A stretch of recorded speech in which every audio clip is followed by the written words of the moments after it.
Unfortunately, for my calorie count, it is custard and cake. I blame Godfrey and Sharon in the tea room for their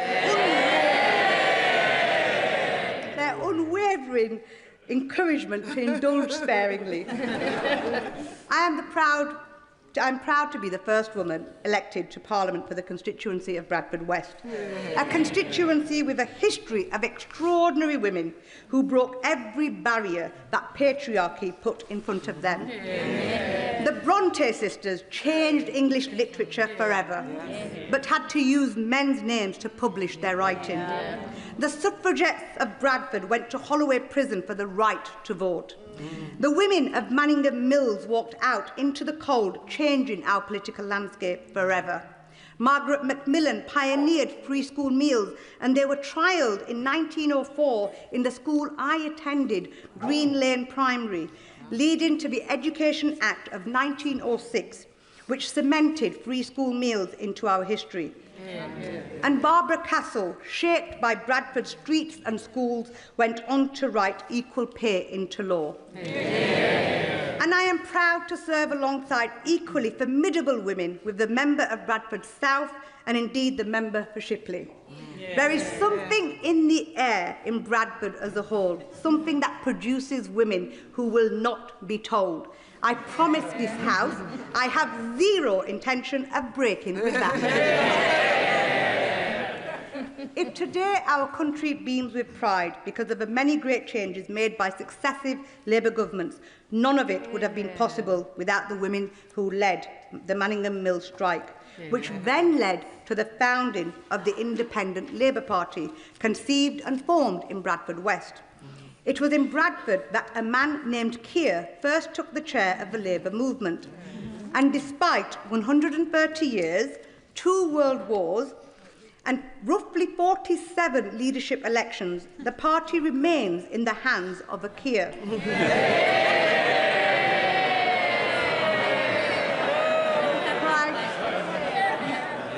Prime Minister, nobody can say that you don't know how to fight on.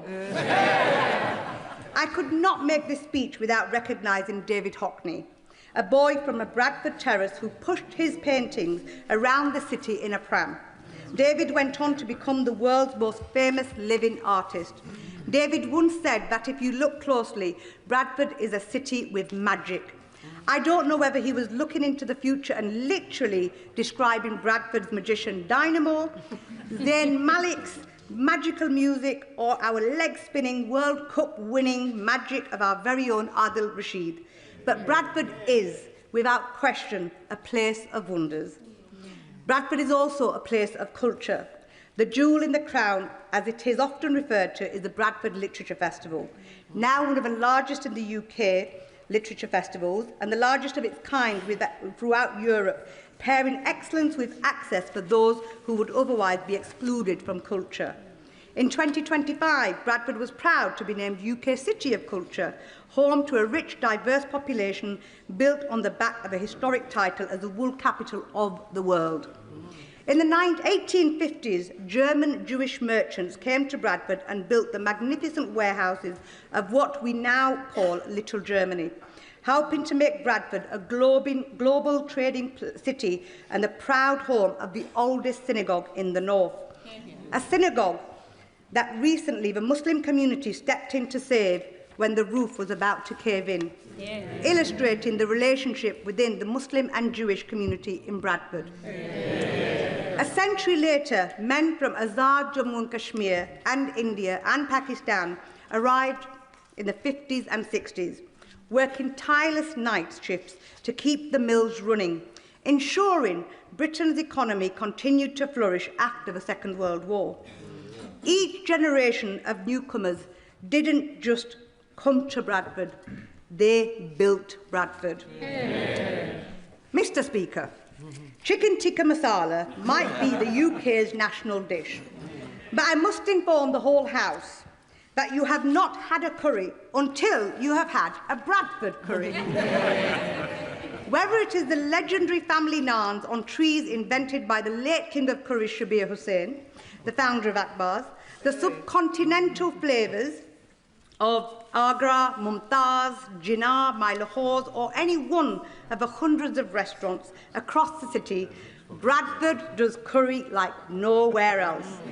The curries are that good, they even defy the current Manjaro jab.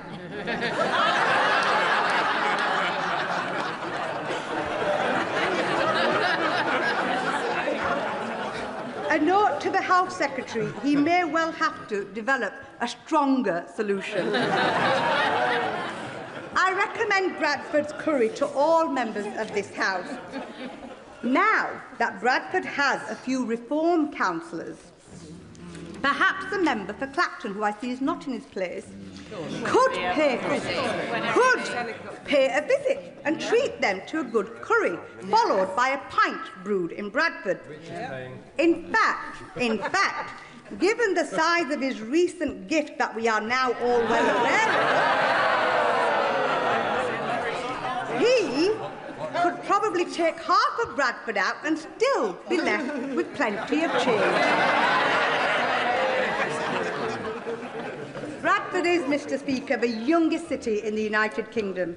It has been named the most entrepreneurial too. Morrison's grew from a market stall in our city to a household name. It's the place where I promise this House there is no poverty of aspiration, talent or ambition. But the poverty of infrastructure over decades has left us behind.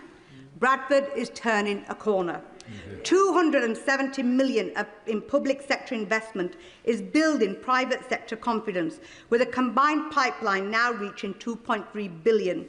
I am grateful for our government support, which includes a new hospital in Airedale, 2 billion integrated settlement for West Yorkshire, giving our Labour Mayor, Tracy Brabin, the power and flexibility to invest in local jobs, new homes and improving skills. A Bradford City Station, 2.1 billion investment in transport for the city regions, funding enabling West Yorkshire to deliver mass transit, better buses and repair our roads and potholes. All of this is pumping confidence into a city ready for investors to benefit from its untapped potential. Northern Powerhouse Rail is not a nice-to-have. It is the difference between Bradford's young people building their futures at home or building them somewhere else. On this occasion, I would also like to pay my thanks to all the House staff across the estate who ensure that Parliament can play the role that it does. They are hugely deserving of our appreciation for everything they do. And outside of this place, the security services and our police forces who keep us safe with the ever-increasing risks and threats to our democracy. Given the magnitude of this moment, I would also like to emphasise the huge weight and burden of responsibility on our shoulders. When we speak in this chamber, it carries meaning and impact. It impacts that boy who takes off his kippah, the girl who removes her hijab, fearing for their safety because their race and religion has become a political football.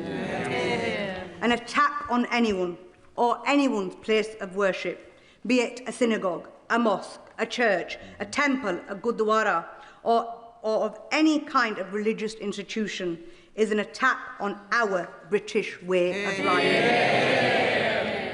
We must strengthen our communities against the rising tide of nationalism and populism. In a world ever more dangerous, an online world ever more toxic, society more than ever needs unity, calmness and leadership to make our country the best it can be.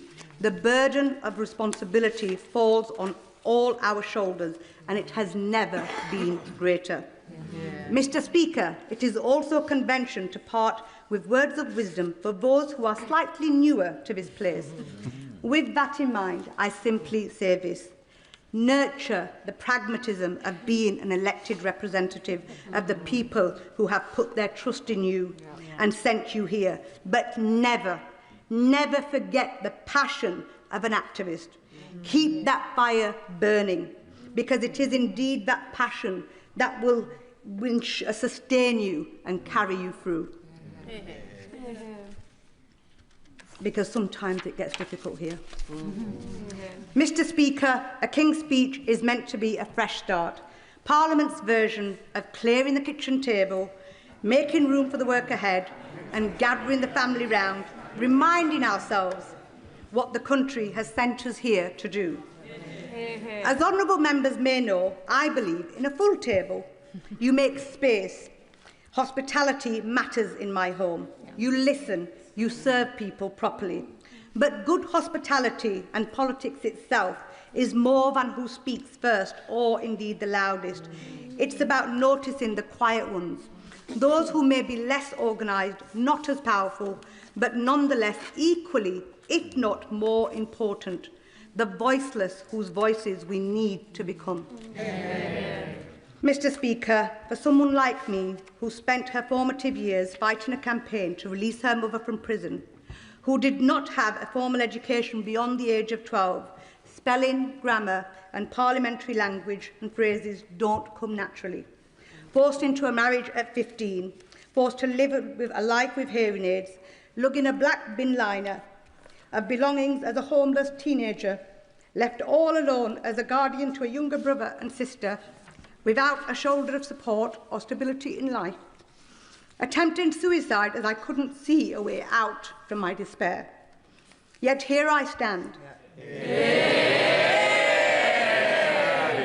With the world's eyes watching the state opening of Parliament on this momentous occasion, given the privilege of this moment. If this was not my story, I would only believe it to be fiction. But the truth is, there can be a light at the end of a tunnel. Because as I believe, and my life personifies for me, after hardship comes ease. I stood in this chamber for the first time and pinched myself. I still do. Where someone like me can end up like somewhere like here, representing the city I love, in the mother of all parliaments. Bradford and my country gave me everything. I intend to spend every day in this House returning the favour. It is an honour of my life to move the loyal address on behalf of the people of Bradford West. I commend the motion to the House.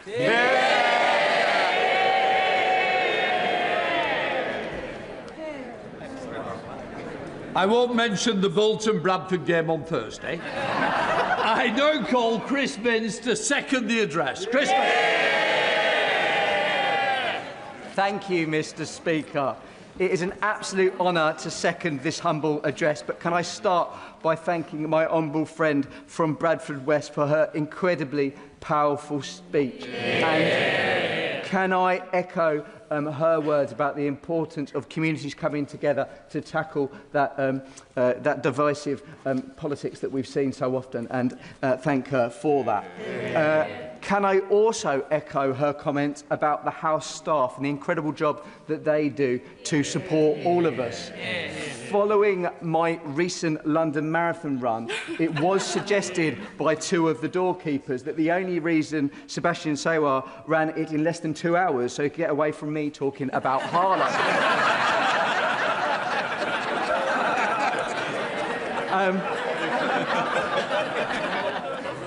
And as a big fan of curries myself, I look forward to having the opportunity to sample one in Bradford in the future, although I can't speak for all of my fellow Essex MPs. Mr. Speaker. Mr. Speaker, this is a unique opportunity. I have checked the records and I'm the first MP for Harlow to have the opportunity to do so. Mind you, Harlow has only been a constituency since the 1970s, and I'm not going to count the previous MP, Winston Churchill, who represented what is now Harlow when it came under Epping. Mr. Speaker, it may be the first time that a Harlow MP has delivered this speech, but I believe this opportunity has come at the right time. When I reflect on the hurdles ahead, a lot can be learned by looking at Harlow's past and looking at Harlow's future. Mr. Speaker, I came about seconding the humble address, much like my honourable friend, when I received a phone call from the Chief Whip on the train home. And like my honourable friend and other members, I'm sure, across the House, the first thing I thought was, what have I done wrong? I thought perhaps, like some members across the House, he'd misheard me when I said haunted. during a speech in this place. And I didn't much fancy explaining to him that I said horned, and not any other word that sounds like horned, on a train that was full of my constituents. Thankfully, that was not the case. The Chief Whip told me there were certain traditions around the King's speech, that the speech should be humorous and was an opportunity to mention the member's constituency as often as possible. This did sound like a good gig to me, to be fair.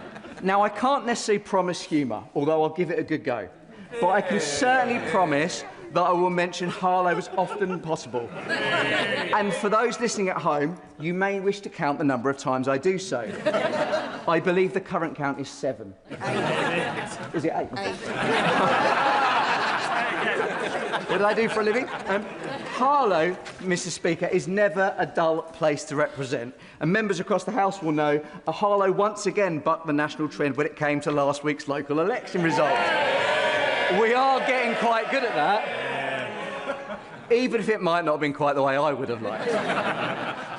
However, what it does show is the ambition for the people of Harlow to see their town improve and grow, something that can only happen with this government's continued investment. Hint, hint. The Chief Whip also told me that it was tradition to have an established MP propose the King's speech and for a bright young thing to second it. I have to say, Mr. Speaker, I'm not particularly bright. I'm not particularly young. But I'm definitely a thing. So, I can absolutely claim 1/3 of that description. I actually think the Chief Whip asked me to give this speech because he was aware that on the last day of term, I failed to achieve my 400th contribution to Hansard. So, look, I want to thank everybody for being here so I can now do so. And I look forward, in this parliamentary term, making a further 400 contributions with multiple references about Harlow, my mother's sterling career in HMRC, and the fact I may have previously been a maths teacher. There is more, don't I think we would all recognise, as His Majesty does, this King's speech comes at an increasingly dangerous and volatile time, which, like honourable friends and honourable members, I've spent a great deal of time thinking about. It's during this turmoil that I've taken the time to reflect on what it means to be British, those British values, what our country is about, what is the real Britain. We say Britishness more and more, but it can mean any number of things to any number of people. When I think about what it means to be British, I think about my recent experience running the London Marathon. And, just to be clear, I am not referring to when the Honourable Member for Basden and Billericay with his Union flag shorts on overtook me on mile 17 just as I hit the metaphorical wall. I have looked it up, he's 2 years younger than me, so I've got an excuse. During the marathon run, Mr. Speaker, or perhaps in my case I should say marathon limp along the streets of London, I saw neither hate nor division. I saw unity. Yeah. I saw people coming together to cheer on perfect strangers in their shared endeavour. Yeah. I saw Gordon Ramsay randomly heckle me to carry on. And, Mr. Speaker, I even got supported by a Man United supporter. I saw everyone, Mr. Speaker, man or woman, black or white, gay or straight, all laying the 26.2-mile course. And, by the way, that 0.2 miles at the end is only made possible by those supporters. Yeah. Mr. Speaker, that is the Britain I know. That is the Britain that I love. Yeah. And that sense of supporting one another, of coming together as a community in hardship and celebration, is alive and well in Harlow. In fact, it is baked into the very foundation of Harlow when it first conceived as part of the Newtown Revolution under the first majority Labour government in 1945. Yeah. Harlow remains a strong community today, and when I think of Britishness, I think of Rainbow Services, which supports projects across Harlow by getting young people to build infrastructure for their community. I think of Streets to Homes, the homes charity I worked at, which supports the most vulnerable in our society, and I think about the Michael Roberts Charity Foundation, which runs the local food bank. As I mentioned, Harlow itself is a post-war new town, designed by Sir Frederick Gibbard to be a place of neighbourhoods and communities. It was built as a solution to the problem of overcrowding in London. Harlow sought to alleviate this pressure while keeping communities tightly knit together. You can still see remnants of that today. People from Walthamstow move into the Stow in Harlow, giving people a fresh start in life with all the comforts of their community. To this day, Harlow is one community built by lots of smaller and close communities, communities like Potter Street, Bush Fair, Church Langley and Little Parndon. As Harlow grew into its new town, so too did its pioneering spirit. And just 2 weeks ago, I was lucky enough to recognise one of those pioneers by unveiling a blue plaque in memory of Harlow-raised scientist Dr. George Hockham, one of the key brains behind the invention of the fibre optic cable. Fibre optic cable, created in Harlow, revolutionised modern communication, not just in Britain, but across the world. For me, George Hockham and many others like him from Harlow can be an inspiration for Harlow's next generation, a generation that deserves a government on their side. I think of inspirations like Professor Hannah Fry and Paralympian Anne Strike. These inspirations are a reminder of what it means to be British, to achieve so much and to have such a proud community behind you. Harlow has a history to be proud of and a future to be excited about too. As a former teacher, I don't know if I've mentioned that, I am filled with pride when I visit schools across Harlow and see the incredible young people learning there. That is why I'm proud that education is at the heart of this government's offer in the King's Speech, building on the work done by the previous parliamentary session. Looking to the future session, the government will tackle the broken SEND system, giving every young person with SEND the support they need and supporting parents, not leaving them to battle a broken system. This cuts across this House, as I'm sure every honourable member can recall a constituent coming to them broken with nowhere to turn, at their wits' end with an SEND system that benefits no one. I know I certainly can. I also welcome the government's commitment to review the national curriculum to make it broader, as well as recognising the importance of citizenship, of financial education and the dangers of online harm. What our younger generation learns is so important. If I could achieve one thing when I look back on my time serving Harlow, I want to achieve for the young people in Harlow the aspiration they deserve. Every young person now, sitting in a classroom in Harlow, primary or secondary, should have the opportunity to aspire to achieve whatever they want to do. That is what I want for Harlow. Some might say that I'm standing here giving this maiden speech means anyone can achieve anything if they are resilient enough. Because let me tell you, I can roll with the punches, and believe me, in my journey to these green benches, it hasn't been without being knocked down along the way. What I say now directly to you, the young people of Harlow, is do not give up on your dreams. Do not let someone tell you you can't do it. I say to you, if you really want something and you are willing to work hard for it, you can achieve it. I'm proof of that. And I know in this government, you have a Prime Minister dedicated to give that opportunity to others, because he is even more proof of it than I am. I would be remiss, Mr. Speaker, if I didn't take an opportunity to mention a personal focus of mine in this place, and that is supporting young carers and young adult carers. And I take this opportunity to once again call on the government to ensure support for these particularly incredible young people is a golden thread which runs through everything that they do. But of course, Mr. Speaker, Harlow is about more than just its young people, and my community has not been immune to the pressures from the cost of living crisis. I welcome the work already done, the freezing of the rail fares and prescription charges, the lifting of the two-child benefit cap and the raising of the minimum wage. But I am pleased most of all that this government recognises in this King's Speech there is more to do to support families in Harlow. When we talk about living pressures, it is easy to get lost in the numbers. And as a mathematician at heart, this is even easier for me. But to bring it home, when I think of the reality facing hard-working and proud families in Harlow, I think of my friend Jamie. He works 6 days a week to pay the bills, to put food on the table for his 2-year-old son, to provide for his family. And at the end of the month, he has very little, if anything. He cannot enjoy himself. He cannot treat his family. So this parliamentary session, Mr. Speaker, must be defined by being the one where we see living standards improve for everyone in our society and not just the privileged few. That is what will be in the mind's eye when I cast my votes in this place. I am sure my honourable friend from Oldham is waiting anxiously for me to point out that as I stand here in this place, as I'm not just standing here as just a Labour MP, I am a Labour and Cooperative MP. I am proud of the Cooperative Party and the work it's been doing alongside the government to empower local communities, like mine in Harlow, through community ownership. I hope this next session will bring even more cooperative opportunities for people in Harlow. Though, of course, like many honourable members in this place, my constituency name does not encompass the full nature of my area.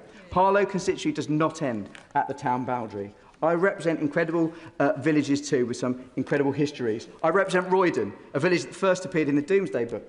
Bordering Roydon are Lower Nasing and Dobbs Weir, which are home to the Lee Valley growers, some of the biggest vegetable producers in the country.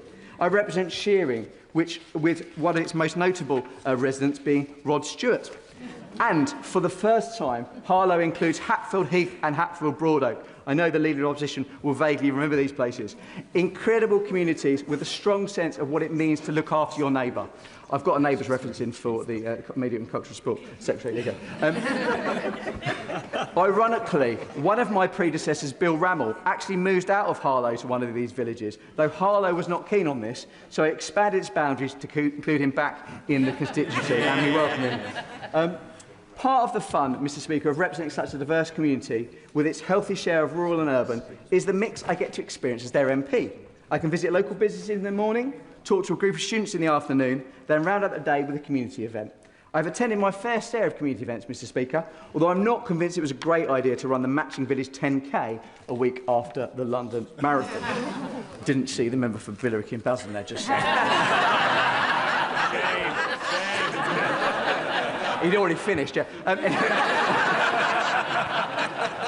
On the point of running, Mr Speaker, when I took part in the London Marathon, I received a card from my parliamentary team wishing me luck, with one member of my team commenting, "You've run enough elections, so a marathon should be easy." Which brings me, you'll be pleased to know, to my conclusion, and to a line that I want to end with, from one of my former teachers. Did I mention I was a teacher? Mr Feely used to teach me science, although I'm never really sure we did learn a lot of science in his lessons, to be fair. However, I think, Mr Speaker, this line, I think, perfectly sums up this government, and that is, we should always remember, it's a marathon and not a sprint. Yeah. And I would respectfully remind members of that. Thank you, Mr Speaker. The question is that the humble address be presented to His Majesty as follows. Most gracious Sovereign, we, Your Majesty's most dutiful and loyal subjects, the Commons of the United Kingdom of Great Britain and Northern Ireland, in Parliament assembled, beg leave to offer our humble thanks to Your Majesty for the gracious speech which Your Majesty has addressed to both Houses of Parliament. I now call the Leader of the Opposition, Right Honourable Kemi Badenoch. Thank you, Mr Speaker. This King's speech is taking place against the most extraordinary backdrop. We knew the carriages were booked, the horses were ready, the King was coming, but would we have a Prime Minister? So, Mr Speaker, it is such an honour to be the Leader of the Opposition who gets to respond today.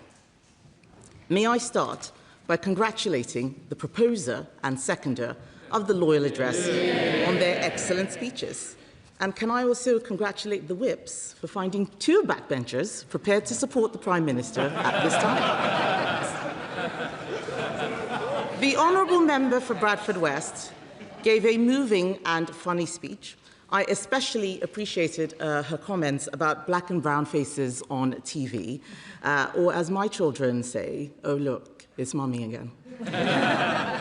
She only touched lightly on the fact that she is someone who has faced one of the most challenging childhoods imaginable, and yet, through the strength of her character, has made it to this place. She is made of tough stuff, and that is something we need more of in this House. Anyone who can boast of chewing up and spitting out George Galloway in an election is clearly formidable. I also congratulate the member for Harlow on successfully delivering a humorous and warm-hearted speech.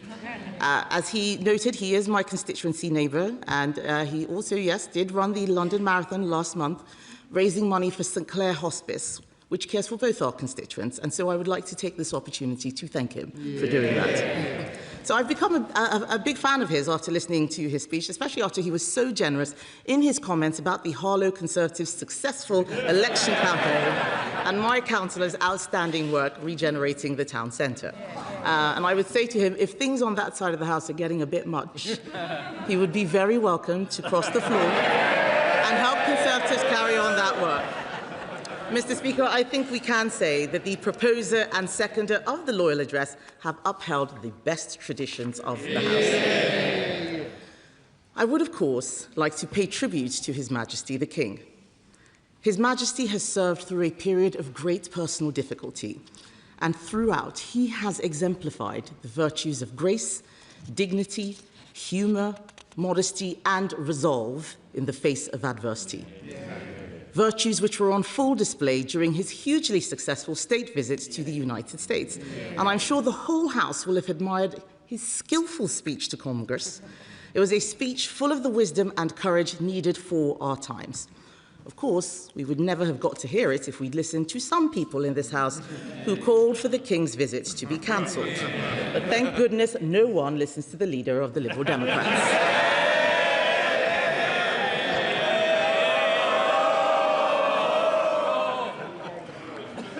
As for the Prime Minister, when he was young, he called for the end of the monarchy.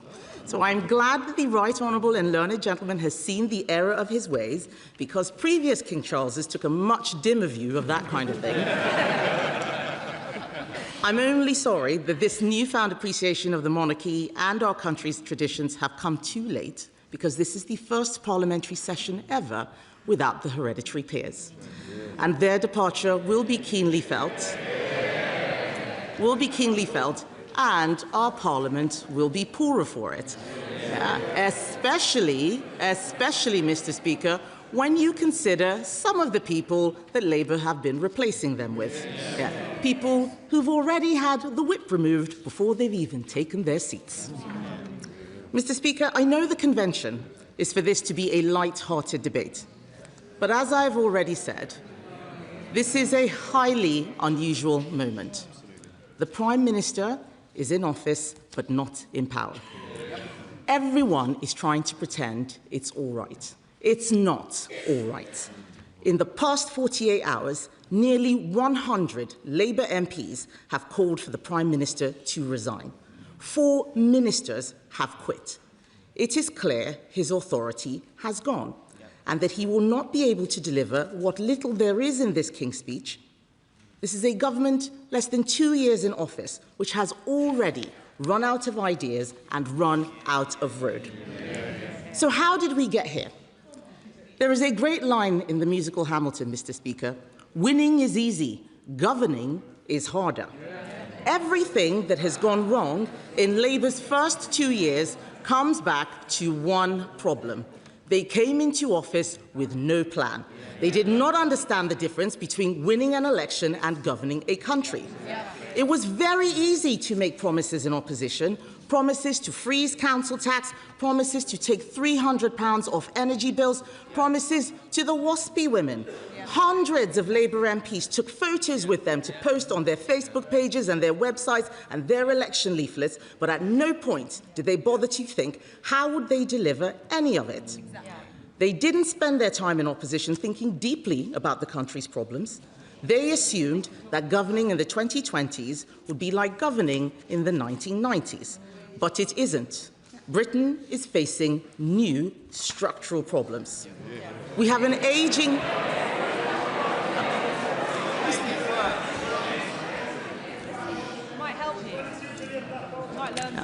Mr. Speaker, they'll shout at me. I know they can't wait to get back to their plotting, but it's quite important that we hear what is going to be said. Because we have an ageing population, a falling birth rate, and a welfare bill that is spiralling out of control. We have an information revolution in the shape of AI that threatens to unravel the world of work as we know it, and the cost of energy is driving industry out of the country. Labour were taken by surprise that we are living in a more competitive and increasingly hostile world. Their manifesto was just a set of misleading promises. They promised no new taxes on working people. Fail. They promised to crack down on illegal immigration. Fail. They promised to tread more lightly on people's lives. Epic fail. They made promises without knowing how anything works. Let's look at housing. Just after Labour took office, When I was Shadow Housing Secretary, I stood at this dispatch box and warned the former Deputy Prime Minister that she had been stitched up, that the 1.5 million new homes Labour promised had been hung like a millstone around her neck. I knew that they wouldn't be able to meet that target because they didn't understand why more houses weren't being built. Sure enough, they are already more than a third down on their target and well behind what we delivered. Exactly. Of course, Mr. Speaker, in the end, it wasn't 1.5 million homes that did for the former Deputy Prime Minister. It took just one flat in Brighton to bring her down. Mr. Speaker, it is so obvious. It is so obvious. I know they don't want to hear it, Mr. Speaker, but this, I know they don't want to hear it. Look at them. They are so arrogant. They want to lead our country. They can't even lead a coup. It is so obvious, Mr. Speaker, that they cannot handle being in government. They cannot handle it. They hate the responsibility. They hate having to take tough decisions. They prefer scratching the itches that they had in opposition. Giving inflation-busting pay rises to the unions, 28% for the doctors who are still striking. Nearly 2 years, they are still striking. Handing out more benefits to the only people who will still vote for them because Labour don't understand that poverty isn't created by a lack of benefits, it's created by a failing economy. We spent, Mr. Speaker, the last session listening to Labour MPs telling us how great everything was going. No doubt we will hear lots of grandstanding speeches this week telling us what a fantastic job they did. How absurd, given the number of them demanding that the Prime Minister stands down. We counted, Mr. Speaker, there were 24 U-turns in that first parliamentary session. Winter fuel, family farms, grooming gangs, welfare reforms, social media for under-16s, day one workers' rights, the list goes on. And every single one of these U-turns had at its core a single issue: the Prime Minister's total lack of judgment. This is a man who, faced with a crisis of vision, charisma and electoral success, sent for Gordon Brown. Leadership, Mr. Speaker, is about having a vision for this country. It's about having the courage to take difficult decisions, persuading your party that those difficult decisions will pay off in time, and taking responsibility for your mistakes. He has failed on every count. We've had pillars, promises, 4-point plans, 5-point plans, missions, none of it achieving anything. Reset after reset after reset. Even if the Prime Minister does last long enough in office to deliver this gracious speech, the bills announced today do not remotely come close to what the country needs. I know that they're chuntering, Mr. Speaker. Not a single one of them actually dares to intervene on me in this speech. I do, Mr. Speaker, however, want to welcome the government's ongoing support to Ukraine and its commitment to NATO. In this increasingly dangerous world, it is more important than ever that we stand with our allies in the fight against tyranny. I also commend the government for its commitment to speed up the delivery of infrastructure, such as new nuclear. Too many governments have been frustrated in their attempts to deliver nuclear projects quickly, and we will support efforts to make this process simpler, faster and cheaper. I also want to be generous to the Home Secretary, because I can see that she is trying to do something about illegal immigration. But the elephant in the room is that she almost certainly won't be Home Secretary for much longer. Sadly, no one else in the Labour Party looks remotely interested in bringing down illegal immigration. The rest of this offering in the King's speech, Mr. Speaker, makes it clear that they have learnt no lessons from their mistakes in government so far. All we have is a load of re-announced policies, hounding our brave veterans through the courts, legislating for digital ID, a policy they told us they dropped, banning trail hunting, just more class war that makes no one's life better, scrapping NHS England, something the Prime Minister announced 14 months ago. But then I suppose the Health Secretary has been a bit distracted lately, hasn't he? Yeah, hasn't he? Yeah. He's chuntering now. Why don't you just do your job? Do your job. Even worse, Mr. Speaker, is what isn't in the gracious speech. There's no point in him giving me dirty looks. We all know what he's been up to. You'll know. Even worse, Mr. Speaker, is what isn't in the gracious speech. There is no defence readiness bill because apparently it isn't ready. Where are the plans for welfare reform? There are none because Labour MPs blocked them.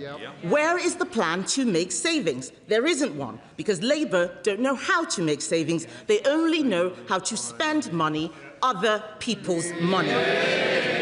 Where is the plan to support businesses? There isn't one, because they don't understand that it is business that creates growth, not government. They have no answers to what really matters, the problems that must be solved to get Britain working again. Now, Mr. Speaker, I will say that I do feel very sorry for Labour backbenchers. I do. They arrived here, not that it's true, I do feel sorry for Labour backbenchers, I do.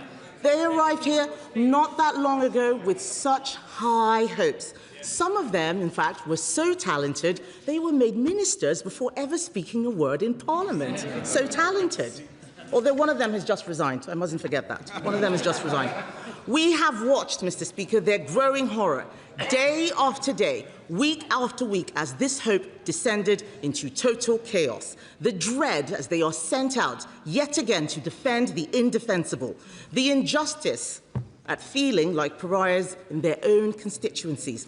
Banned from pubs, banned from hairdressers, which is presumably why all the women on the front bench have the same hairstyle. The realization, Mr. Speaker, that their legacy is just going to be... Now, they can complain as much as they like. I wasn't expecting this to be comfortable for them. They're the ones who are trying to unseat their Prime Minister. They should face that. The realization, Mr. Speaker, that their legacy is just going to be breakfast clubs and Peter Mandelson. Labour MPs have been treated as disposable by their leadership. Sacked for backing the two-child benefit cap, sacked for opposing welfare changes, sacked for supporting farmers. The Prime Minister then U-turned on all of them. It must be tough when you take a principled stand and have the whip removed only for the government to confirm 6 months later that they agreed with you all along. It is no wonder, Mr. Speaker, that nearly 100 Labour MPs have now called for the Prime Minister to go. I know that there's another 100 who claim to be supporting him, although some of them didn't even know that their names were on that list. When you can only get a quarter of your MPs to publicly back you, the game is up. And so the starting gun for the Labour leadership contest has been fired. So let's have a look at the runners and riders. We have the former Deputy Prime Minister, Mr. Speaker, former Deputy Prime Minister, who has given up vaping. She's not here. She's given up vaping, but still hasn't paid her taxes. We have the Health Secretary, who accidentally sent his takeover plans to number 10, almost as incompetent as leaving them on the photocopier.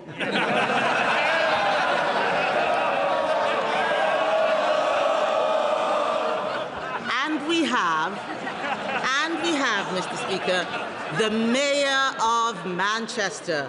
The Mayor of Manchester, Mr. Speaker, a self-proclaimed winner who has twice failed to win the Labour leadership, including against the member for Islington North. As one Labour MP said about all the candidates in this race, and I quote, "We have to face up to the fact every single one of them is," I apologise, Mr. Speaker, F*** useless. I do feel sorry for the poor Labour MPs who will now be subjected to months of peacocking by leadership candidates while the country is not being governed. I have some advice for whichever of them eventually takes over. Getting to number 10 is not an award for being in a game show. This is not Strictly Come Dancing, and despite appearances, it's not traitors either. If you are a housing secretary who can't work out her housing taxes, if you're a health secretary who can only cut waiting lists by deleting names from the waiting list, if you are Gordon Brown's former Chief Secretary to the Treasury and you think the bond markets are a hoax, I can assure you that being Prime Minister is going to be a lot tougher. Too many have failed because they thought winning an election or a leadership contest was the success. It is not. The work doesn't end when you get the job. That's when it starts. It is absolutely preposterous that the government is here laying out a programme as its ministers are resigning and a large proportion of the party is saying that the Prime Minister needs to go. The whole thing is totally illogical. Either Labour MPs agree with this agenda, in which case, why are they trying to get rid of the Prime Minister, or they don't agree with this agenda, in which case, what on earth are we all doing here? It is time to be brutally honest, Mr. Speaker. It is time to be brutally honest. The country is angry with the entire political class. All of us here. They are not happy.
A symptom of the problems, but would she agree that what she and he both have in common is that she very loosely agreed that we should race into war with America in Iran,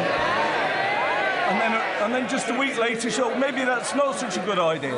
And doesn't that prove why she and he are totally unsuitable on this side of the House?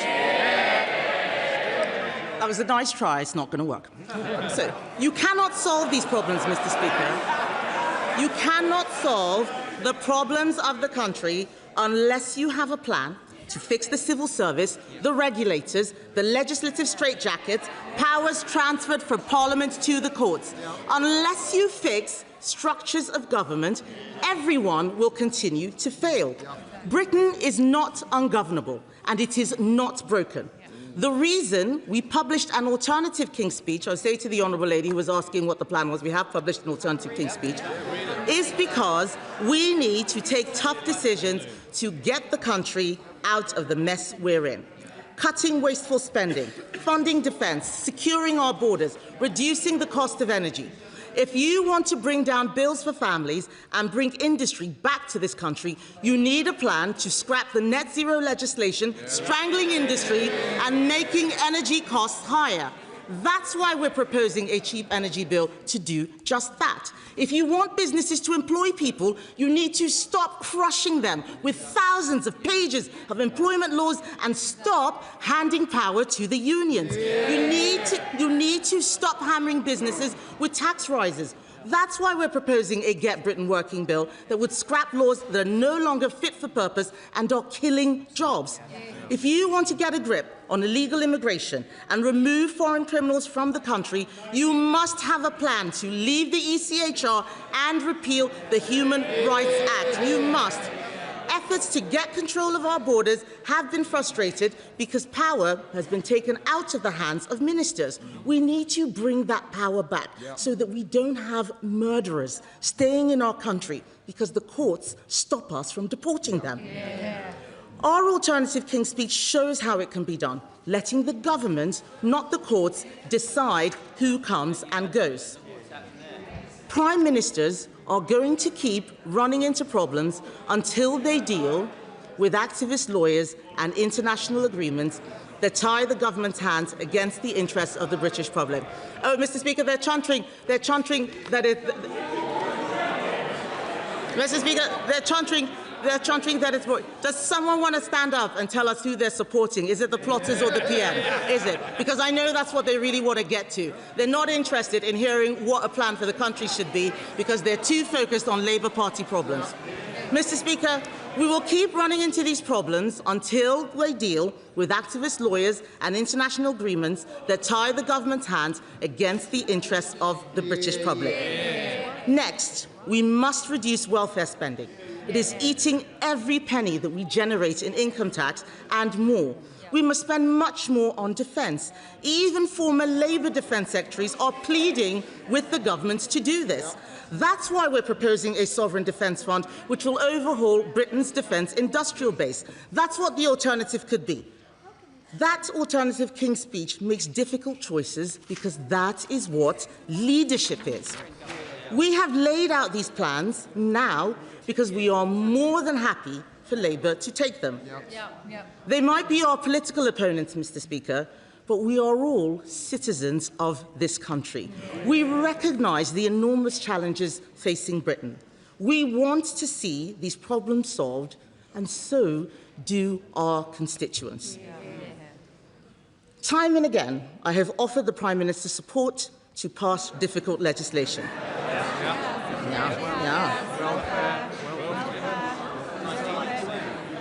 Time and again, I have offered the Prime Minister support to pass difficult legislation. Time and again, he has turned it down. It might be too late for him now, but it's not too late for his successor. It is time to get serious. It is time to deliver. That is what the British public expect. That is what the Conservative Party will do. I now call the Prime Minister, Sir Keir Starmer. Mr. Speaker, can I say what a pleasure it is to welcome the gracious speech of His Majesty and the radical agenda of this Labour government that will tear down the status quo that has failed working people and build a stronger, fairer Britain. Mr. Speaker, in light of the abhorrent attacks in Golders Green 2 weeks ago, let me start by briefly addressing that directly. It was the latest in a series of appalling anti-Semitic attacks, a normalisation of hatred that leads terrorists with warped Islamist ideologies to attack people they've never even met, simply because they are Jewish. A hatred that leads some to march calling for the murder of British Jews, and not to think there might be something wrong about that. Mr. Speaker, I've fought this hatred in my own political party. And I've sat with others as they describe what it means for them. The fear, the sense that maybe they shouldn't wear something or do something that might reveal their Jewish identity, just in case. Mr. Speaker, it is time for the silent majority in this country to speak up, to stand with British Jews and defeat this hatred once and for all. Just as we will take on any form of hatred, from left or right, that seeks to divide us. Mr. Speaker, in the words of the gracious speech, we will defend the British values of decency, tolerance and respect for difference under our common flag.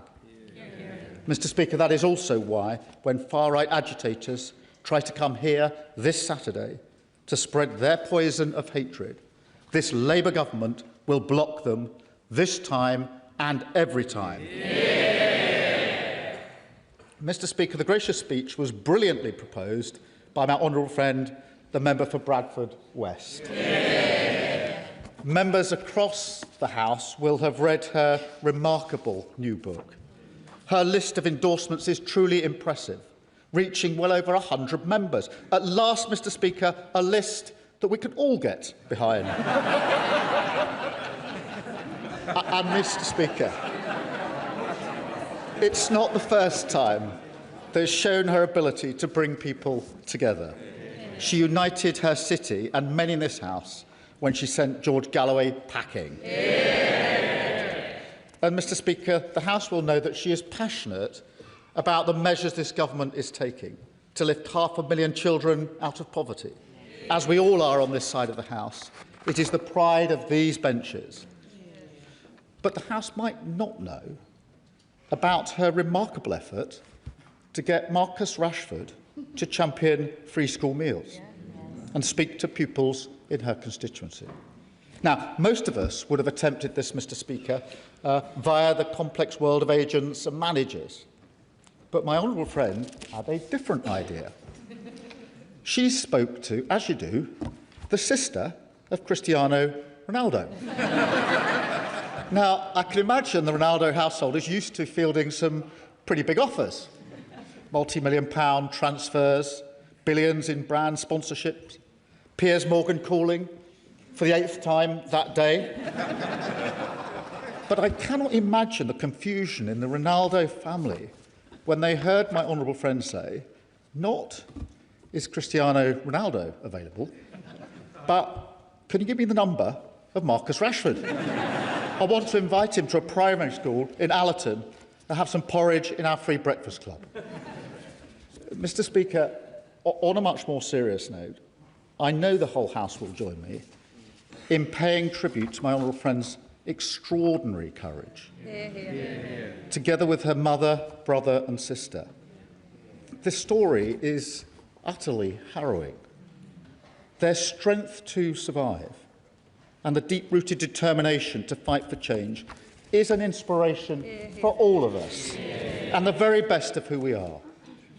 My honourable friend brings a lived experience to our politics, an empathy, a compassion, a humanity, an understanding of how easy it is to slip from a stable and secure life into one gripped by terrible deprivation. As she writes in her book, behind every word we utter must lie the foundation of real human experience. And in that spirit, I'm sure she will welcome the measures in this King's speech, which will deliver change grounded in that lived experience, and the tireless campaigners who have fought for justice, from remediation for those living in homes with unsafe cladding, to banning abusive conversion practices, from our mission to halve violence against women and girls, to the Hillsborough Law, which will bring justice for all. As she says so powerfully, equality, fairness and justice must belong to all of us. That is the driving purpose of our party, and her speech was in the finest traditions of this House. Mr. Speaker, His Majesty's speech was also brilliantly seconded by the honourable friend, the member from Harlow. Now, we are all proud to represent our constituencies, but few of us so relentlessly name our constituency as those who represent Harlow. Members from previous parliaments will remember my honourable friend's predecessor, Robert Halfon, who seemed to get Harlow into pretty well all of his contributions. Well, my honourable friend will not be outdone. He has inherited the great Harlow shoehorn, and indeed, he's already recognised across this House as a one-man tourist board. And I have to thank the member for Huntingdon, caught in Hansard, referring to my honourable friend as the trade envoy to Harlow. A rare example of a good idea from the opposition. Because no matter the debate, my honourable friend will find the local connection, from championing the role of Harlow College in climate change, to praising the invention of fibre optic cables in Harlow, and telling us how Harlow doubled for Paris during an episode of The Crown. Mr. Speaker, I remember very clearly my honourable friend saying to me that wherever he goes in the world, he is always thinking about Harlow. Mr. Speaker, he's quite right. And can I congratulate him on his amazing fundraising at this year's London Marathon, as has been mentioned. I do understand his disappointment at being overtaken by the Right Honourable Member for Basildon and Billericay. All I can say is there is no shame in losing to someone whose training was so extensive that it involved running all the way from North West Durham to Billericay.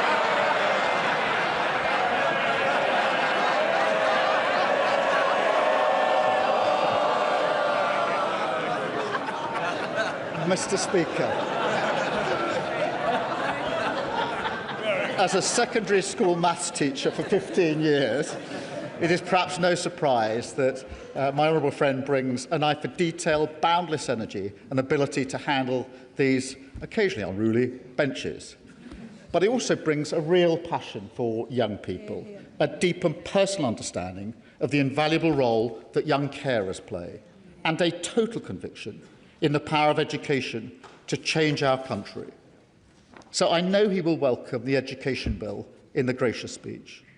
And when the next series of Educating Essex is made, my honourable friend will rightly be the star. And I thank him for yet another fantastic speech today. Mr. Speaker, let me also thank the Leader of the Opposition for the usual warm and generous nature of her contribution.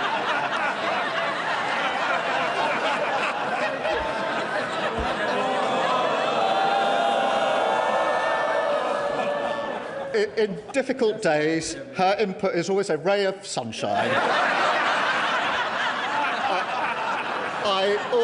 I particularly getting tips from her on how to win friends.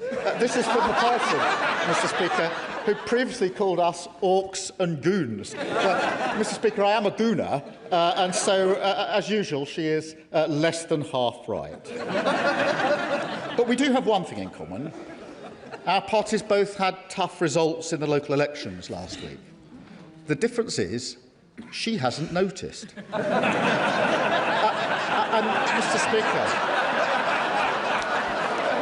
Mr. Speaker, there's another difference, Mr. Speaker. We are in government and they are no longer even the opposition. Mr. Speaker, this King's speech is a strike against the status quo that has failed working people. It's a King's speech for the young people whose gifts lie in their hands, who work hard, want their talents to be recognised and just want an opportunity in their community. A King's speech for the children who, under the party opposite, had to go to school without breakfast, hungry, cold and tired, when they should be focused on their learning. And, Mr. Speaker, it's a King's speech for the backbone of this country, for working people who worry about the cost of living, want their town centres to thrive, their public services to work, their government to be on their side. And, Mr. Speaker, we are, because the heart of this programme is a plan to make Britain stronger and Britain fairer. Yeah. Mr. Speaker, right now across the country, people turn on their television and they see bombs falling. They go to the petrol station and see prices rising, and they're worried sick about the consequences. We cannot stand here in this House and pretend that this is new. Britain has been buffeted by crises for decades now. The 2008 financial crash, the austerity that followed it, Brexit, COVID, and the war that still rages in Ukraine. And the response, their response, is always the same, a desperate attempt to get back to a status quo that failed working people, decimated their public services and made them pay the price. Our response this time must and will be different, a complete break. We will not simply slump back to the old ways, because this King's speech gives us the strength we need, the economic security energy security and national security to control our future in a chaotic world. It is an agenda of radical reform across our major public services, an urgent activist Labour government that tilts power back to workers, renters and the less fortunate, gives voice to the working class and to all those that the status quo has repeatedly ignored and dismissed, in favour of a Britain where everyone, whatever their background, can go as far as their talent and effort takes them, where people have a pride in where they live and hope in what lies ahead. That is the change of a Labour government, and this King's Speech delivers it. Mr. Speaker, we will deliver on economic security. And let me be clear, as the conflict in Iran unfolds, we are in a better position because of the action that my right honourable friend, the Chancellor, took last year, getting inflation down, borrowing down, and mortgage costs down. And that's why we've been able to cap energy bills, raise the living wage, strengthen workers' rights, and end the shameful two-child benefit limit, lifting 500,000 children out of poverty. And, Mr. Speaker, faced with challenges, we don't retreat from our Labour values. We use them as our compass. Strength through fairness. So we will keep supporting those who need it most, including by creating a new national programme to redistribute surplus food, so that no one in this country needs to go hungry because of the conflict overseas. We also need to strengthen our sovereign capabilities, because the days when this country turns its back on our critical industries, they are over. And we've seen that, Mr. Speaker, with British Steel, and we will see it with new legislation to clean up our waterways, a failure in the water industry that has been going on for decades. It is a disgrace, and this Labour government will tackle it. And, Mr. Speaker, we will take that moral urgency to every part of our nation, with bills to increase the pace of change in our NHS, in law enforcement, in controlling our borders and more. Because whilst immigration is down, we need to do more. Whilst violent crime is down, it needs to be lower. Whilst NHS waiting lists are down, we must go further.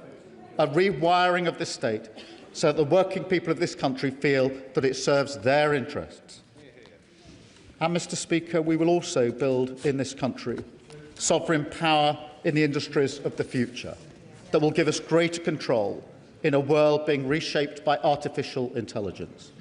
We will tear down the barriers to growth on planning, on faster infrastructure development, on business regulation, helping our great businesses, large and small. And, Mr. Speaker, we will, as a defining act of this government, rebuild our relationship with Europe. Britain back at the heart of a stronger Europe. That is good for growth. It will reduce the cost of living and strengthen our security. There is no good reason to oppose it. So for our economic security, for our Labour values, this government will act. Yes. Okay. Prime Minister, in my part of the United Kingdom, Northern Ireland, we have been subjected now for some years to the humiliation of being governed by laws we don't make and can't change. And yet you, Prime Minister, now seem to want to impose that same denial of democracy in the whole United Kingdom by becoming a subservient rule taker from a foreign parliament. How is that in the interest of democracy? Can I just say to him, he's been here long enough to not blame me for the problem. I am not you. Prime Minister.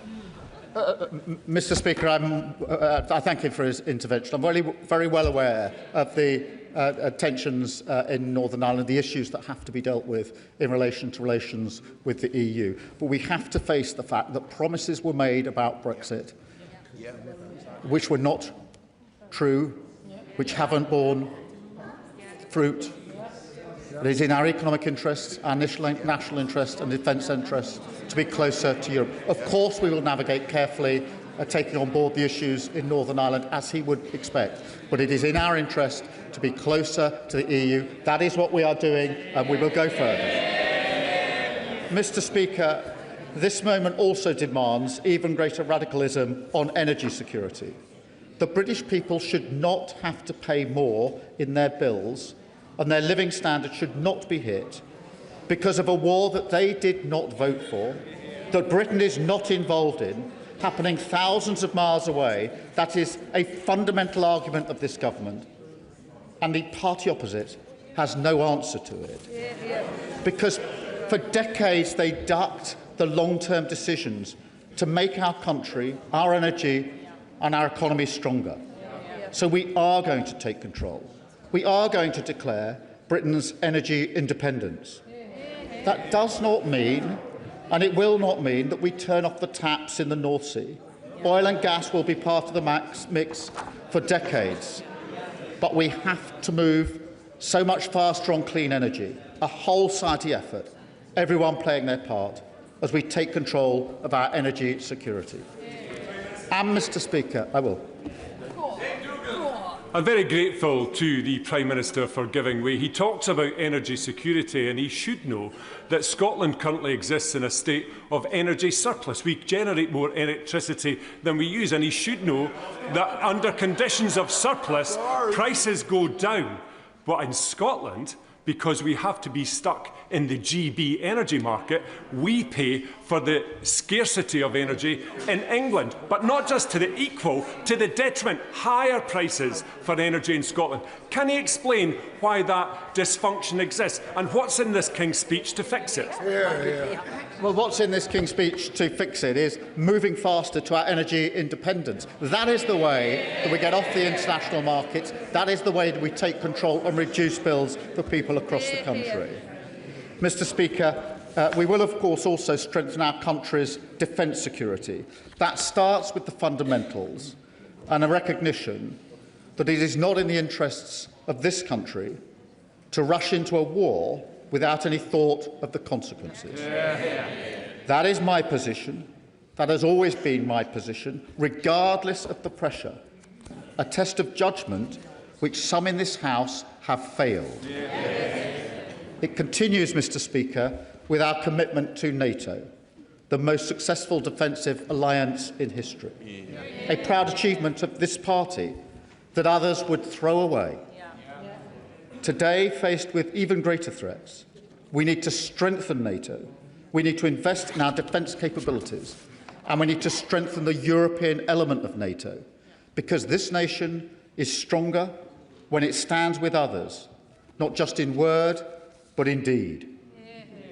We are prepared to lead from the front, to bring nations together in this moment of danger, to support Ukraine, including through the coalition of the willing, and to act with our allies to reassure shipping in the Strait of Hormuz. Because, Mr. Speaker, we're not merely content to manage the fallout of the Iran crisis. Instead, we're building an international effort to solve it and end the economic harm. And of course, Mr. Speaker, standing up for the defence and security of the United Kingdom depends on one thing above all else: ending 14 years of Tory defence austerity, with the biggest sustained investment since the Cold War. And we will go further with the measures outlined in the King's speech, with our upcoming defence investment plan. And, Mr. Speaker, we will develop the capabilities our nation needs. We will also deepen our partnerships to fire up our industries and make sure that British skill, British pride and British resolve are converted into British jobs in a stronger, fairer Britain. Yes, I will. To the Prime Minister for giving way. He's used a lot of words about the Defence Investment Plan, which was, I think, due in the autumn of last year. So when's he going to sign it? I'll take no lectures from the party opposite. They hollowed out defence spend. Defence spend was 2.5% when they came into power, 2.3% when they left power. The investment plan is being finalised and will be published soon. But, Mr. Speaker, the strength is the foundation. That's the way we maintain our control, even in the storms of flood. I will give way. I mean, the Prime Minister quite rightly prioritised the defence of the country. We have depended for decades on the courage, honour and loyalty of our soldiers. They, of course, some of our best units are now losing soldiers because this government is undermining them and allowing them to be prosecuted and persecuted for alleged crimes that were not carried out decades ago in the Northern Ireland Bill. Mr. Speaker, he knows very well that the provisions in Northern Ireland are intended to strike the right balance between what needs to be done and protecting our veterans. We are, of course, proud of all those that have served and do serve our country, but the legislation that was put forward by the last government was struck down, leaving no protection whatsoever. Because, Mr. Speaker, I'll go on. I'll make some progress. The way we change our country, rather than make our progress.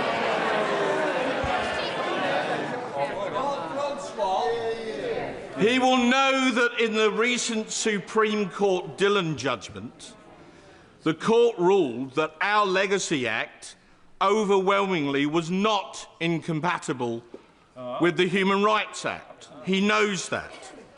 But he referenced the awful events in Golders Green, rightfully. And he defended the police officers against attacks on the leader of the Green Party, rightfully, and said they had to take split-second decisions. So if Northern Ireland veterans had to take split-second decisions to uphold the rule of law in Northern Ireland, what's the difference?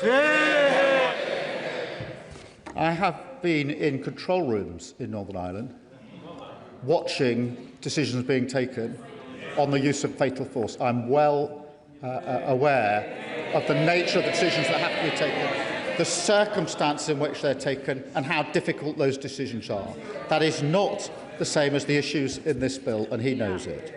Mr. Speaker, strength is the foundation. It is the way we maintain our control, even in the storms of this world, the way we change our country rather than just manage the crisis. And more than anything, change means a Britain where every child can go as far as their talent or effort allows. It is a beautiful idea, one that I know is shared across the House. But we need, as representatives of this country, to see the country as a whole, to make sure we see every child, including the children who are growing up in poverty, the children who have special educational needs, and the young people who can't get a job, and the people who are ignored, excluded from our highest aspirations because they don't want to go to university. This is a King's speech to change that, Mr. Speaker, once and for all. Mr. Speaker, my late brother had difficulties learning, and he had to fight every day just to be seen. And there are millions of people like him, people who are ignored by a system, a status quo that has no expectations for them.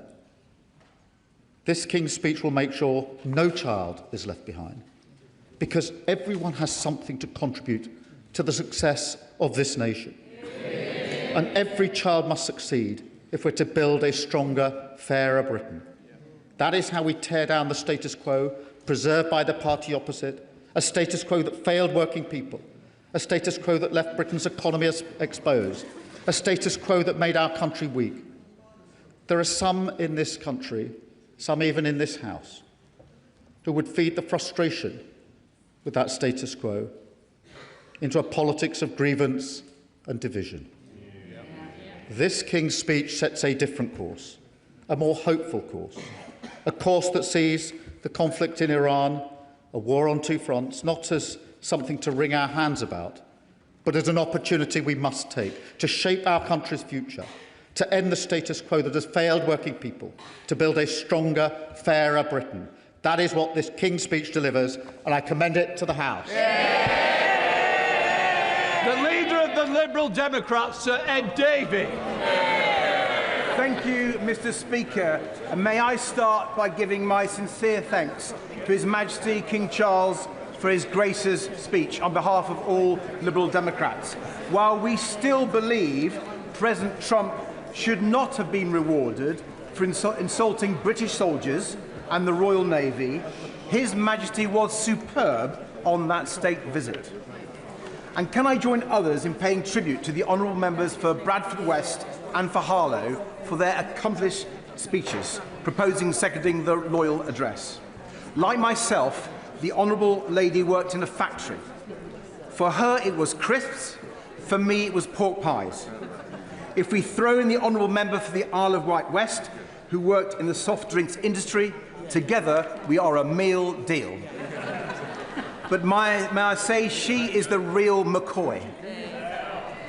The Honourable Member for Bradford West has already had an extraordinary life and career, talking from first-hand experience about how violence against women and homelessness touches millions of people, and we are in her debt for that and for her bravery and courage. Can I also congratulate the Honourable Member for Harlow for his speech? I hear he recently ran the London Marathon. Now, the House might be shocked to know I have more experience with crisps than long-distance running. But I would add that it's a great pleasure to work with him on young carers and young adult carers, something we are both passionate about. And can I thank him for his leadership chairing the all-party parliamentary group. As others have mentioned, including himself, the Honourable Gentleman was a maths teacher for many years and no doubt had to deal with bad behaviour in the classroom. He may want to advise the Prime Minister on whether the Health Secretary should be put in detention. Mr. Speaker, there's a lot to cover in responding to this King's speech, but I want to start by addressing directly the atrocious acts of anti-Semitism British Jews are experiencing at the moment, the insecurity and fears the community now feel. Week after week, British Jews are being attacked, intimidated and persecuted. Heaton Park Synagogue, Kenton United Synagogue, Finchley Reform Synagogue, Jewish Futures in Hendon, the Hatzola ambulances, and now the Golders Green stabbings. When I visited Marble Arch Synagogue last week, members of the Jewish community questioned whether Britain is a safe place for them, whether they must move abroad to be safe. No one should have to ask themselves this question in our country today. No one. The Independent Review of Terrorism Legislation, Jonathan Hall, is right to call these appalling levels of anti-Semitism a national security emergency. He's also right to say that existing laws must be properly enforced. That's why I welcome the government's initiative to bring forward a policing bill and urge it to ensure police and prosecutors receive the right training and support to pursue anti-Semitic crimes much more effectively. And it's why we on these benches have long called for the IRGC to be prescribed as a terrorist organisation to tackle the threat that these Iranian terrorists pose to British Jews. The legislation finally confirmed today, I believe, to prescribe the IRGC must be a top and urgent priority for legislation. Mr. Yes, I have to give way. Thank you, Mr. Speaker. Can I welcome what the Prime Minister is doing in the recent IRGC, but he will be aware that some 30,000 individuals who protested in the streets of Iran are in jail. Some of those are on death row, about to be executed because of standing up for liberty and freedom. Does he feel that maybe government should, perhaps, and the Prime Minister in particular, should be taking action to try and get those people freed? Because now's the time to act. Thank you. Well, the Honourable Gentleman is right to mention those individuals in Iran who have been persecuted by the appalling Iranian regime, Mr. Speaker. I'm sure the Foreign Secretary will have heard that and will make as many representations as possible, though I accept this is not an easy matter given the regime in Tehran. Mr. Speaker, this is the 23rd humble address I've listened to in this House, and it's the most surreal by far. Everyone in this House and everyone in the country know this Prime Minister may soon not be in power, not in place for his own programme, not able to deliver these promises. Mr. Speaker, the votes on this King's speech ought to be interesting, a test of confidence in this government and this Prime Minister.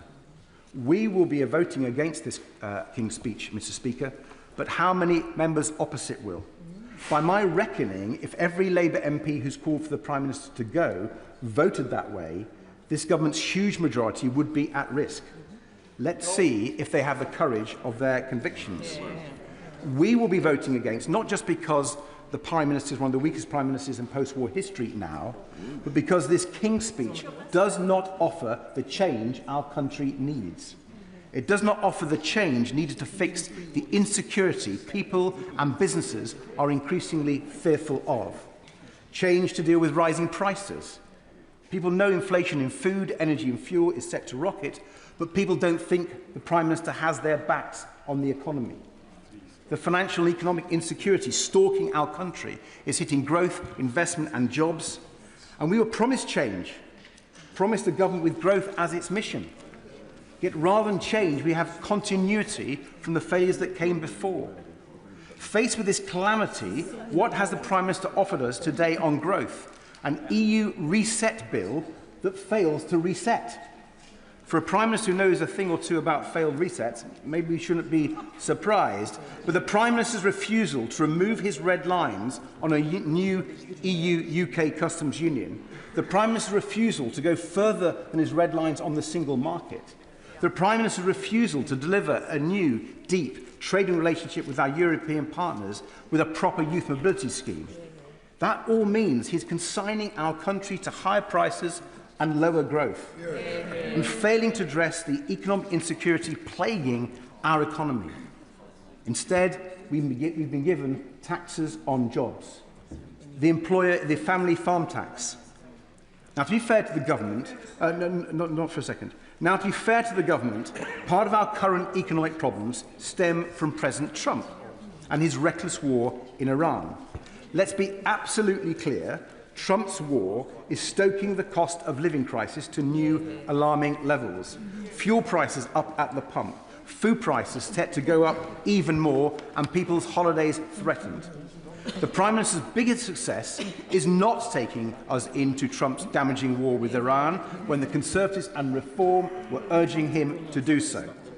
Yet by failing to build new and deeper economic alliances with Europe and the Commonwealth, as we have been urging, this country is set to be hit far harder by the inflation coming from the Straits of Hormuz. Thank you for giving way. And I think we all recognise the impact that Trump's war is going to have on the economy. He offers membership of the single market and the customs union as a solution to this. Prices in Edinburgh South West are going up right now. How long would it take to access the single market? How long would it take to be a member of the customs union, in his estimation? Grateful for the honourable gentleman's intervention. He obviously didn't notice that we've been the only party putting forward a costed package to reduce the cost of petrol and diesel at the pumps, and that could be done immediately. So I think the honourable member should pay more attention. Trumpflation is predicted to be worse here because of the failures of this government and indeed the last. And Mr. Speaker, cozying up to this White House was never going to work. And it hasn't. And I suspect history will show that the Prime Minister's approach to President Trump was one of his worst mistakes. The sad truth is that President Trump is one of the reasons why so many people in our country do feel insecure, anxious and fearful about the future. From trade tariffs to the weakening of NATO, President Trump has broken all the certainties British people and British businesses used to rely upon. Yet this government has been far too slow to realise this and to respond to this new reality. The Conservatives and Reform may not have woken up, but there's no excuse for the government. And so it's been left to us, Madam Deputy Speaker. The country can know that my party will champion new and changing international alliances so vital for the British economy and the defence of the United Kingdom. But let me try to find an area of agreement. I do welcome the government's decision to bring forward an energy independence bill, though we will scrutinise it line by line and advance our more ambitious ideas. But I've long felt energy independence should be a long-term goal for our country and our allies. Even before Trump's war in Iran, people and businesses were being hit because of our dependence on others for fuel. Energy bills for households are still around a third higher than before Putin's war in Ukraine. When fossil fuel dictators like Vladimir Putin can hit the pockets of every family and pensioner in our country, when tyrannical regimes like Tehran's can hold our country and the world to ransom, surely it's time to wake up. Mr. Speaker, Madam Deputy Speaker, oil and gas prices have a long history of spiking and hurting our economy. Even when North Sea oil and gas production was at its height, now almost 30 years ago, the UK could still be hit because we have always been price takers. And while I've always been pragmatic on our North Sea oil industry, for our economy, not least in Scotland, it is simply fantasy and fabrication for some in this House to pretend there is a solution in the North Sea to high energy prices. The best way to cut energy bills is to invest in homegrown renewable power. So in the Energy Independence Bill, we will push the government to go further, just like we did early in this Parliament on solar power with the Sunshine Bill of my honourable friend for Cheltenham. Now law. And Mr. Speaker, the Prime Minister, or whoever replaces him, must take up our plan to protect people from Trumpflation on fuel bills and cut fuel duty, rail fares and bus prices, protect British families and businesses right now. Madam Deputy Speaker, the Liberal Democrat agenda of greater security for families and businesses begins with greater economic, financial and energy security, but it's also built on greater security for our country. The government must do far more to bolster our nation's defences. With Vladimir Putin waging war in Europe and the need to redouble our efforts to support our brave Ukrainian allies to beat Russia, with a wildly unpredictable president sitting in the White House, leading a dangerous, idiotic war in the Middle East, and then undermining NATO at every turn, with a world order challenged by the rise of China, the case for urgent and significant rises in defence spending is clearly a strong one. And it is even stronger when one looks at the state of our defence readiness. The Conservatives failed on the #1 task of any government to defend our country and back our armed forces. They left our army at the lowest size since Napoleonic wars. They left our navy at the lowest size since the English Civil War. And yet this Labour government has moved at a snail's pace, failing month after month to publish their own defence investment plan. In contrast, Madam Deputy Speaker, we've called for the immediate launch of defence bonds to raise $20 billion over 2 years, building on successful models used by Poland, and for a commitment to spending 3% of GDP on defence by 2030 at the latest. We've argued for a new European rearmament bank, so our defence industries will lead the next generation of defence technologies. If the history of the last century has taught us anything, if the experience of President Trump has taught us anything, it is essential and urgent that we work with our European and Commonwealth allies to secure and defend our country, our values and our way of life. And central to our British way of life, Madam Deputy Speaker, is the NHS, to which I now turn. And it's important I do so, because I'm likely to be the only opposition party leader to stand up for healthcare in this debate, as the Conservatives are so embarrassed by their record, and Reform's leader has spent decades saying he wants to get rid of the NHS entirely. Now, the government would have us believe that he's turned the NHS round after the mess left by the last government. But when he's not plotting his next leadership bid on the Prime Minister, the Secretary of State would have Labour backbenchers believe he's fixing the NHS. If only, Madam Deputy Speaker, if only. Now we're told that the Health Secretary is preparing to resign tomorrow. Madam Deputy Speaker, this resignation is taking so long, it would give NHS waiting lists a run for their money. Anyone who visits their local hospital knows that the NHS remains in a critical state. Thousands of people are still being treated in hospital corridors every day. We're now even seeing job adverts for people to provide care in corridors. I'll give way. I'd be interested if he could remind us how he voted on Andrew Langster's reforms of the NHS, many of which are still creating problems in our NHS today. Many of those, and he ought to know that there's not only been a long time when this party was messing up our NHS, but they've had 2 years and they've absolutely failed, Madam Deputy Speaker. And let's turn to their promises to turn round primary care, with more GPs, more NHS dentists, more community pharmacists. Well, some areas of the country have been going backwards since this government came to power. And when it comes to people feeling more secure in their lives, in their futures, quality healthcare is central. I won't list off all our policies for fixing the NHS, except one: care, social care, family care, and not for the first time, I must declare an interest. The reason I want to focus on care is because it is the central, radical and transformational change that has to happen if we are to fix our NHS. 2 years ago, in the debate on the last humble address, I raised care with the Prime Minister as the big challenge the government had to tackle to rescue the NHS. I welcomed promises back then for cross-party working. But what's happened? Almost nothing. True, the excellent Baroness Casey has been dispatched around the country on a timetable written in the Treasury, but her report lands just before the election. So once again, nothing happens for care in this Parliament.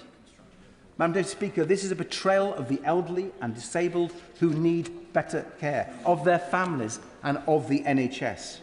We will not let up in the fight to fix social care and to back people caring for their loved ones at home. We will put forward the changes our country needs for people to feel less insecure when facing old age and illness. And there's another aspect to our national life where insecurity has got worse and worse, and that's farming and food. British farmers are world-renowned.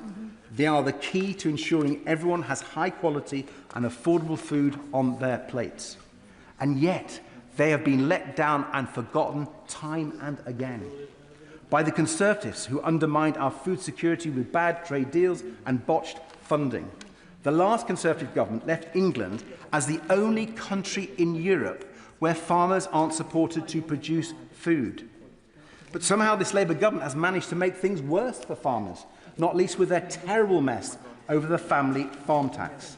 That is why we've been calling for a good food bill in this King's speech to prioritise food security and back British farmers to produce British food. With Trump's idiotic war in Iran hitting farmers with everything from higher fertiliser costs to higher prices for red diesel, the need for our good food bill couldn't be more urgent. Coupled with our plans for a much closer trading relationship with Europe, there is a pathway to greater food security and lower food prices, and the government must seize it. Mr. Speaker, there are many ways in which our party believes the government should tackle the insecurity people across our country feel right now. From quicker, tougher action on the damage being done by social media to our young people and people's mental health, to backing the case for more community police officers to keep our communities safer, to having a fair asylum and immigration policy which is genuinely effective against irregular immigration, but welcomes people who play by the rules and contribute to our great country. From tackling the continuing scandals in our water industry to building the affordable and social housing so many families and young people desperately need, and ensuring children and families are at the heart of reform to special education needs. My honourable and right honourable colleagues will set out our approach on all these issues over the course of this debate. But I want to end by addressing the threat to our country from another source, from populist politicians and extremist parties, who sow division, who play the blame game, who make wild promises, and who are a threat to our very democracy. They are exploiting our broken political system, which both the Conservatives and Labour have failed to fix. The first past-the-post electoral system of winner takes all was supposed to bring stability, was supposed to provide majority government that could take the tough long-term decisions to deliver for our country on the economy, on the NHS and on defence. And we see how badly it has failed. Majority governments, yes, but with 6 prime ministers in a decade, soon probably 7, hardly stability when so many people now ask, is Britain governable? And this concentration of power undermines so much and leads to the scandals that undermine the standing of our democracy even more. When a twice-sacked member of the House of Lords is handed the most prestigious ambassador post we have, despite the Prime Minister knowing his links to a convicted paedophile and sex trafficker, when a Conservative Prime Minister consistently broke the rules he himself set for the rest of us during one of our nation's most severe crises, when a leader of a political party thinks a £5 million gift from a Thai-based crypto billionaire doesn't reek of corruption, and the threat is clear. A Reform Party who takes its orders from their American boss at Mar-a-Lago could win a majority on less than a third of the popular vote under our electoral system. Madam Deputy Speaker, we must fix our broken political system before it's too late, and this King's speech is not up to that historic, vital task. We need a new Magna Carta to enshrine the rights of citizens, protect us now from the populist extremists threatening our country. And I give way to, who was it wanting to be? The honourable gentleman for giving way. I would point out that the results in Bradford district were some of the most unrepresentative, with Reform taking a majority of seats despite having only 23% of the popular vote there. So does he agree with me that while Reform made gains in seats, they are not what the majority of people in this country support? The figures from Bradford, and she makes the case that our party makes for electoral reform at local government and national government. I may say in my honourable friends' constituencies of Twickenham and Richmond Park, we now have every single councillor, Madam Deputy Speaker, but we don't have every single vote, and we would welcome electoral reform in our councils where we are overrepresented, and I hope her government listens to the voices of these benches. Madam Deputy Speaker, it is clear the country wants change. When the battering the two old parties received at the recent elections, it's clear they're not offering it. Worryingly, many are looking to the extremes on the left and the right, thinking that if we burn the system down, things would improve. Yet I don't believe the British people want Trump's divisive, unfair America here, even though that's Reform's offer of change. And I don't believe British people want change with a reheated Corbynista agenda put forward by a Green Party which no longer offers serious action to protect our nature and our climate. So it will fall to this party, the only non-populist, non-extremist party left standing to offer the real change people crave. Our change is about building things up, not burning them down. Our change is about bringing people, communities and our country together, not dividing and blaming people. From Europe to social care, from energy to defence, from political reform to our environment, I'm proud to lead a party that's preparing for government so our country can be changed for the better. Gareth Thomas. Mr. Speaker, I should at the outset say how much I welcome the opening remarks of my right honourable friend, the Prime Minister, about anti-Semitism.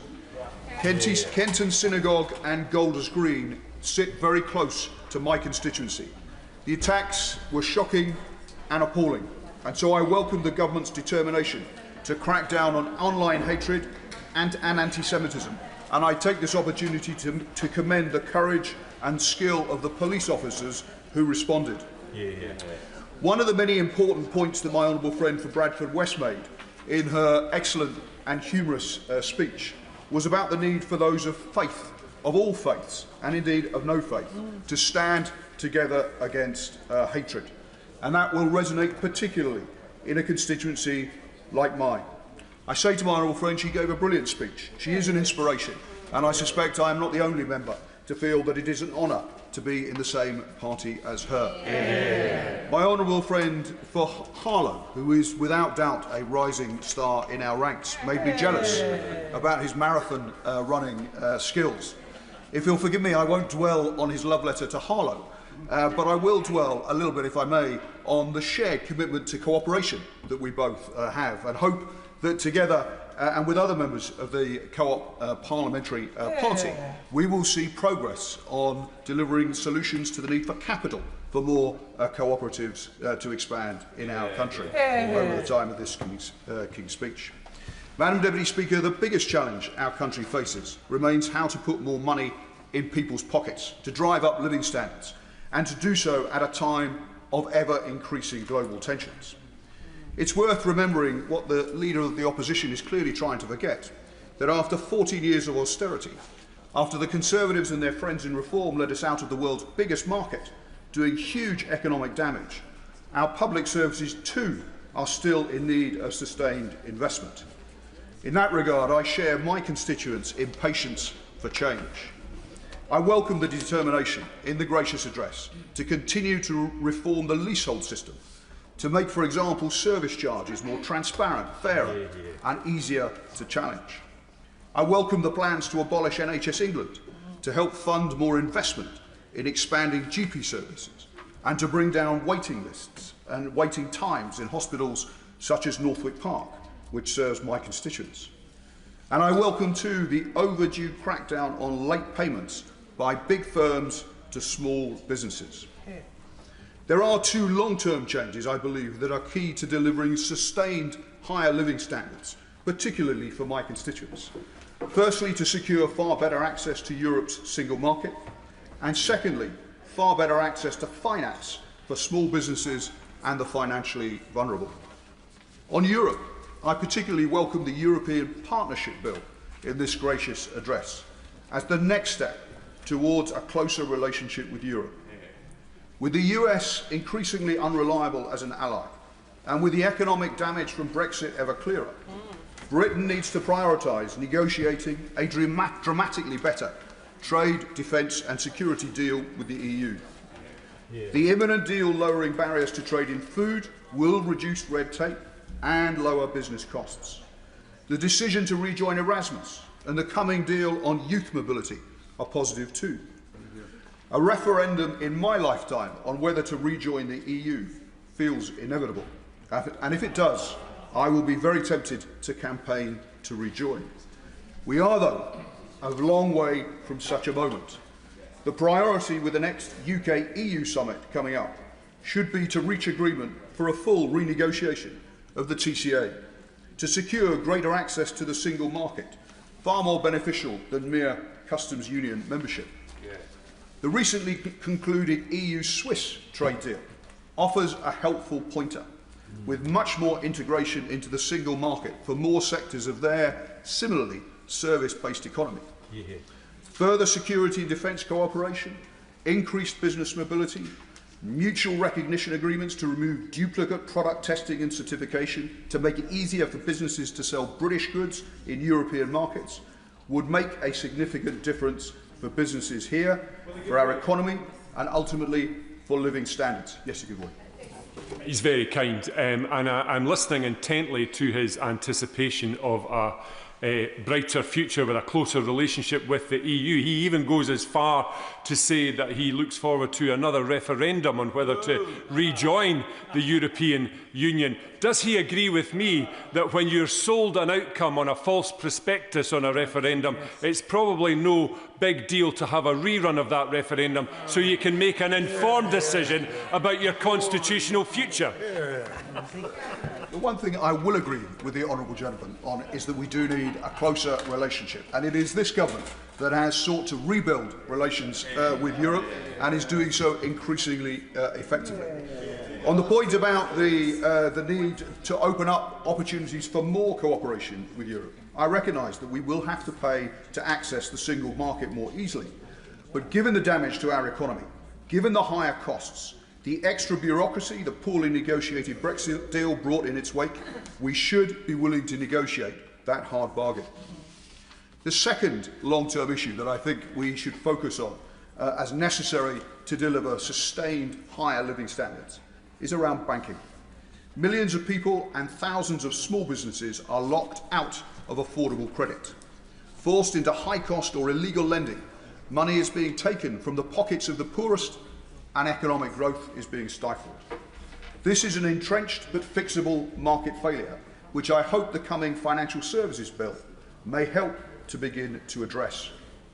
Research by the National Institute for Economic and Social Research, funded by the Treasury and the Department for Business and Trade, that was published in January, made the striking conclusion that if Britain had a network of mutual banks that had stronger direct relationships with their small business owners, that growth would be higher by between 1% and more than 2% over its first 5 years, rising to between 1.7% and 3.5% over the long term. It noted too how investment would be almost 2 to 3.5% higher in the first 5 years, rising to between 2 to almost 4.5% higher in the long run. The research and it is academic research, which looks at the impact of mutual banks in France, state-run German regional banks, and community development finance institutions in the US, considers how much more lending would happen if we had a somewhat less centralised banking model than we have currently here in the UK. There are many suggestions for how to deliver growth currently doing the rounds, but the scale of the impact of more investment in mutual or community banks, as this serious research suggests, does beg the obvious question of what more we could achieve in this Parliament in this area, to expand the reach and scale of mutual banks, building more direct and personal relationships with more small and medium-sized businesses, offering more affordable credit options for personal customers, and a greater willingness to back hard-headed community ownership initiatives that help to restore pride in the places we live. Fair banking legislation, similar to what exists in the US, would help. Proactive efforts to help credit unions expand by employers, particularly in the public sector, through payroll deduction options, would help too. The biggest banks should actively help support the expansion of community banks. One or two do. But they need sustained private capital investment. Barclays, Santander and HSBC invest in CDFIs or community banks in the US, but they don't here in the UK. That should change. Let me now turn to the international situation. I welcome the government's continuing support for Ukraine, the decision to stay out of the illegal conflict with Iran, and the strong support for NATO. The situation in Gaza remains profoundly disturbing. Every child under 5 in Gaza is considered undernourished by UNICEF and other aid agencies. Almost every school has been destroyed or severely damaged, and 96% of households lack adequate access to water. Over 1 million children are facing a catastrophic humanitarian crisis, which I would suggest demands fresh and sustained UK engagement. I strongly supported the government's decision last year to recognise the state of Palestine, to protect the viability of a two-state solution and create a path towards a lasting peace for the Israeli and Palestinian people. Distant as that prospect may seem, it remains, in my view, the only path to a sustainable peace for the Palestinians and Israelis alike. The UN documented more than 1,800 settler attacks last year in the West Bank, the highest on record, clearly part of a sustained campaign to reduce the possibility of a viable Palestinian state. So action to clamp down on goods coming into the UK from illegal settlements and to further sanction violent settlers is needed. Lastly, 80 years on since the founding meeting took place just across from where this House now meets, a renewed commitment to the United Nations has never been more necessary. For all its failings, and there have been many, it remains our best route for addressing conflicts, for tackling global health threats, for promoting the rights of all, for delivering humanitarian aid, and for championing the interests of the world's most vulnerable. With our coming G20 and then our coming G7 presidency, we are in a unique position to support the current UN Secretary-General as he seeks to rethink and reaffirm the UN's role for the world we're in now. I hope we'll support him in those efforts. Sir Andrew Mitchell. Thank you, Madam Deputy Speaker, for giving me a chance to contribute to this King's Speech debate today at such an early point in it. It's a pleasure to follow the Honourable Gentleman for Harrow West, and I want to express strong support for what he said about the government's determination, the whole of Parliament's determination to crack down on anti-Semitism. And I hope that he will have carried everyone in this House in the words that he used. It's a great pleasure also to congratulate the honourable members for Bradford West and for Harlow on their brilliant speeches today, which entertained and amused the House. The honourable gentleman for Harrow West said it was an honour to be in the same party as both of them, but I think all of us can say it's an honour to be in the same parliament as both of them, and they certainly did very well. I have to admit, Madam Deputy Speaker, that it is now 34 years since in 1992 I had the privilege of seconding the Queen's speech from over there. On that occasion, Madam Deputy Speaker, I referred to myself as an oily young man on the make, Those were the days. Now he's an old man. Those were the days, Madam Deputy Speaker. Only old man. Now, Madam Deputy Speaker, there are 3 points I wish to contribute briefly to the debate. 3 points that came off the doorsteps in the royal town of Sutton Coldfield during these recent elections, where I was listening very carefully to my constituents. Elections, incidentally, which were extremely successful for the Conservatives in the royal town of Sutton Coldfield, where we held now all 10 seats on Birmingham City Council, having got rid of the last vestiges of the Labour Party in the royal town. That clean sweep in the royal town of Sutton Coldfield was not echoed across the city of Birmingham, where there are now 6 significant parties represented on the council, making governance even more difficult than it was before. And I urge the Treasury bench, and in particular the Secretary of State for the Environment and Local Government, to be on red alert about what happens now in the city of Birmingham. They are, I think, going to need to give the commissioners far greater powers. There are vulnerable people, old and young, who depend upon Birmingham City Council turning a page and becoming a more effective giver of good local governance. And the words of the Conservative leader of the Conservative group on the Birmingham City Council, Robert Alden, are important. He said, and I quote, "We'll try to work with people across the political spectrum to try and deliver these priorities." Now, Birmingham has languished under a profoundly inadequate Labour administration, which even the Labour Party nationally did not think was doing a proper job. And it will now require a Herculean effort of restraint and goodwill to deliver the governance the people of Birmingham are entitled to receive. This will involve, I think, also devolving more power locally. Governance is always best when it is closest to the people it seeks to serve. And certainly for the Royal Town of Sutton Coldfield's Town Council, under its outstanding leader, Simon Ward, we are ready for more devolution, and we think that will make life better for local people.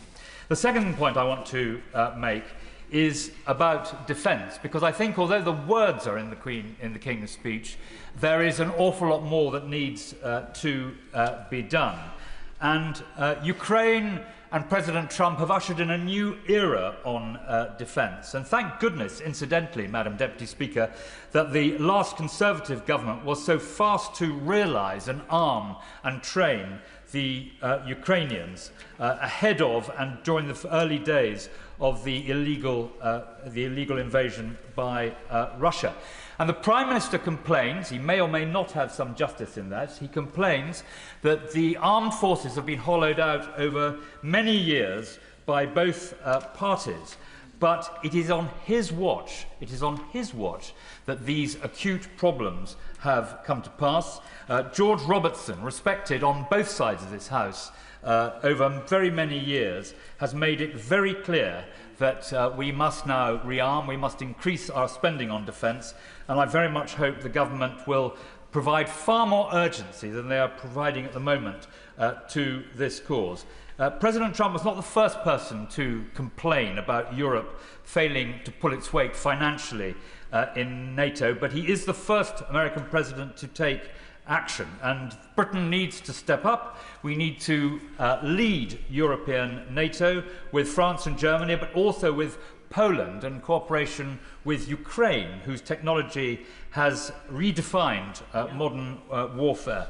Australia and Canada are significantly increasing their spending, and I hope very much that the government will now, as I say, entertain far greater urgency in addressing these matters. I'm pleased to see that Gordon Brown is now at the heart of this Labour government, so I hope that he will explain the importance of soft power being the other side of the defence coin. There are many honourable ladies and gentlemen on the other side of the House who are experts on defence, and they know that the government made a terrible mistake in cutting further the amount that we spend on development. Development is a very important arrow in the defence quiver. And I hope very much indeed that Gordon Brown will be able to explain to the government why this is so important and why they have made such a mistake. Now, the third and final point I want to make, Madam Deputy Speaker, is about welfare. Welfare is now consuming every penny we raise in income tax, and we simply cannot go on like this. The government always appears to be caught in the headlights whenever welfare is discussed, and the last time they sought to tackle this issue, they were unable to carry their backbenches, and they failed to do so. And I submit that they failed to do so because they tackled it in the wrong way. And there are 3 rules of welfare reform, as I learnt many years ago as a junior welfare minister in John Major's government when I was a minister between 1995 and 1997. That may be 30 years ago, but the rules of welfare reform have not changed. It was, Madam Deputy Speaker, the most complex of the various ministerial jobs it was my privilege to undertake.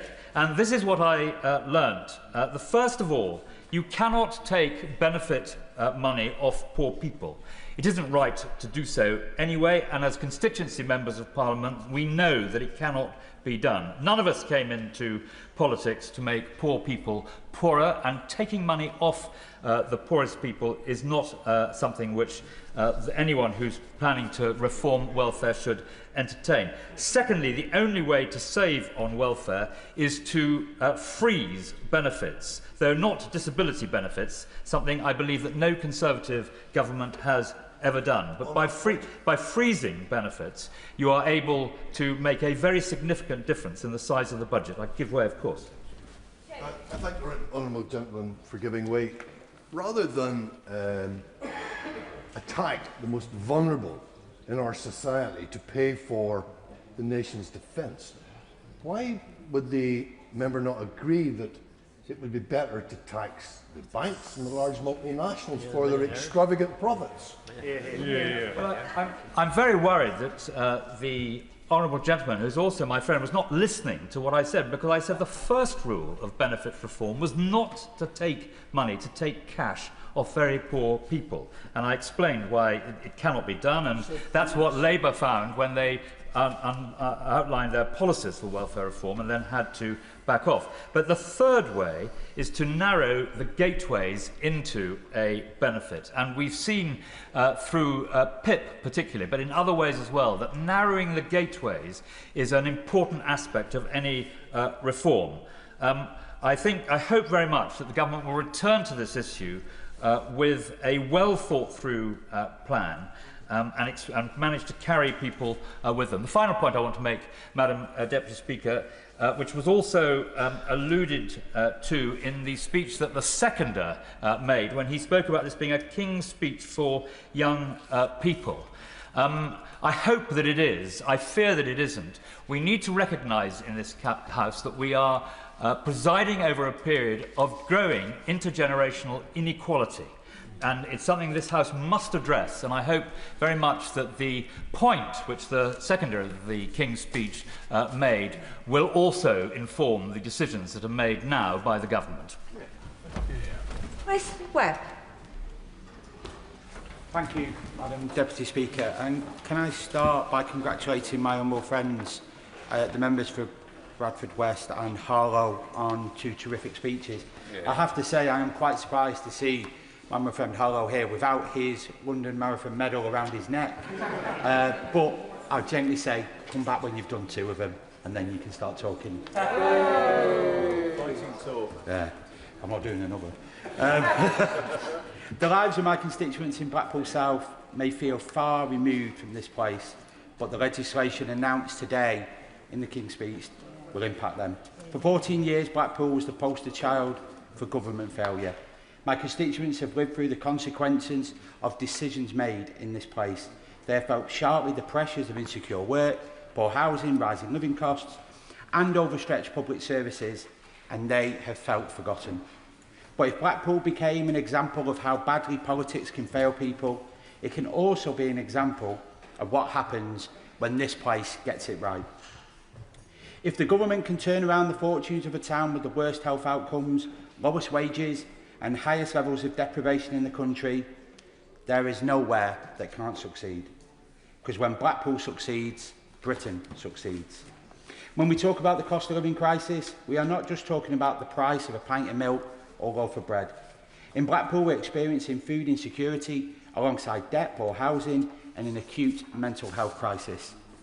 Families already struggling to pay the rent are pushed further behind by insecure work and rising bills. This is not isolated problems and there is no quick fix. Legislation passed in this House matters so much in constituencies like mine.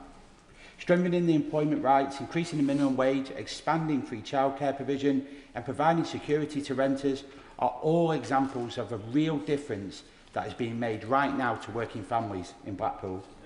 But with parents still skipping meals so their children can eat, there is still much work to be done. I hope the legislation announced today will ease the pressure on working people who have carried the burden of economic instability for far too long. Energy security is part of that challenge too. The devastating conflict in Iran is having a growing impact across the world. For families in Blackpool already struggling to make ends meet, another spike in their bills is devastating. My constituents deserve the security of knowing their energy supply is reliable and affordable, and the Energy Independence Bill hopefully will give them that. I welcome the commitments to improve patient care and support early intervention through the NHS Modernisation Bill, because health inequalities remains one of the biggest injustices facing my constituents. People in Blackpool spend around a third of their lives in poor health, and healthy life expectancy for men in my hometown is 50 years old. My son was born in Blackpool, as I was. The simple fact means he and all the other children born in our town are expected to live 10 years less than a child born in Hampshire. That's 10 years stolen before they've even had the chance to live them. There is nothing inevitable about those figures. They are results of political choices and years of inequality. NHS reform must be meaningful, improving outcomes and giving people the chance to live longer and healthier lives. Having visited schools across my constituency, met with parents of SEND children and read hundreds of the responses to my constituency SEND survey, it's clear to me that the current system is not working for families in my constituency and beyond. Parents speak about fighting for support that should already be there. Schools are under enormous pressure and children are waiting far too long for the help they need. The funding secured earlier this year and the 2 new SEND schools in Blackpool is welcome, because it will mean more children are getting the support closer to home and fewer families are facing months of uncertainty and delay. But areas with the highest levels of need must receive support that reflects the reality in their area, because children growing up in Blackpool deserve the same opportunities as children growing up anywhere else in this country.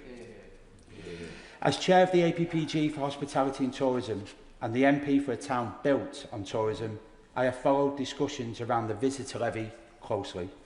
Tourism supports thousands of jobs in Blackpool. It gives young people the opportunities to join the job ladder, as it did with me selling Kiss Me Quick hats at 14, and the tourist pound reaches far beyond hotels and guest houses. It supports pubs, cafes, restaurants, theatres, attractions and transport links across our area. Before the introduction of the overnight visitor levy bill, the concerns of the sector must be taken seriously, because additional costs and additional burdens will hit them hardest. And if we are serious about supporting British tourism, I repeat my call on the Chancellor to reduce VAT for hospitality and tourism in line with other European countries. Just under 2 years ago in this House, I stood on the benches opposite when we were in opposition and asked my first question as the MP for Blackpool South. I called on taxi licensing reform. Taxis are an essential part of Blackpool's transport network, yet the licensing scheme has failed both passengers and our local economy. We need reform so that local drivers are protected, passengers are safe, and Blackpool gets the benefit of the revenue that's created in our town, instead of leaving down the motorway at the end of each day. After a long campaign, I'm delighted that the government will be taking action that I've long campaigned for, to modernise taxi and private hire laws. This bill can finally address the issue of out-of-air working, protecting public safety and supporting local taxi revenue. Madam Deputy Speaker, in closing, this place has the power to change the direction of my seaside town story, and in doing so, change the story Britain tells about itself. So let that be the challenge for this Labour government. We want the trust of the country, then we must prove that we can rebuild places, unfortunately, the previous government too often written off. Prove that prosperity does not belong only to the wealthiest postcodes. Prove that working people, coastal towns and forgotten communities matter just as much as anywhere else in the United Kingdom. It will stand as proof that a different future is possible, fairer, more hopeful, more equal. Because, as I've said before, when Blackpool succeeds, Britain succeeds. Yeah. Deputy Speaker, I'm grateful to catch your eye in this important King's Speech debate, and I follow other colleagues in congratulating both the members for Bradford West and Harlow on their amusing and well-informed speeches. One of the few things, Madam Deputy Speaker, this government has got right in the King's Speech is the expedited bill to nationalise the Scunthorpe Steelworks to safeguard domestic steel production. That plant is costing the taxpayer £1 million a day, and therefore modernisation and future private and public investment under a government-owned company needs to be implemented. However, our economy is in a very fragile state. It's only growing by 1.3% in real terms in 25, and the OBR forecasts it will only grow by 1.4% in 2026, the lowest of any G7 country. The United Kingdom is carrying one of the highest level of borrowings in the Western world. National debt is a staggering £2.9 trillion, equivalent to 93.8% of our entire GDP, and equivalent to £102,000 per household. Even more concerning, we're expected to spend, wait for it, £111 billion on debt interest alone in servicing that debt. If this was a government department, it would be the third largest. We are heavily reliant on international markets, and our national balance sheet is highly leveraged. That leaves our economy dangerously exposed to external shocks, such as the war in Iran and the Ukraine conflict. As a result, our borrowing premium on that debt is one of the highest in the OECD. We're paying more in debt interest than Greece is today. A 1% rise in those interest rates adds £1.3 billion in costs in the first year and £12 billion by the end of the forecast period, as new expensive debt replaces older, cheaper debt. Indeed, 30-year gilts yesterday hit a 28-year high at 5.81%. That gives a clue as to what the international markets think of our economic standing. On that note, I note that one of the Labour leadership candidates does not have a clue how the bond market functioning our enormous debt actually works. With inflation expected to rise again, with some forecasters expecting it to reach 6.7% next year, we face the very real risk of sliding into recession or a bond strike. And if these very serious consequences were to occur, this country would be forced to take much more fundamental measures to cut our expenditure. A competent government should already be doing this to avoid any chance of this happening and our reputation in the international markets. I note the government has included a bill to reform the welfare system. 1 million people who could work but are not is causing unacceptable tax increases on the rest of the hard-working population's earnings. On top of this, higher interest rates are leading to higher food prices, mortgage payments and higher business costs. No one in this country, especially poorer working people, will be protected. Some of the issues we are seeing today are avoidable. Current political instability is a major factor. It's not my job as an opposition MP to tell the Labour how to sort out their leadership problems. But whatever they do, it is important to convince the international community and the people of this country that there is a stable, well-thought-out economic policy to give the markets confidence to reduce that current borrowing premium. It is not the job of the government to subsidise every business, but it is the duty of the government to create conditions in which growth, prosperity, enterprise and investment can thrive. The government has introduced a bill to target youth unemployment, which is welcome, but that unemployment has risen 16% or increased by 100,000 compared to a year ago, making it very hard for youngsters now leaving university or their further education to start in their working careers. Yet, businesses, particularly in hospitality and retail, are being taxed into oblivion and not hiring as many people. Can I just do this next paragraph, and I happily give way to the Honourable Lady. In my North Cotswolds constituency, we employ 3,700 people in hospitality, and it provides 220 million to the local economy. However, higher national employers' insurance contribution, rising minimum wages, hugely increasing business rates, energy increases, exacerbated by the Employment Rights Bill, are all making it harder to make profits and stalling growth. Taxes are already at a post-war high, and there are threats to hike them further. None of this environment is encouraging businesses to hire and take on more people and reduce the current high unemployment figures. I can wait to the Honourable Lady. I'm very grateful to the Honourable Member for giving way, and I agree entirely. This, to me, is one of the most business-hostile environments. Would you agree with me that your comments about young people not getting work are actually made worse by the national insurance hikes that have seen almost now a generation being unable to be employed? Would you agree with me on that contention? Well, I'm very grateful. Let's start the term as we mean to go on. No you or your, because it isn't me. So Geoffrey Clifton-Brown.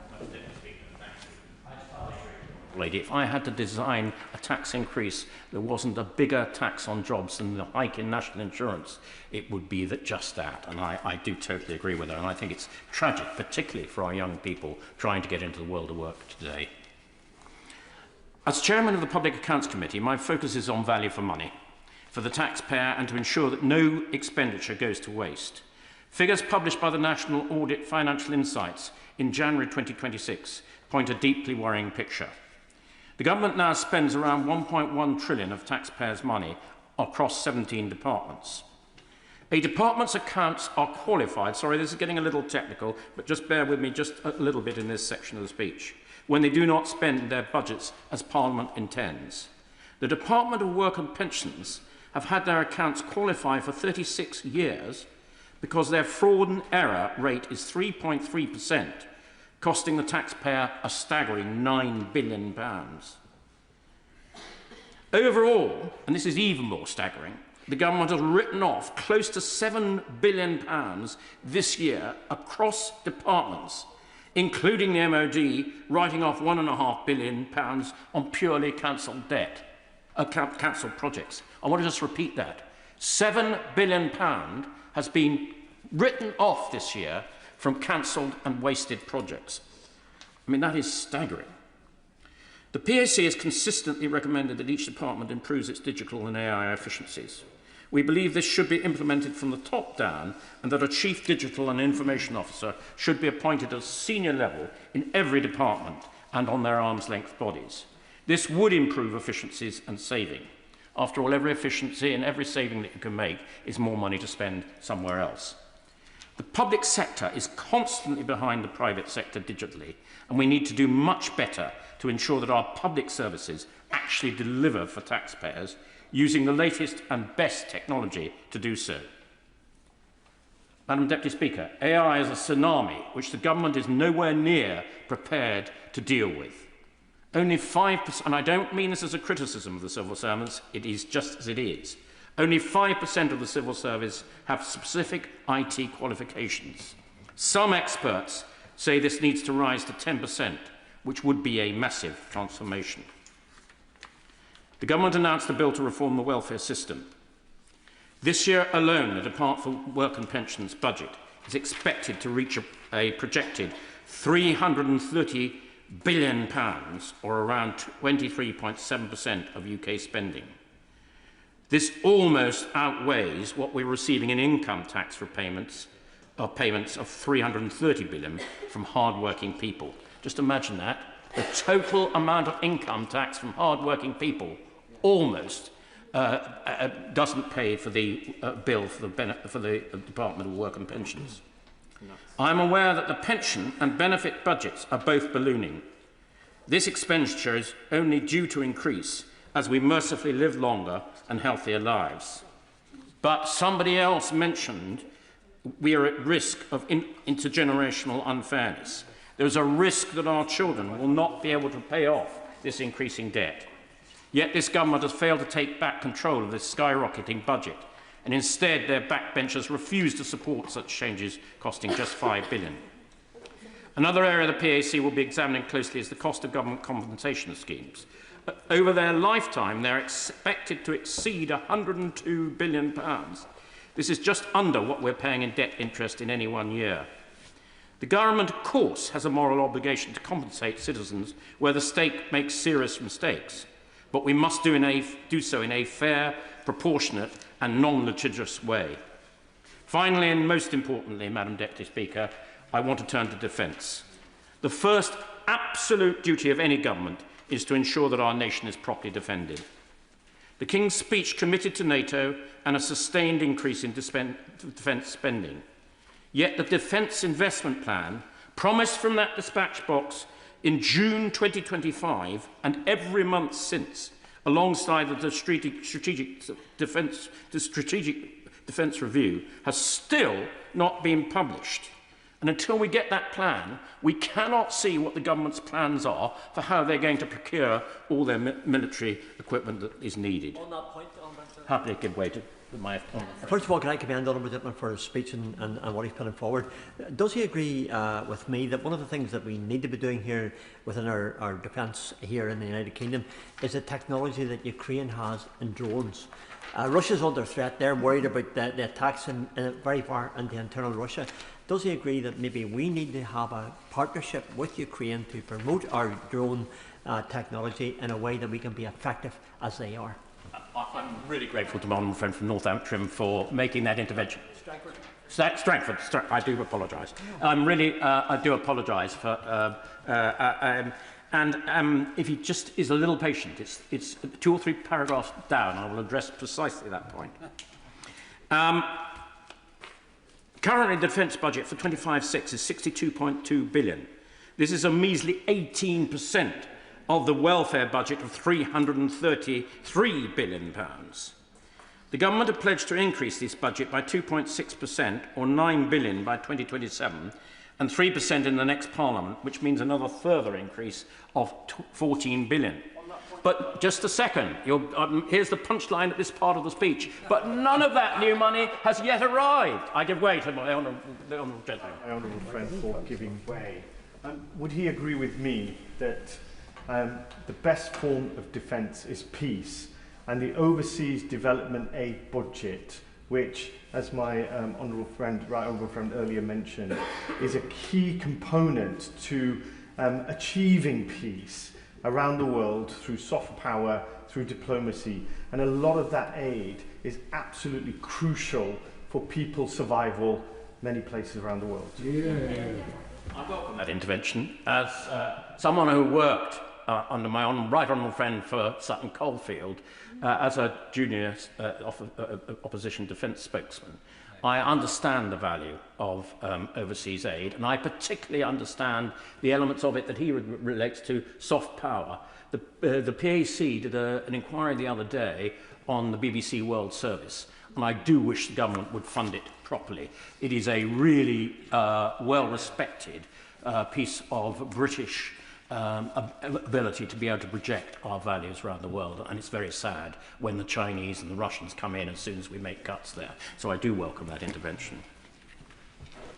At a time of increasing uncertain and bellicose world, our MOD budget is in crisis, resulting in a significant number of procurement projects being put on hold.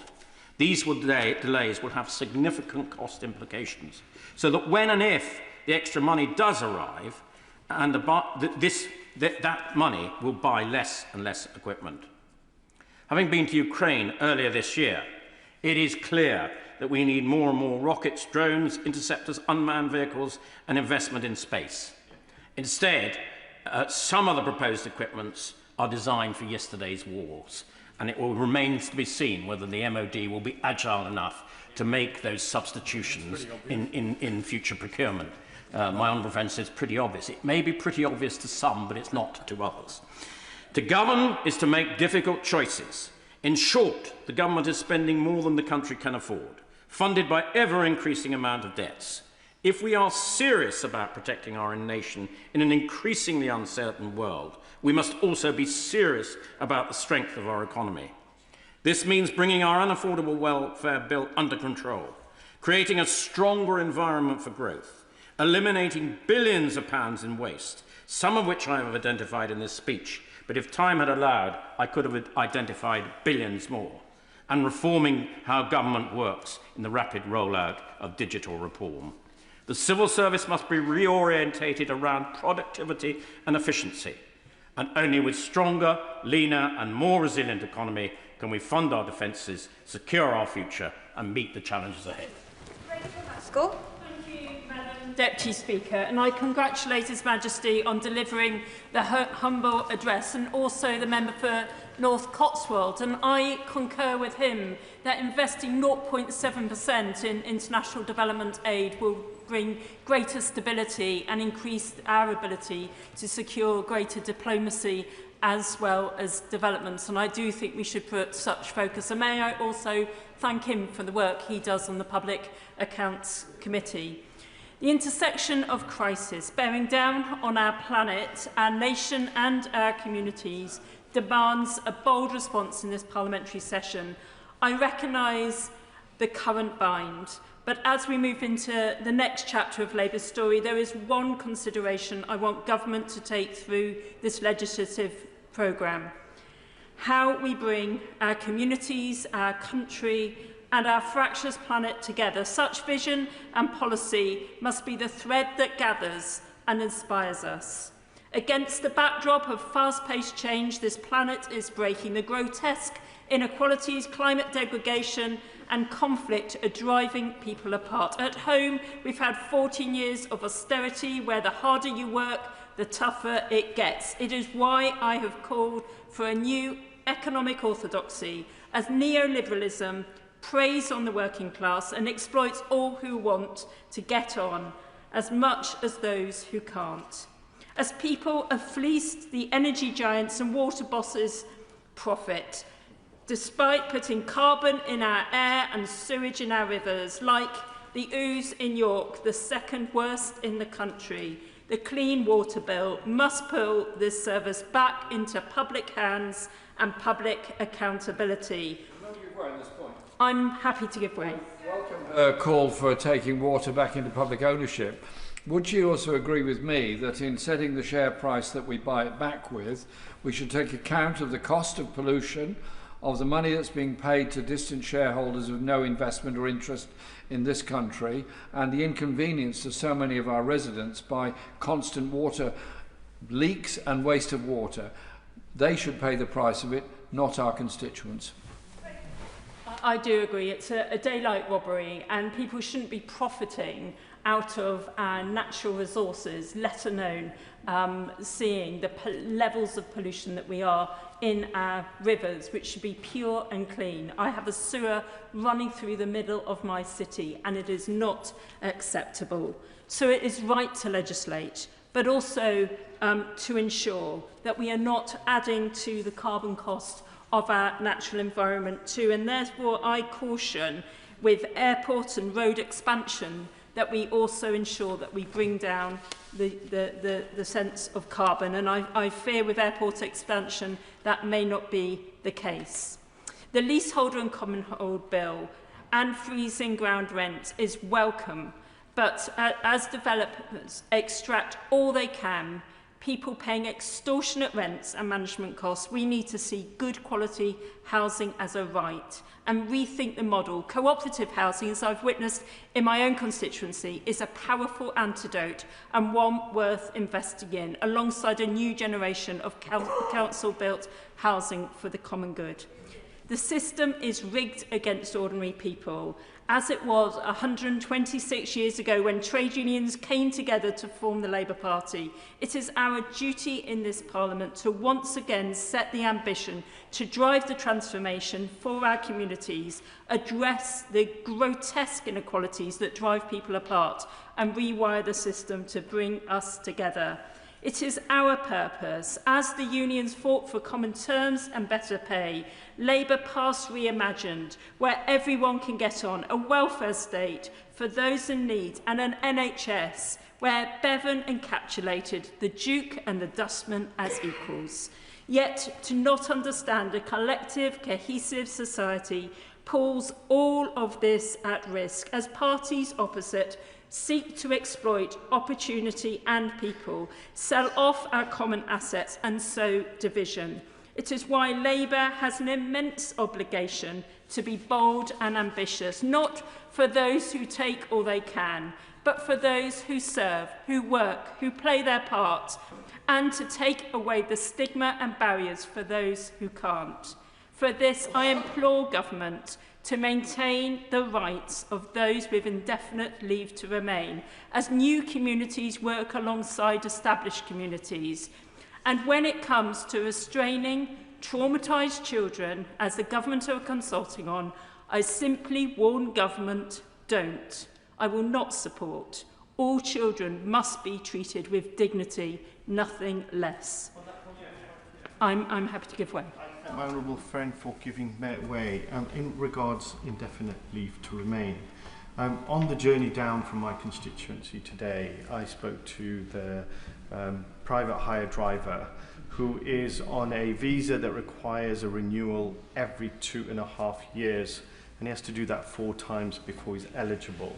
He's not really complaining about that, but when his visa is up for renewal and he sends his documents away, the council will not accept, he won't allow him to continue working while the visa is being processed. Would my honourable friend agree with me that that should be looked at and there shouldn't be any unintended consequences from this process? Yeah, and the honourable members put that well and truly on the record. We need to reform the system. It is really prejudiced against so many people that are working hard within our society, and therefore we mustn't see these increases either in the indefinite leave to remain, because our word should be our bond and we should honour the agreements we make.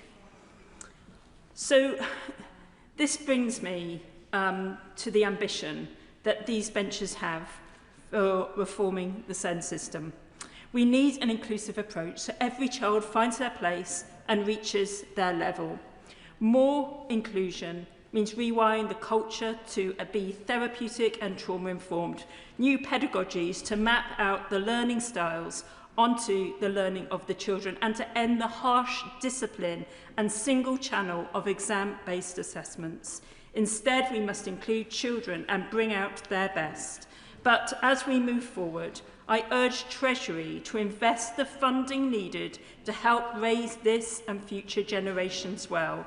From 1001 critical days supporting parents and babies with the right foundations, to ensuring that the wraparound support that teachers, health professionals and support staff need to ensure our SEND system is fixed once and for all, because such investment will show its benefit in years to come.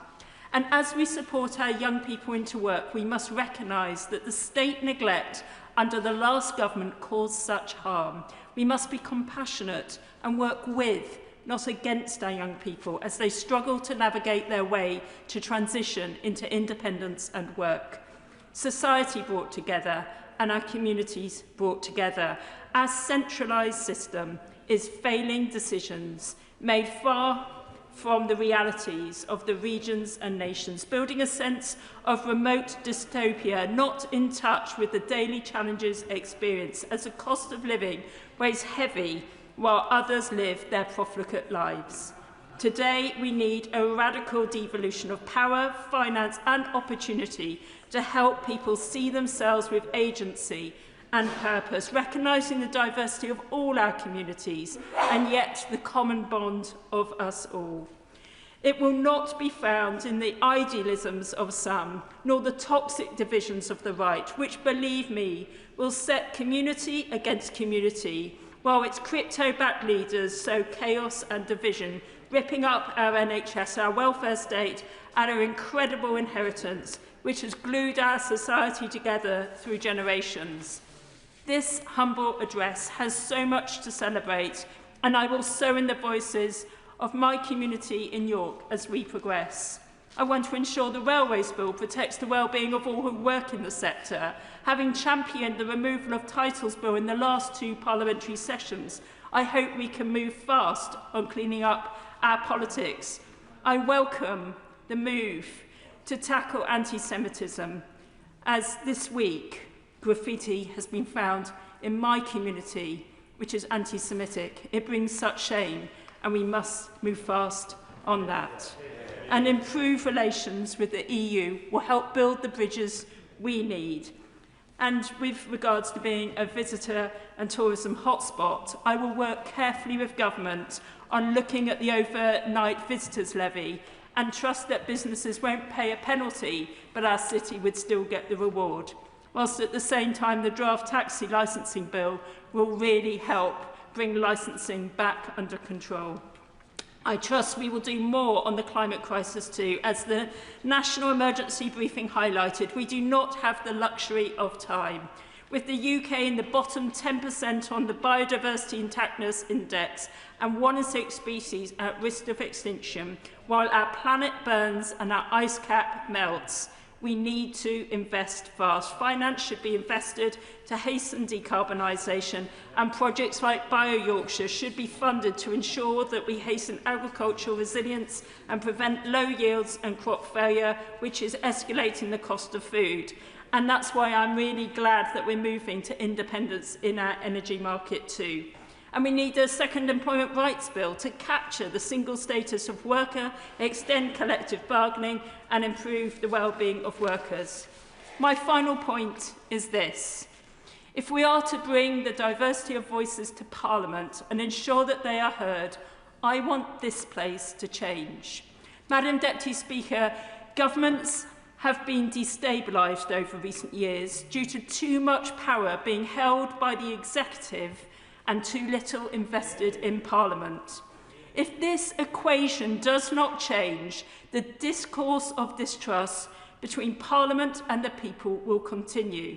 Our voices representing the diversity of the country must be heard and impact the programme of government. I want to see all bills go through in-depth consultation with MPs, inputting the experiences of their communities. Just running AI across consultation responses is not good enough. I want full pre-legislative scrutiny so we can ensure that bills are robust, unifying and do everything possible to improve the lives of those we represent. Without this, I fear we will let people down, the people we were sent here to represent. It is time to include all. The mission too great for a few.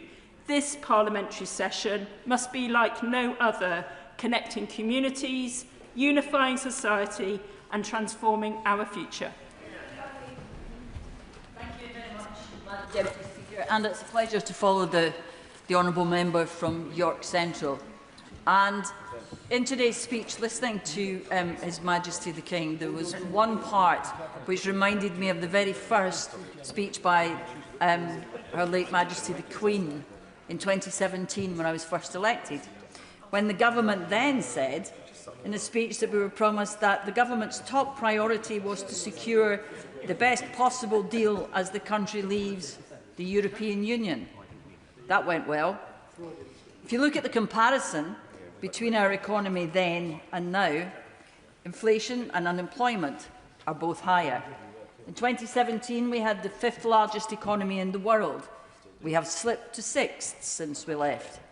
And outside of this place in 2017, people were concerned for the welfare of the refugees risking their lives on boats to cross the Mediterranean. But landing in a safe European Union country meant that was where they had to seek refuge. Not now. Having left the European Union, that rule no longer applies to us. Something the Brexiteers omitted, perhaps forgot, to mention then in their campaign or now in their immigration rants. And that is why one part of this speech I welcome is the promise of closer links with the European Union. But while I'm delighted to hear that, in the words of the speech, we will strengthen ties, what exactly will that mean? At the weekend, I spent time with some non-political friends, a welcome break, I thought, from constant election messaging of the past few weeks. But they dragged me back there by asking quite clearly and categorically, when are we doing something to get back into the European Union? Leaving had been a disaster for them, for their businesses, for the country. Closer probably won't be enough for them. They want to know exactly what we're going to do, how we're going to get back to the centre of Europe, to lead and work with our neighbours, build trading links which will be essential to economic recovery. And what about the customs union, the single market? Does closer include them? And while I agree that it will help our economic growth, on its own it will not be enough. Not enough to help improve the lives of the constituents who come to me every week. Not enough to cut their energy bills before the next winter. Not enough to provide housing that they can afford or that their children will be able to afford to help them get on the housing ladder. So, while I welcome that, I also welcome the moves on anti-Semitism, which has rocketed in the past few years. We have seen it up 175% in a decade, and it's been all too visible in the recent attacks on our streets. But while the government is promising to tackle anti-Semitism, I hope they will not forget Islamophobia, which is also rampant, or the misogyny which we see everywhere and is influenced by the dangerous views which young men see expressed on the internet and influences how they look at women and girls. And among the 35 bills are measures to support women and give them greater agency over the decision which affects their lives. And again, I don't disagree, but again, like the measures on the European Union, it's not exactly clear what it will mean. More action on domestic abuse, helping women entrepreneurs, yes, it sounds good, but I hope it's more than just clever language and warm words, rather than bold action. Over the past 2 months, on almost every doorstep I visited, the theme of the conversation was exactly the same: change. Change people wanted, change people voted for 2 years ago, but change they don't feel they're seeing yet. And I'm not entirely sure that they will see that desire reflected in what they heard of the government's plans today. It's all too bitty, unclear, not absolutely transparent. Yes, we know energy security is vital to national security which is increasingly under threat and does need investment. It's only too clear that Ukraine's pain is being suffered on all of our behalves, that without their resistance, the rest of Europe would be even more vulnerable. And again, nothing that most people would take issue with when we speak about our defence. It sounds good. But what I believe people will take issue with is what is missing from the speech. Where is the bold new direction for this country? Where is the thing which will give people in this country hope? Hope that their government understands what it's like to lie awake at night worrying how to pay your bills. Hope that the government understands your fear that the job you just lost because your employer has struggled with national insurance increases will not be your last employment, or that the same employer's growing realisation that they may not be able to hold on to the company they have spent their life building becomes a reality. I actually think that many in this government do understand that, because, like me, they come from a background where that was an all too clear reality. But what the country wants to see is action, change, and they want it soon. Burton-Sampson. Thank you, Madam Deputy Speaker. It's a great pleasure to speak in this King's Speech debate, setting out the Labour Government's new programme for this session, and I warmly welcome its measures. I also thank my honourable friends from Bradford West and from Harlow for their opening speeches. My honourable friend from Bradford West really showed how she had overcome adversity and also took head-on some of the challenges that people who look like me and her in today's society face. And of course, there's no greater a champion for their community than my honourable friend, my Essex friend for Harlow, who he just lives, breathes and is Harlow. And I thank him for all the work he does in his community. This Labour government has already achieved so much, handing back power to local leaders, supporting local regeneration and growth plans, and taking the pivotal step of a new deal for working people. This government's also put in place the biggest change to renters' rights for 40 years, which was particularly welcomed in my constituency of Southend West and Lee, directly giving greater housing security to the 8,938 renters. We've seen other significant improvements already, including a new Best Start family hub at the Blenheim Family Centre, three breakfast clubs in my primary schools, a new extended nursery provision at Chalkwell Hall Infant School, more than £2.5 million worth of investment into South Essex College to upgrade its campus, a new youth hub, one of 80 being rolled out in the UK, whilst the removal of the two-child benefit cap is helping 1,800 families in my constituency and, most importantly, lifting children out of poverty. Add to that we brought back into public ownership both our train lines, which will soon be part of Great British Railways, and opened our first community diagnostic centre in our city, which is having a huge impact, providing 7-day-a-week testing early and late and getting people diagnosed much, much quicker. I've also been thrilled to see more than £2 million worth of new government funding to start to transform the futures of children with special educational needs in Southend. This is the start of a breakthrough moment, and one the families in my constituency have been waiting a long time for. I personally have heard from these families during my See Every Need meetings, bringing parents, school leaders, health representatives and charities together to get the changes right.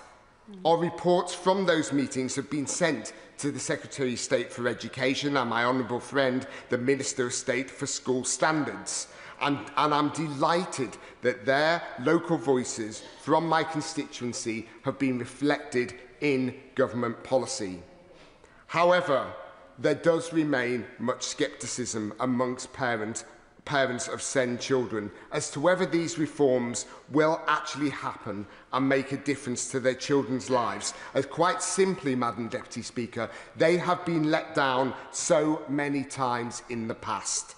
But I am confident that seeing these reforms starting to come forward in legislation during this session as part of the Education for All bill will help give parents more certainty that this government is focused on fixing the situation once and for all. I welcome the announcement in the King's Speech of the Enhancing Financial Services Bill, promising a major shake-up of financial services regulation. As current chair of the Fair Banking APPG and the Open Finance and Payments APPG, I have a passion for reforms to financial services, and I'm pleased to see this legislation coming forward. It is really important, though, that government continues to listen to the voices of industry, ensuring that these reforms are appropriate and genuinely designed to fix the challenges the industry faces. And I thank my honourable friend, the EST, for her work in listening to industry to date. Moving on, conversion therapy and similar practices are appalling. And sadly, I'm aware of people who have been subject of some of these despicable acts. I believe interventions intended to change or suppress a person's sexuality or their gender identity are wrong. And I'm delighted to see a full trans-inclusive ban on conversion practices coming forward. The LGBTQ+ community have waited far too long for this ban after promises made and broken by previous governments. This Labour government is finally bringing forward that ban through the draft Conversion Practices Bill, and it cannot be delivered a moment too soon for our community. I'm grateful for the government's water reform legislation, which is set to go even further with the Clean Water Bill. And I applaud their approach, banning bonuses for water company bosses when companies pollute or fail customers. I have been holding regular water summits since being elected, focusing on storm overflows, sewage discharges and bathing water quality, as well as many other related matters, where we have called our water company, Anglian Water, to account. I'm delighted that the local community has now taken ownership of these summits, proving that they are just as invested in this agenda as our government are.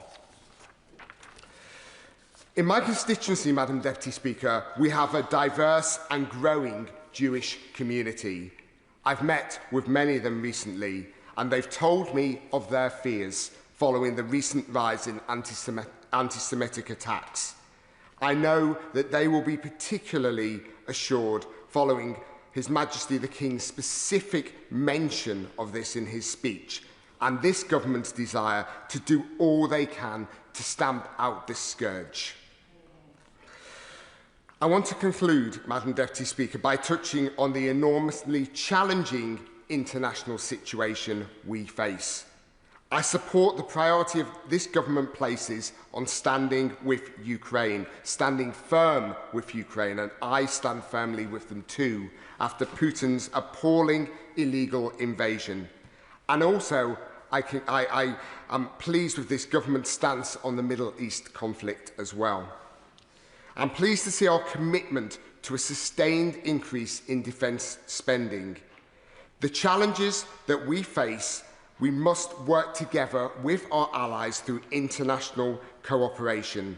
And I'm glad to see in this humble address support strengthening and rebuilding the ties of trust, trade and friendship with our European friends. That was so badly damaged by a poorly implemented Brexit, and we will fix them through our European Partnerships Bill.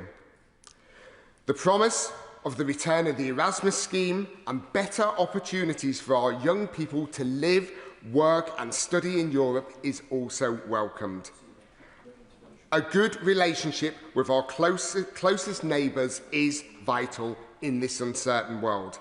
So it's pleasing, therefore, to see the desire to bring forward primary legislation in this area.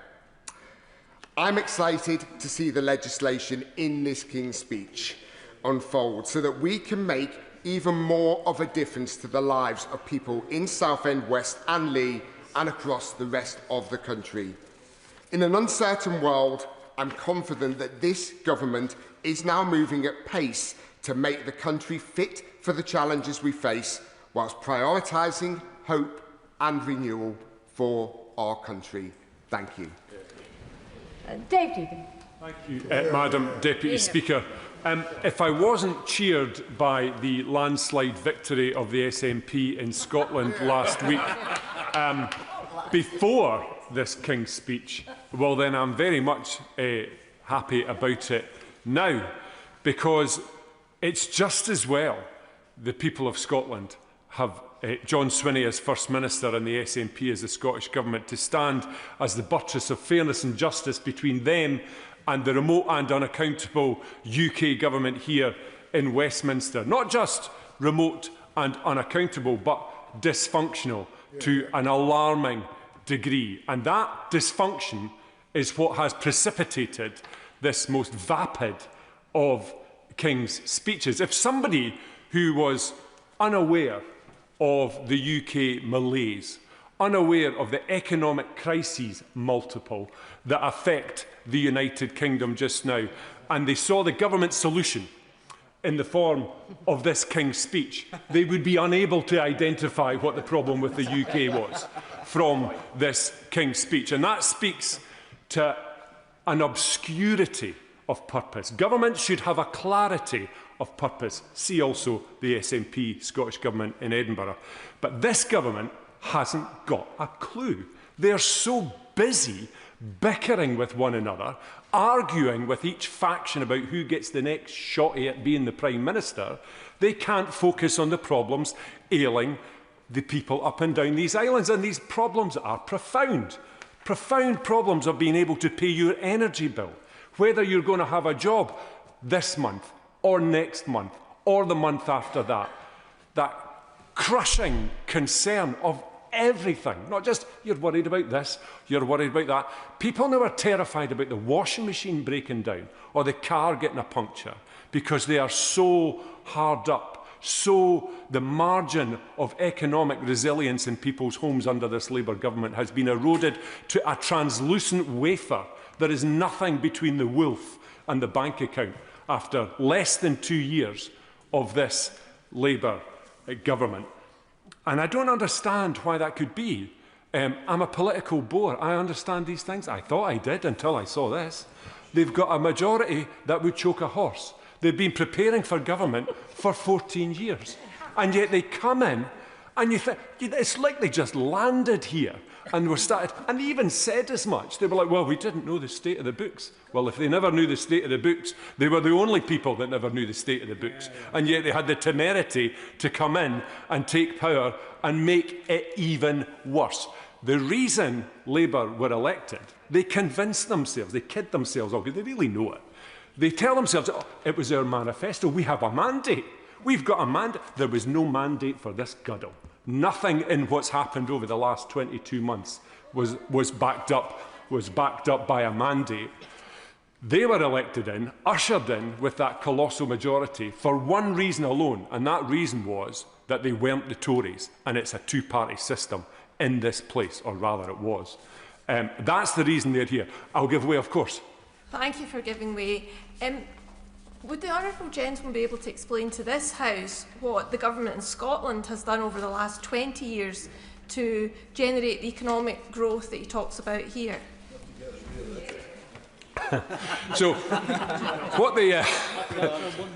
here's what the honourable lady as a Scottish unionist, and I'm sure a proud Scottish unionist for reasons best known to herself, what she needs to understand is that the UK is not contingent on Scotland, but Scotland is contingent on the UK. So decisions made here affect Scotland. Decisions made in Scotland do not affect down here. And it's against that backdrop that Scotland has regularly is in the upper quartile of GDP per capita in the United Kingdom. This myth, I can help her, this myth that we are subsidised by the rest of the UK is risible. We outperform economically more than 3/4 of the UK in any given quarter, roughly. We are the top destination for foreign direct investment. These foreign companies aren't confused. They know where they get a return on their investment in the United Kingdom, and it's in Scotland. And our unemployment is lower, and our employment is higher.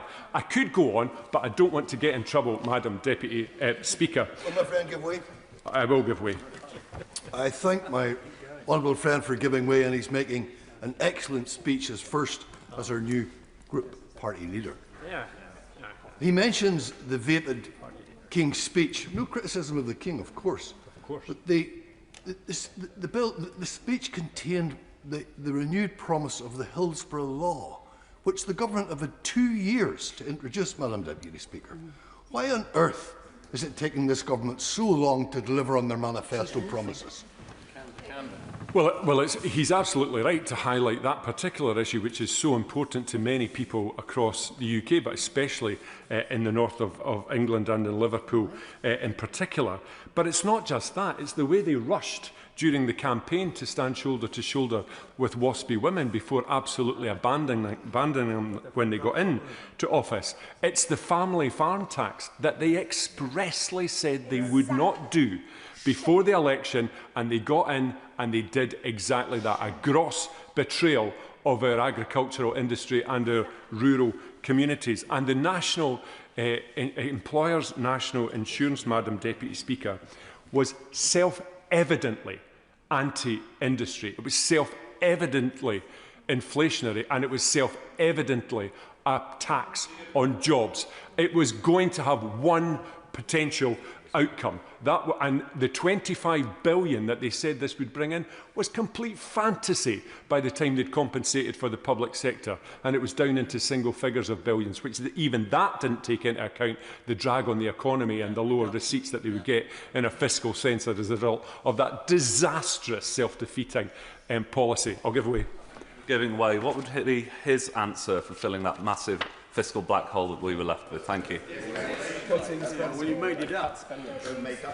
So what the honourable gentleman needs to understand is that you grow your way out of these issues, and growth comes from economic investment in equipment and people, raising productivity, lowering economic inactivity, all the things that have risen under Labour, because Labour don't understand economics. Never have, never will.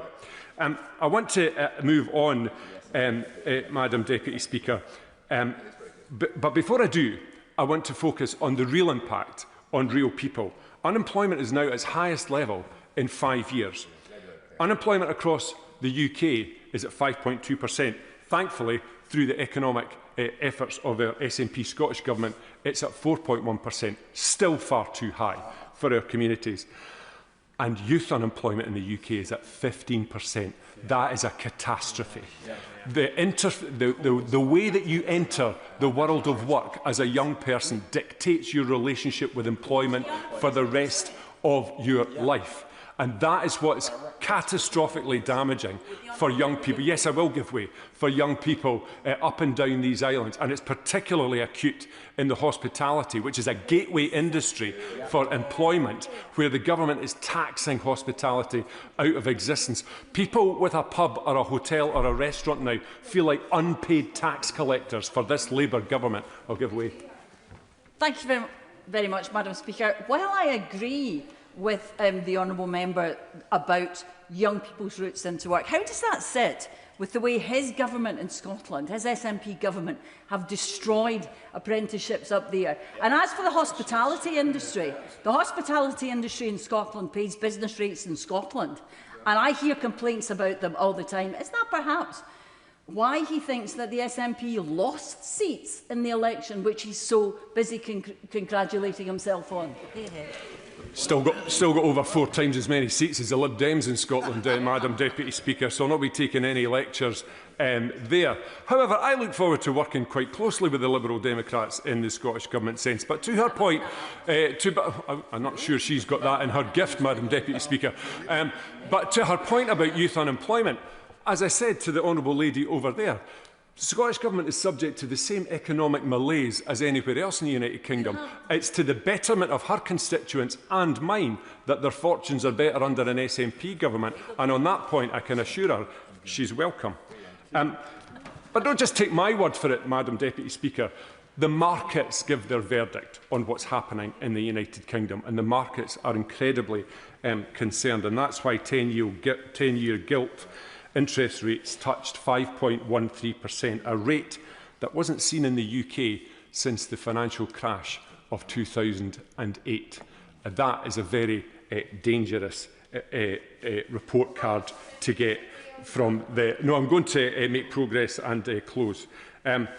Defence is the first duty of government, and this Labour government, if we had a significant investment for every blunderbuss piece of hyperbole and rhetoric on defence, we'd be in a far better position that we are. The Prime Minister said in his speech earlier on that we're negotiating a de-escalation of the war in Iran, he didn't tell us which of the three protagonists was listening to the pontifications of the UK Prime Minister, because not one of the three participants in that conflict could care less what this Prime Minister thinks about the war in Iran. And the Defence Investment Plan, the roadmap for what defence will look like in the United Kingdom for the next decade, is now a year late. I don't know what the government think they can get away with, but if your signal apex piece of defence legislation is over a year late, it tells this Parliament and everyone up and down these islands that they haven't got a clue about defence as well as everything else. On Europe, he said, I will give way. I do thank him for giving way, and I'm genuinely grateful to be here for his first speech as your group leader here in Westminster. It's just a shame that only one other of your fellow SNP MPs are here. I've no doubt they're on important business. But on the defence sector, and I know he does champion the sector, unlike some of his colleagues in Scotland, he sits on the Scotland Affairs Committee. He knows the concerns the sector has in Scotland about skills development and about education more widely. Does he share their concerns? And what is he doing to influence his colleagues in the Scottish Government to make sure that sector is more fully supported? So the defence sector is a very significant part of the Scottish economy, and I just wish that he and his unionist colleagues in the Labour Party and in other lesser parties would acknowledge the fact that this is a mutual endeavour, and that the UK benefits greatly from the skills and expertise that exists in Scotland. And the apprenticeships and the training and investment, let's forget it. Everybody that works in the defence sector in Scotland went through a Scottish school or a Scottish apprenticeship or a Scottish college or a Scottish university. This idea that everything was fantastic previously and it's terrible now, the former isn't true and the latter isn't true either. It's a work in progress, and we're investing heavily in Scottish education, and that's why we've got such a high percentage of people leaving school from Scotland going on to a positive destination. In closing, Madam Deputy Speaker, the Prime Minister said that he's going to take steps to bring the United Kingdom into the very heart of Europe. Well, you're not going to do that without rejoining the EU. Yet more hyperbole and fantasy. I think a government, my final word on this, I think a government in this level of disarray, in this level of division and infighting that's caused so much damage in such a short period of time to people's livelihoods and to the economy, needed an emergency response with a King's speech. And that was anything but today. So I look forward to them getting their house in order, but I won't be holding my breath. Thank you, Madam Deputy Speaker. In 2024, the public voted for change, for an end to Tory chaos, and for a government that would transform their lives. That summer, our government set out a King's speech to deliver that. And in the past 2 years, in spite of everything, we have begun to make truly transformational changes, like ending no-fault evictions and finally scrapping the two-child benefit cap, things that have changed lives. But today's offering pales in comparison, perhaps because we have already heard so much of it before, but definitely because it lacks the urgency and the radical transformation we need. I don't believe this is the further and faster that we've been hearing so much about. It seems we have put the handbrake on offering change, and we are wasting political capital on divisive measures that weren't even in our manifesto, like ID cards and curtailing the rights of asylum seekers. I do want to be clear that I'm not in any way objecting to the King's speech. I'm pleased to see measures like the bill on conversion practices, votes at 16, Hillsborough law on candour, tackling anti-Semitism, reforming leaseholds and many other key measures. But why are we not doing more? What is there to shout about? Last week, the electorate sent our party a clear message that they were dissatisfied with government. And I don't believe that this is a King's speech to inspire them back to us. I don't believe my constituents will hear this and think my life will be better when Labour introduces digital ID or replaces the water regulator and instigates another top-down reform of the NHS. At a time of great turmoil and difficulty, with global uncertainty hitting households in their pockets, people need policies that will ease the financial pressure they are under today. So building on the successes of the last legislative session, and there were successes, I would have liked to see an extension of renters' rights and the introduction of rent controls, especially in major cities where private rents are beyond extortionate. We acknowledge that those living in social housing need their rents capped and regulated, yet we disregard the thousands of low-income households and young people left at the mercy of private rental markets. I'd hoped to see a second employment rights bill announced today. While the first one deserves significant praise, it doesn't go far enough. We need a bill that will restore sectoral collective bargaining, give basic rights to the self-employed and gig economy workers, and commits to greater insourcing. The nationalisation of British Steel is welcome, but this should have been accompanied by the nationalisation of rail, mail, water, energy and other essential services. These are not mere industries, they are lifelines. They should never have been handed over to shareholders, and it's long past time we took them back. I would have liked to see greater acknowledgement on the biggest existential crisis we face as a species, nationally, by reducing the planning burdens on solar farms and on offshore wind. If the government really wants to help people with their energy bills, then we need to be switching to renewables much faster. Internationally, I would have liked to see steps to introduce debt cancellations for climate vulnerable nations who are fighting the crisis with their hands tied behind their backs. If we want to reduce numbers of people seeking asylum, then we need to be working with allies to tackle the biggest causes of displacement. As the only Labour MP to vote against the Brexit implementation agreement, I was very pleased to see measures on the strengthening of our relationship with the EU. We can now all stop pretending it was in any way a good idea. And watching that disastrous impact that it's had, I feel vindicated. But I would also advise the government that with all of the Henry VIII clauses in that bill, we could do so much more faster. And we could do it in a way that would quickly benefit our nation. I also want to point out that whilst I understand that some things take time, some things are not hard, I would have liked to see steps to address the continued private sale of human remains. At the start of this year, I presented a very simple bill that ought to end the vile practice of human remains, many of which have unknown provenance, being bought and sold by private individuals. It would have been relatively straightforward to end this practice, but the government have no plans to close this loophole and implement it. As I said, I understand that these things take time, but there are some simple things that we could just get done. And I know, and it feels like the government may be inclined to capitulate to the right and row back on some climate goals, but I remind the government that we lost more votes to the left of us than we did to the right of us. And if we carry on doing the bare minimum on climate issues, this could only get worse. So I would have also welcomed strengths, I believe, to strengthen the citizenship rights of children born here or who have grown up here, and addressing the extortionate fees that block these children from becoming citizens. I have raised this again and again in this House just about every single year, and I was guaranteed that there would be some changes on this. I do not like being misled inadvertently or otherwise on issues such as this. Whatever our differences on our views on migration, right across this House, people agree that these children are not migrants, and we continue to treat them like that and price them out of their rights. I also want to acknowledge the cost of living crisis and the fact that there have been measures in this King's Speech to tackle them.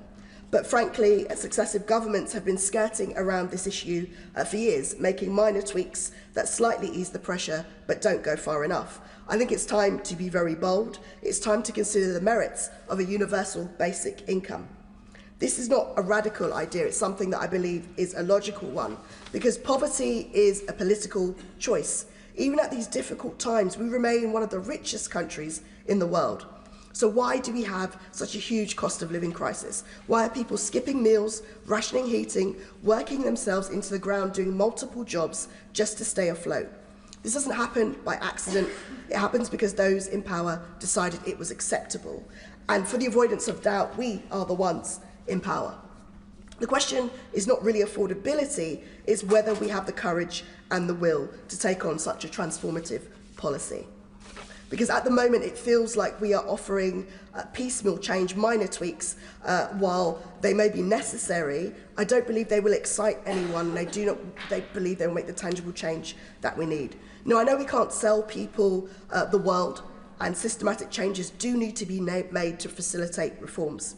But you cannot solely offer that and then tell people that their lives have been changed, especially not after the very clear message the electorate delivered to us last week. People may call me unrealistic, but I would say that I am ambitious for what we can achieve in government right now and in this parliamentary session. Labour governments have always accompanied radical transformational change in our society. This is the change that the electorate wants. This is the change that we promised them. They made it very clear. And I don't believe this legislative agenda goes far enough to achieve that for them. The public is demanding more, and I believe that we can do more to give them that. Sir David Davis. Thank you, Madam Deputy Speaker. During the privileges debate, I told the House that I had hoped a couple of years ago that the Prime Minister would make a success of his new job at the time. Unfortunately, with this House debating against the backdrop of a Labour psychodrama, that psychodrama wouldn't have happened except for the fact the government has failed, and failed very clearly. In his now infamous speech, the Prime Minister said he was going to undertake a reset. And I don't know about the Labour Party, but the country certainly needs a reset. But what he said was, in describing his reset, is he needed to explain things better. That's not a reset. That's a respin of what we're doing. We need a proper reset. And I would quote the words of the Honourable Lady, the member for Hornsey and Wood Green, who said, Labour must be judged on actions, not just our words. And I think she's exactly right on that. Labour came, as a number of people have said already, including the new leader of the SNP, Labour came into office promising its #1 mission was economic growth, and they're right. Without growth, we don't have the money to do anything else. Yet the consequences of their own policies in the last couple of years has been that growth has been suppressed. The IMF now has literally just reduced the UK's growth forecast by 0.5%. That's the largest reduction in the G7. And it's not just this side of the House that's concerned about growth. I recommend the House read the Labour Growth Group report. It's called An Honest Day, which is aimed directly at this problem. And whilst I don't agree with everything in it, there are a lot of good ideas there which the government should have already taken on. Also, when Labour took over, inflation was bang on 2%. That's something you can't claim was disguised in any way. Now it's 3.3%. Labour, again, the Prime Minister will try and blame somebody else, and no doubt at the moment the blame is on the Straits of Hormuz.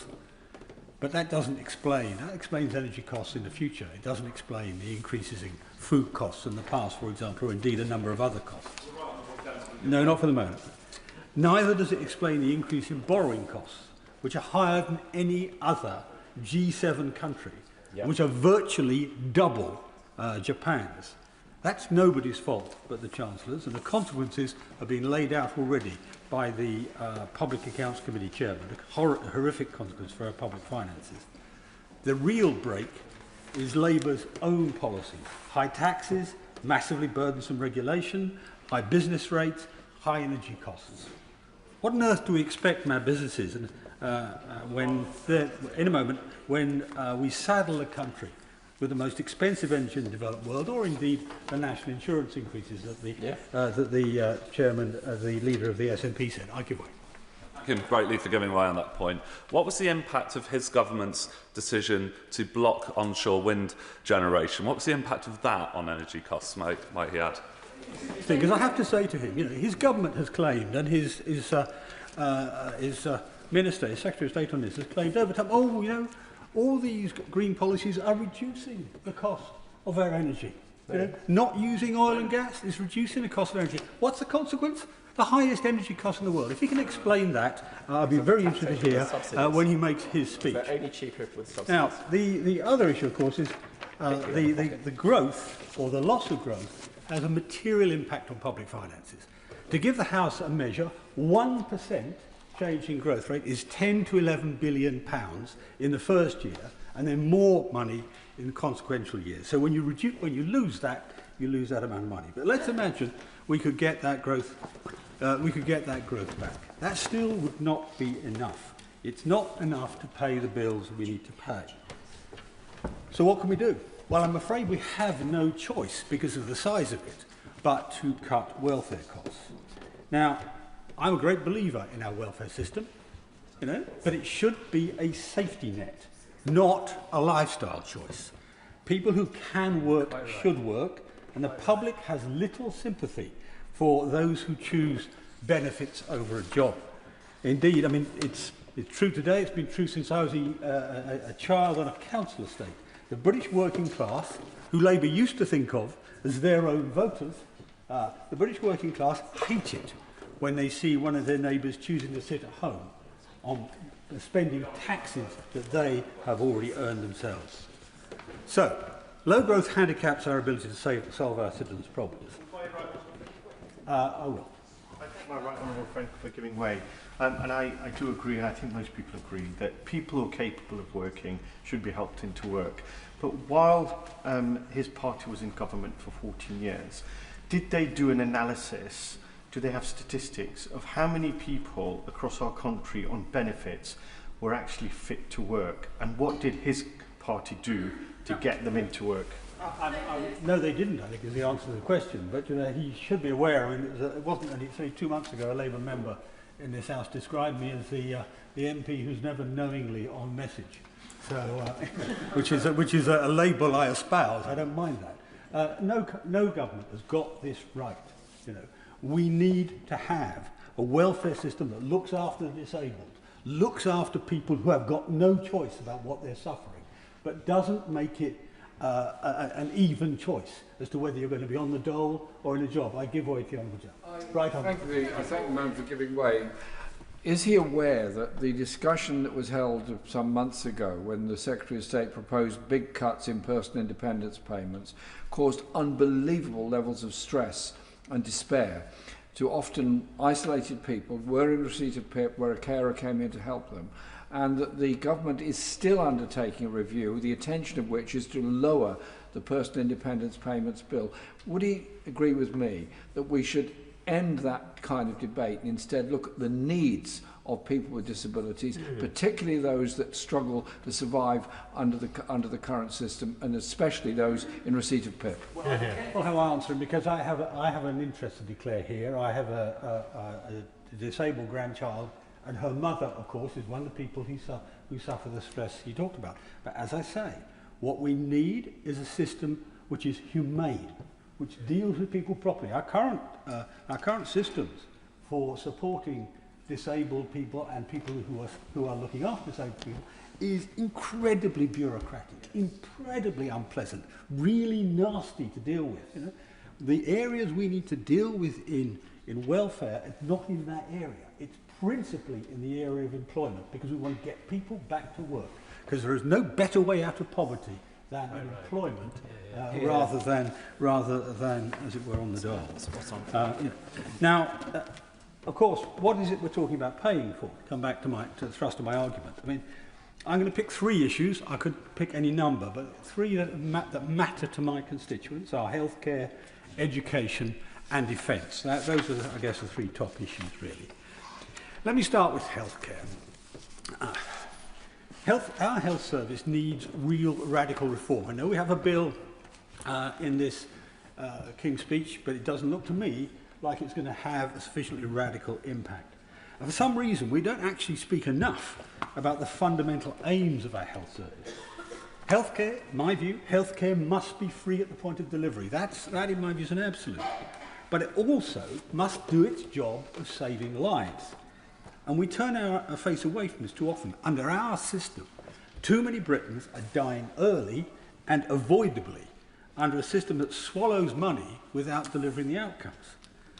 Every year, 125,000 deaths are listed officially as avoidable. And it's got worse in recent years. It went from 129 deaths per 100,000 people to 156 in the course of a decade. That's a huge increase, and as a result, we have an avoidable death rate which is higher than nearly, well, in fact, all of our comparator nations. And I'm not just talking rich nations here like Japan. We're even worse off than countries like Portugal, which are much poorer than we are. So it is an extraordinary problem that we have to face. Of course I can fight. I very much thank the right honourable gentleman for giving way. I would agree that patient safety is not enough of a priority in the NHS. There is too many incidents of patient harm. We see that reflected in the large clinical negligence bill. So does he agree with me that it is essential that patient safety remains one of the top priorities, not only for the integrated care boards, but also for all providers? Absolutely right, and my concern here is that the reason we have so many excess deaths is not because of poor doctors, it's not because of poor nurses, it's actually because of poor management. We have really, really poor National Health Service management. If I want to put it starkly, basically poor management effectively kills 15,000 people a year. That's the sort of number we could improve with to get even in the range of our comparator nations. So that's the sort of thing we're talking about. That's a huge number of people. And we can do quite a lot about it if we set our mind to it. There are experiments with the health service now that actually demonstrate this. Just over the river at St Thomas's, there's a high-intensity theatre programme. What does that do? It triples the number of people you can put through an operating theatre or under the hands of one surgeon in a day. So that means you're going to get something like 17 hernia repairs rather than 5, or 12 hip replacements instead of 4. Those are numbers they measured. But also lots of lives saved rather than lost because they could be put through the system. They're not left waiting until they effectively die, as happened to a number of my constituents. We need to reflect that efficiency in the management of the health service. It requires a complete change in how we select, train and organise the senior management of the National Health Service. And for the moment, they are not up to the job, and we need to put that right. And I don't see anything in the King's speech which will do that. Secondly, education. I mean, it's already been said by a number of other speakers that there's an intergenerational problem in our society today. And education, of course, is where it crystallises. I mean, we're failing both very young children and young adults. The evidence shows that 1 in 4 young children, when they get to the age of 11, aren't sufficiently literate, aren't sufficiently mathematically capable to basically get any benefit from the next stage of education. Put that another way, the state has failed a quarter of our children by the time they get to 11. And if you look at that number for poor children, children on free school meals and so on, you can double it. You can double it. In fact, it's more than double it. Now, when I grew up, I was very lucky. I was really at the peak of social mobility in this country. This was one of the world's leading meritocracies. That's no longer the case. That's simply no longer the case. That's a shame on a nation, and we must put it right. And we must put it right starting at the bottom so we can do something about it. And we can do something about it. Actually, uniquely, I mean, using AI, using software, we can actually do quite a lot to help the children at the bottom of the scale. But we don't do it now, and our education department is actually not up to it, whether under this government or indeed the preceding one, because I spoke to them at the time as well. And we need to put that right. But it's not just the very young we're letting down.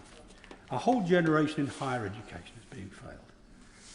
The transition to student loans and tuition fees by the Blair government has been an unmitigated disaster, shackling a whole generation to mortgages without houses, to futures without jobs. I opposed it when it came in. I opposed my own party's decision to uphold it when they came into government, and I oppose it today. It takes away much of the point of university, because at least 1 in 5 courses do not give youngsters opportunities that will pay for their education. That means we have to write off their loans, which means in next 50 years, the government's going to pay, or the state's going to pay, £430 billion in unpaid loans in cash terms. And I'm pretty sure, from what I've seen of the calculation, that's an understatement, an underestimate. It's my view that we should revise this whole policy radically. Look again at grants for certain courses. Maybe, I mean, I think the Liberals have actually talked about it, maybe with a 2% graduate tax to offset it, something like that. Better than what we have now, leaving a loan hanging over people's lives for their entire adult life, a loan which they may never pay back. Grants may be for science, technology, engineering, mathematics, for medicine, for architecture and design, for courses that will actually contribute to the economic growth of the country, and then take the rest from there. So we need radical reform, which we won't see in this year's education bill. Lastly, I want to talk briefly about defence. Now, there's been lots of criticism of the government, rightly, for taking too long over enlarging the expenditure we're going to put into defence. The simple truth is that we're going to face challenges that are going to materialise much faster than we expect.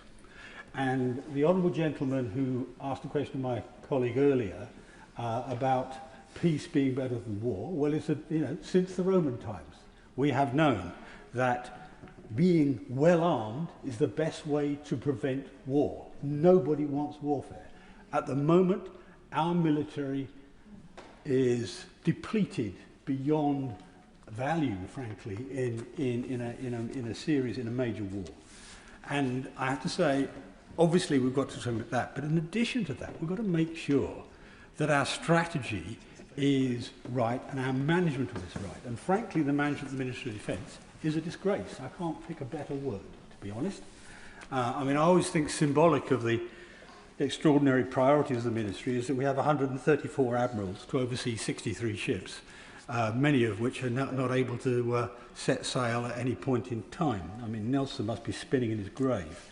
But similarly, that's very symbolic, but the UK currently maintains now an army of just over 70,000 people. The Ministry of Defence employs roughly 60,000 civil servants.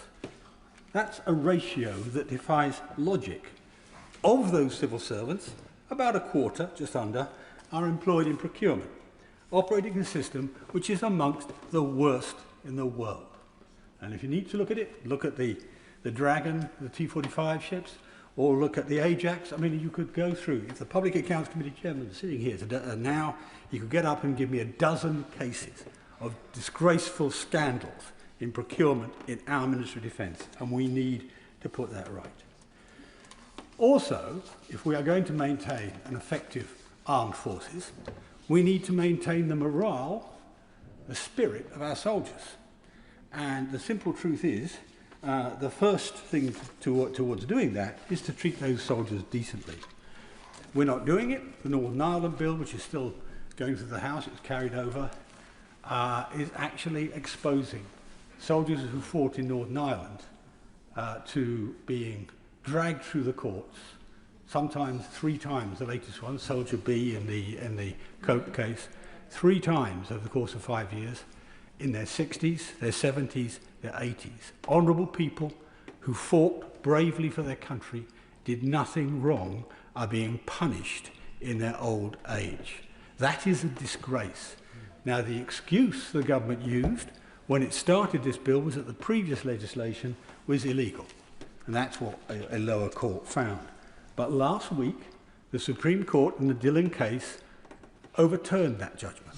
So there is now no legal basis for the government's policy. And yet we are still pressing on. I asked the Prime Minister, he said they're still pressing on with this, effectively psychologically torturing people who serve this country. Now that's morally wrong, but it's more than morally wrong. It's also causing people to leave, I mean it's in public domain now, I can say it, leave the SAS in numbers. You know? Our best, our most active regiment is now being depleted and destroyed. The regiment of the rest of the world is envious of, is being undermined by the strategy of the government. And it should walk away from this policy, it should drop it. We should bin this bill. Now, I don't want to take any more of the House's time, so I'll simply say this. I mean, I've just picked out 3 subjects. There are many other important issues, of course, that the government will need to address. And I'm going to say it again. I hope the Prime Minister succeeds in resetting the government, in giving it some new dynamism. But at the moment, for me, the only attractive part of this Queen's speech was the last line, which is always says the same thing. Other measures will be laid before you. Kemi Badenoch. Thank you, Madam Deputy Speaker. Can I first congratulate my honourable friends, the member for Bradford West and for Harlow. The member for Bradford West gave us a personal tale of strength through adversity, and that should remind us why, as she said, this is the greatest country to live in, and she spoke as a true patriot, a patriot that is there for all of us if we choose to use it. And then my honourable friend, the member for Harlow, we often have a lot of rivalries in this chamber. He, the proud advocate for his new town of Harlow, I, the proud advocate for the first new town in the UK at Stevenage. But he's done so much for Harlow. He's run for a good cause in Harlow, and on this Saturday I will be joining a resident of Stevenage, Luke Wainberg, who will be running an ultra-marathon, even further than a marathon, around Fairlands Valley Park in Stevenage. When I say join him, I'll join him for the park run bit of the ultra-marathon. But the point is that, as my honourable friend has done, each of us in this chamber, I think, for all our political differences, are proud of the constituents we serve. And that means that when we come together in this place, when we come together in big moments like we have today, we should think about the country as a whole and not about what divides it.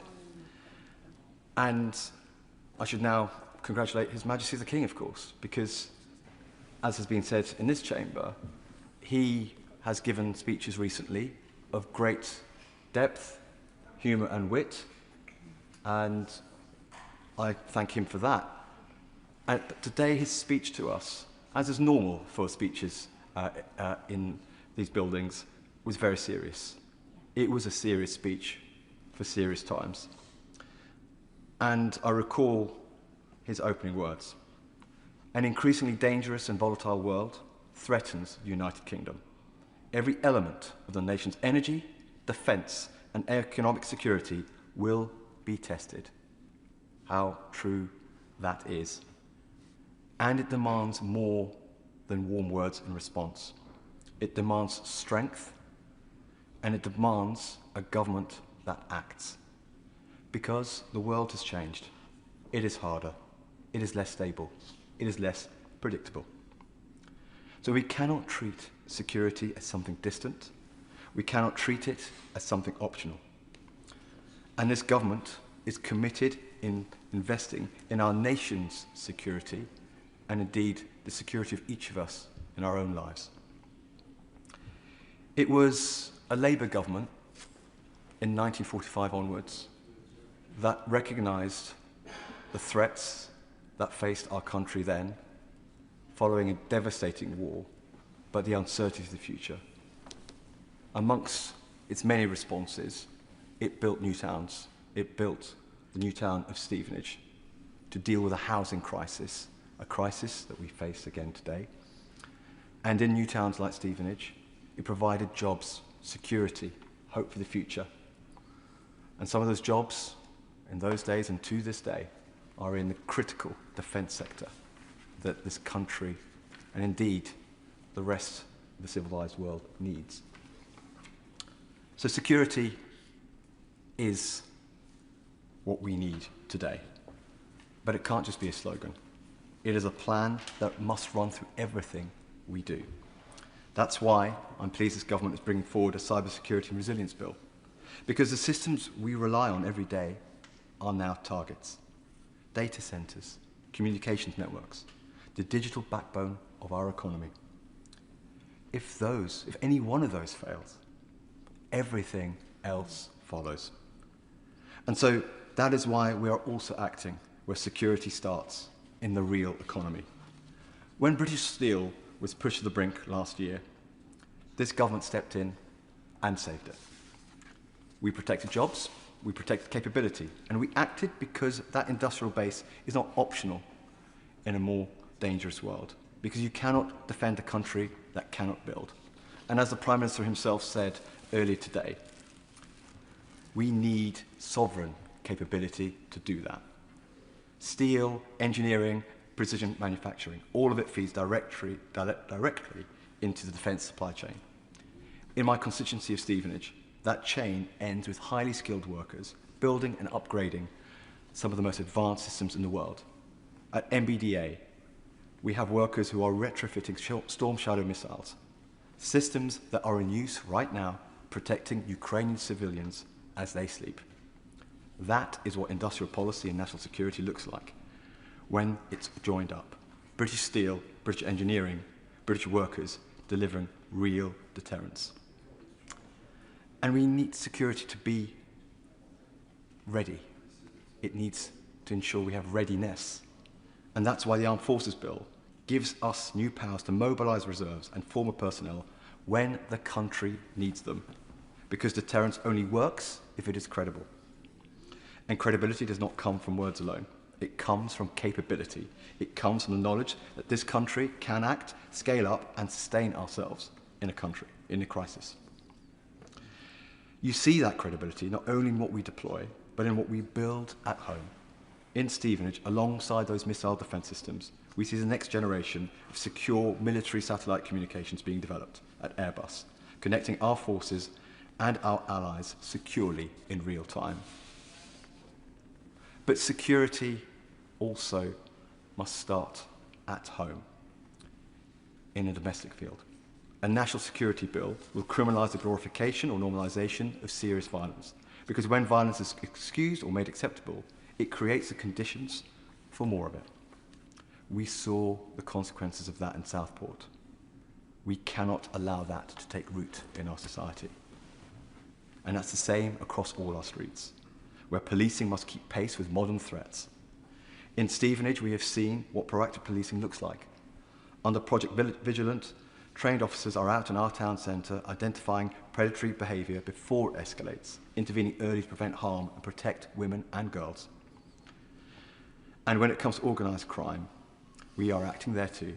A recent operation targeting county lines gangs operating in Stevenage saw 19 arrests, with weapons seized and more than £27,000 taken off our streets. That is the reality of the threat. If people do not feel safe where they live, national security means nothing. The police reform bill builds on an approach that will give our officers the tools they need to do their job, strengthening forces and creating a national capability to go after the most serious criminals. And security also means being honest about threats we face from hostile actors. The Tackling State Threats Bill gives us the power to act directly against state-linked organisations that operate against our interests. It will mean that this government can and will prescribe the IRGC as a terrorist organisation that it is. Because when organisations use violence, intimidation and terror, whether backed by a state or not, there can be no grey areas. Prescription is not optional, it is essential. The threats we face today are not always conventional, they are covert, they are persistent, and they are designed to exploit any weakness. And that includes our digital infrastructure, which is why the Cybersecurity and Resilience Bill is so vital. But security is not only about stopping threats, it's about building strength. And in Stevenage, you see that strength in our life sciences sector.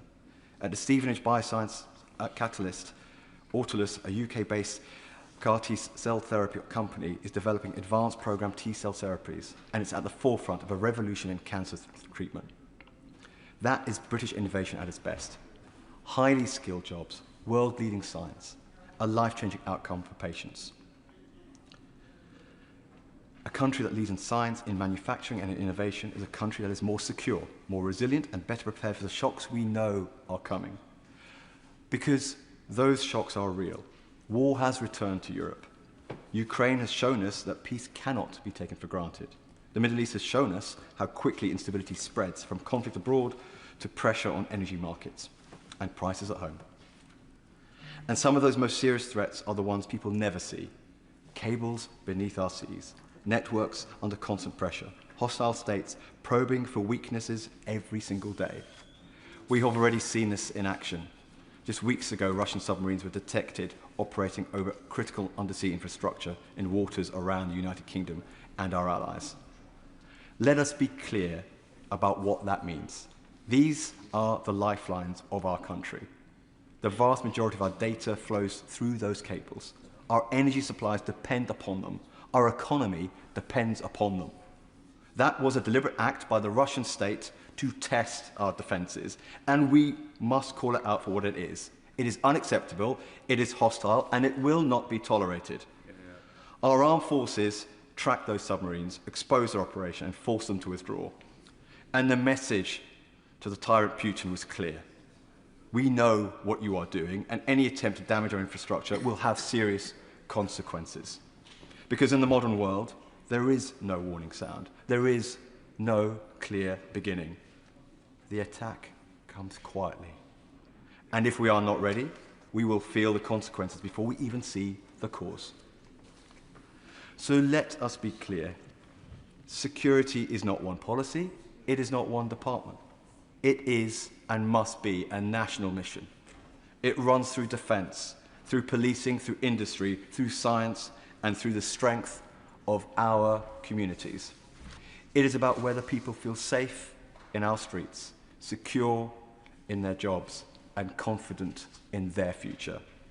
That is the first duty of government. And when we take it seriously, when we act, when we build the strength we need, places like Stevenage show exactly what that looks like in practice. Madam Deputy Speaker, we will not just endure in a more dangerous world. We will lead Britain through it, both safely and securely. Thank you. Richard Tice. Thank you, Madam Deputy Speaker. Well, 86 years ago today, on the 13th of May 1940, Britain's greatest and most popular Prime Minister, Winston Churchill, rose to give his first speech as Prime Minister. At a time of war, he said he could offer nothing but blood, sweat and tears. And 86 years later, we have heard from Britain's most unpopular, possibly the worst Prime Minister ever. After just 22 months, Madam Deputy Speaker, all we have had is failure, incompetence and negligence. And we have a programme of government in this King's Speech that in a sense represents everything that this Prime Minister currently that we suffer under represents. Process and regulation. Process and regulation. And the thing about that is that that just drives up costs.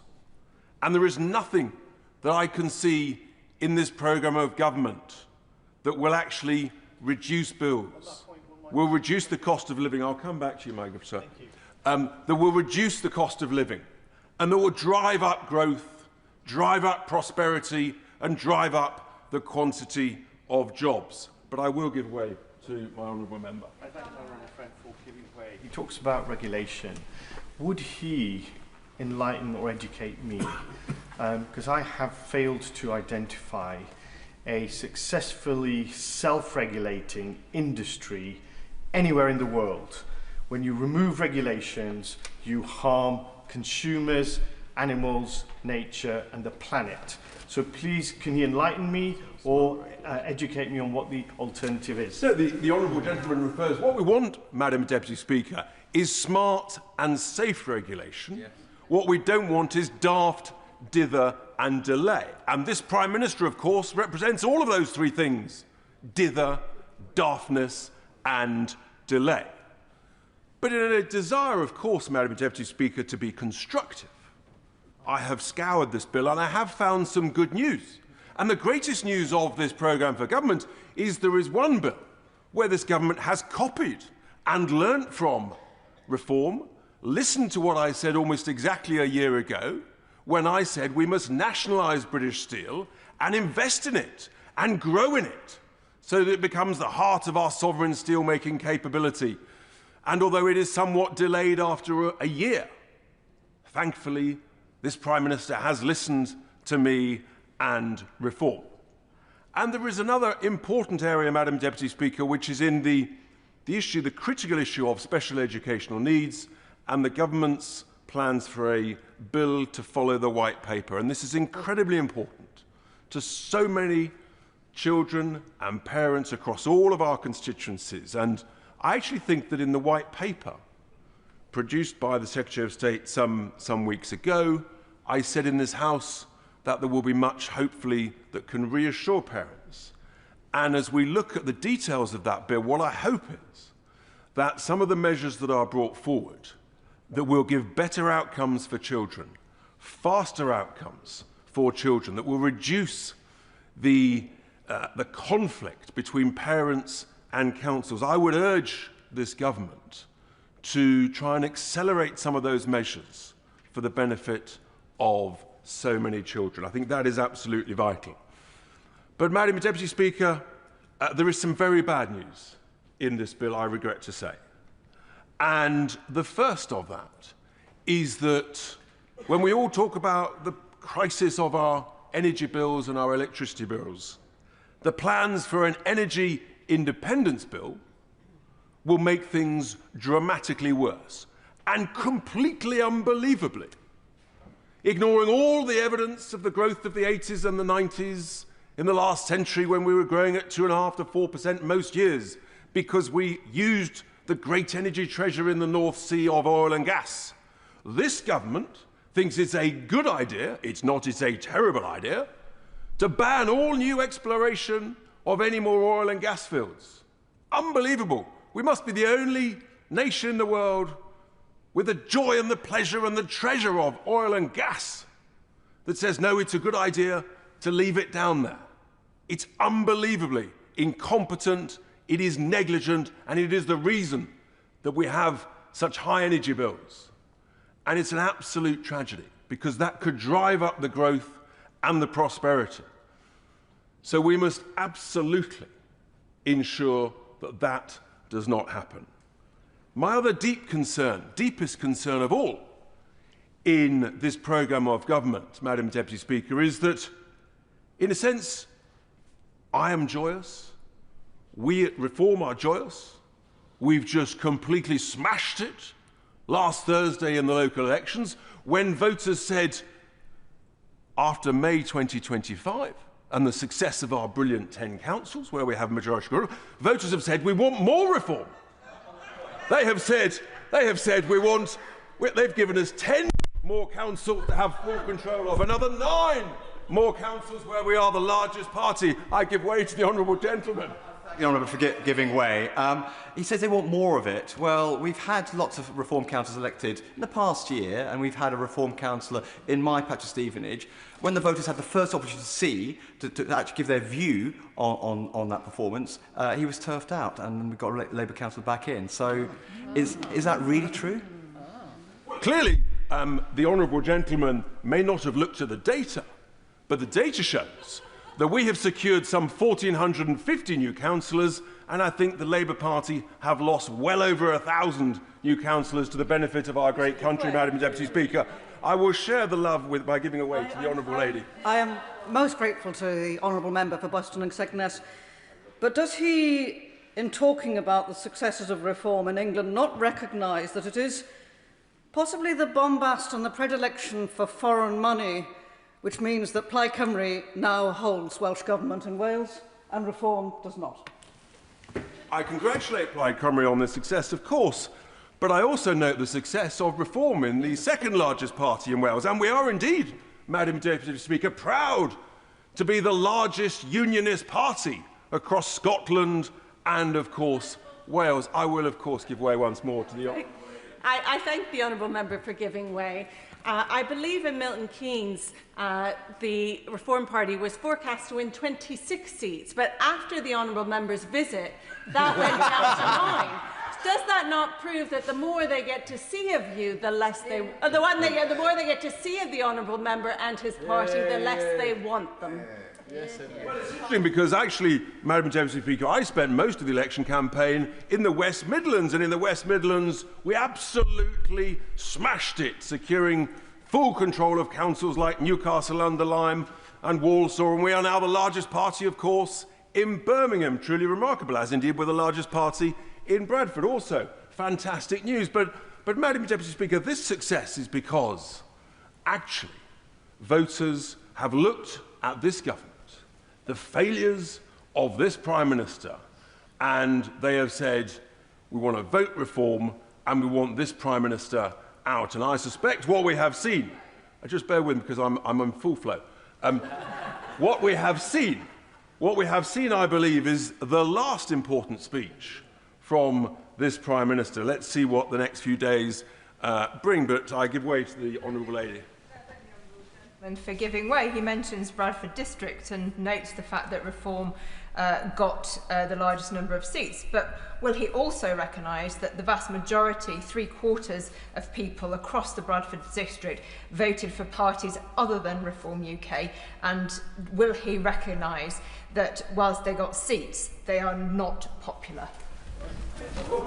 Clearly, if we've just won and become the largest party in Bradford, by definition, we must be popular. Now, obviously, I'd like to please everybody, but sometimes even that is not possible. That's the joy of democracy. No, the reality is, Madam Deputy Speaker, that the voters have spoken. I have given way to the honourable gentleman. I feel people may have enjoyed my dialogue and others wish to speak. But the key thing is that the utter failure of this programme of government is that they now think it's a good idea, having listened to the voters from last week who've said we want, in the Midlands and in the North, in those Labour heartlands, who voted 10 years ago, they wanted less EU, they wanted less European interference.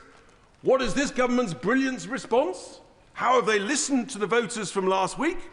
They have stuck two fingers up to the former Labour voters in the Midlands, in the Northern heartlands, and they said, we're going to ignore you. We're going to try and go back to the failing European Union.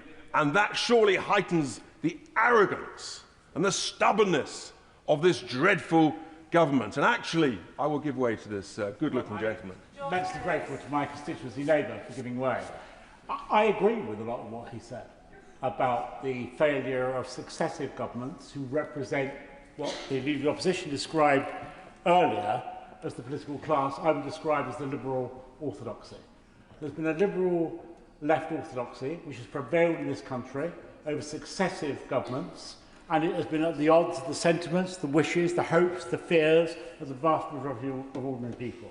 It's not just his party, it's for my party certainly, and respectfully I might say to all political parties, to recognise that gulf between the establishment's view of the world and the people's. I thank you. Well, that's the joy of competition. At the moment, we seem to be winning the competition based on the elections last week. But I conclude, Madam Deputy Speaker, by saying, surely this government should have listened to voters last week and said, actually, we've got it wrong on energy. We need to have more oil and gas to bring the bills down like they bring them down in the United States. We need to be more sovereign independent and more distant from the failing economic model of Brussels. But no, they've done the opposite. But I bring hope, Madam Deputy Speaker, to this country, because once there is a new Labour Prime Minister, unelected, the good news is that will accelerate a general election when the country will vote reform. Yeah. Brash. Thank you, Madam Deputy Speaker. I'm acutely aware that this debate on the King's speech is in the shadow of a political moment moving at extraordinary speed, a moment on which I've already made my views clear. And while I respect the sincerely held opinions of many of my honourable friends, there are truths now that are too obvious to ignore. last Thursday's local election results, in which many hard-working, dedicated and talented Labour councillors in Hartlepool and elsewhere lost their seats, was not a routine protest vote. It was a roar of unbridled anger. In towns like Hartlepool, that anger did not begin 22 months ago on the election of this Labour government. It has been building for more than 20 years. People have repeatedly voted for change. They voted for change promised by members of Reform when it came to Brexit, and they were failed. They voted again for change under the Tories with levelling up, and were let down once more. And now that accumulated anger lands on our door, alongside an understandable fear amongst many of my constituents that politics will once again let them down. The message last week was unmistakable. People want a government that acts with urgency, courage and purpose against the crushing pressures of everyday life. And if they do not get it, they will once again roll the dice, and even if it is on a charlatan, because desperation drives risk, and people are desperate for hope.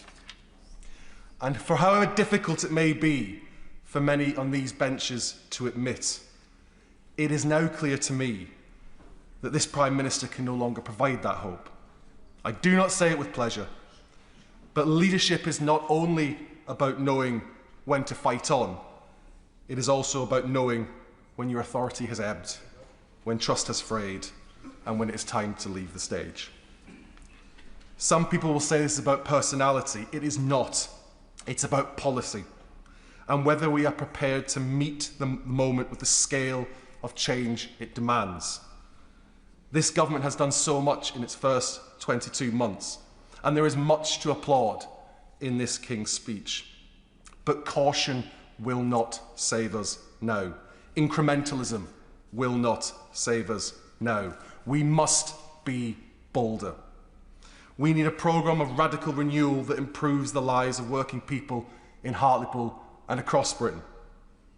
That means abolishing the hated council tax and replacing it with a progressive system that no longer punishes poor communities for simply being poor. It means radical welfare reform that is both compassionate and demanding, support for those who need help, but a clear demand that everyone who can work must work. It means bring failed monopolies back into public ownership where markets have plainly failed, from water companies to the Royal Mail. It means cutting taxes on jobs and investment in deprived regions so that opportunity finally reaches communities left behind for decades. It means banning estate management companies altogether and requiring every council to adopt every street. It means finding the £2 billion the British Dental Association has said is needed to rescue NHS dentistry. It means lower energy bills for those communities hosting the new nuclear, hosting the new wind, the new solar that powers Britain. And while I absolutely support the Home Secretary and stand absolutely behind her reforms, if it is necessary, it means declaring a state of emergency at our borders and turning boats back. It means banning southern councils from discharging their homelessness duty by shifting the burden to communities like mine simply because our housing is cheaper. It means taking defence spending out of the fiscal rules and spending what this dangerous world requires now. It means giving councils the power to simply seize empty shops, abandoned homes, derelict sites where absentee owners refuse to act. It means finally standing up for justice for our WASPy women. And it means delivering a national care service, not eventually, not someday, but now. Madam Deputy Speaker, I do not want this country to fall prey to Trump-style populism. But the truth is, only we on these benches can prevent it. We have the parliamentary majority, we have the mandate, and we still have time. But if we do not use it, to deliver visible, meaningful change, if we do not give people hope they can feel in their wages, in their streets, in their communities, then others will inevitably fill that vacuum. And if that happens, the responsibility will lie with us. Thank you. Savile Roberts. And it's really, I listened with interest to the speech for the Honourable Member for Hartlepool. Very much of what he said that I heartily agree with. But of course, we know that something momentous happened in Wales last week, although there was no mention of Wales from either of the front benches. It's as though Wales, and I would wonder many other places possibly in the UK, don't matter that much to this place. But of course, I'm a member for Plaid Cymru, so it is my job to talk about Wales. And across the campaign that ended last week, people responded strongly to our message of hope and fairness, and putting their nation, for putting Wales first, for putting their communities first. Plaid Cymru has won at least 2 representatives in every one of the Senate's constituencies. This is unheard of. This is momentous. We came first in 11 out of the 16 constituencies in Wales, all across Wales. The message that we only reached out to certain people, that has gone. Our party is now active and representing everywhere in Wales. I am proud to say that 60% of our group in the Senedd is women. This historic result represents a decisive break from the past. It gives a Plaid Cymru-led Welsh Government a clear mandate to act on urgent priorities, including reducing child poverty, cutting NHS waiting times, and unlocking our economy's latent potential. Our Cabinet was announced at 4 o'clock this afternoon. We will now need to work to deliver the progressive and stable government that Wales craves. In doing so, our priority is to form a government that reflects the seriousness and ambition that Wales, our nation, expects and deserves. The groundbreaking result was a rejection of the stale status quo of the Labour Welsh Government and the divisive politics of reform. It also demonstrated the Welsh public's expectation that the UK government ends its neglect of Welsh communities. People are crying out for change, not for more of the same. So, my party's manifesto and the plan for the first 100 days of government set out the areas where we'll be pressing Westminster to deliver fairness for Wales. So we look, of course, to the King's speech for inspiration. We need to see steps taken to devolve the Crown Estate, justice and rail, and to deliver fair funding that reflects Wales's needs. We need parity with Scotland. There is no reason whatsoever in a United Kingdom that puts equality first that devolution should be so unbalanced between the different nations of the United Kingdom. These powers are not constitutional fripperies. They are the means to realise better lives, better communities.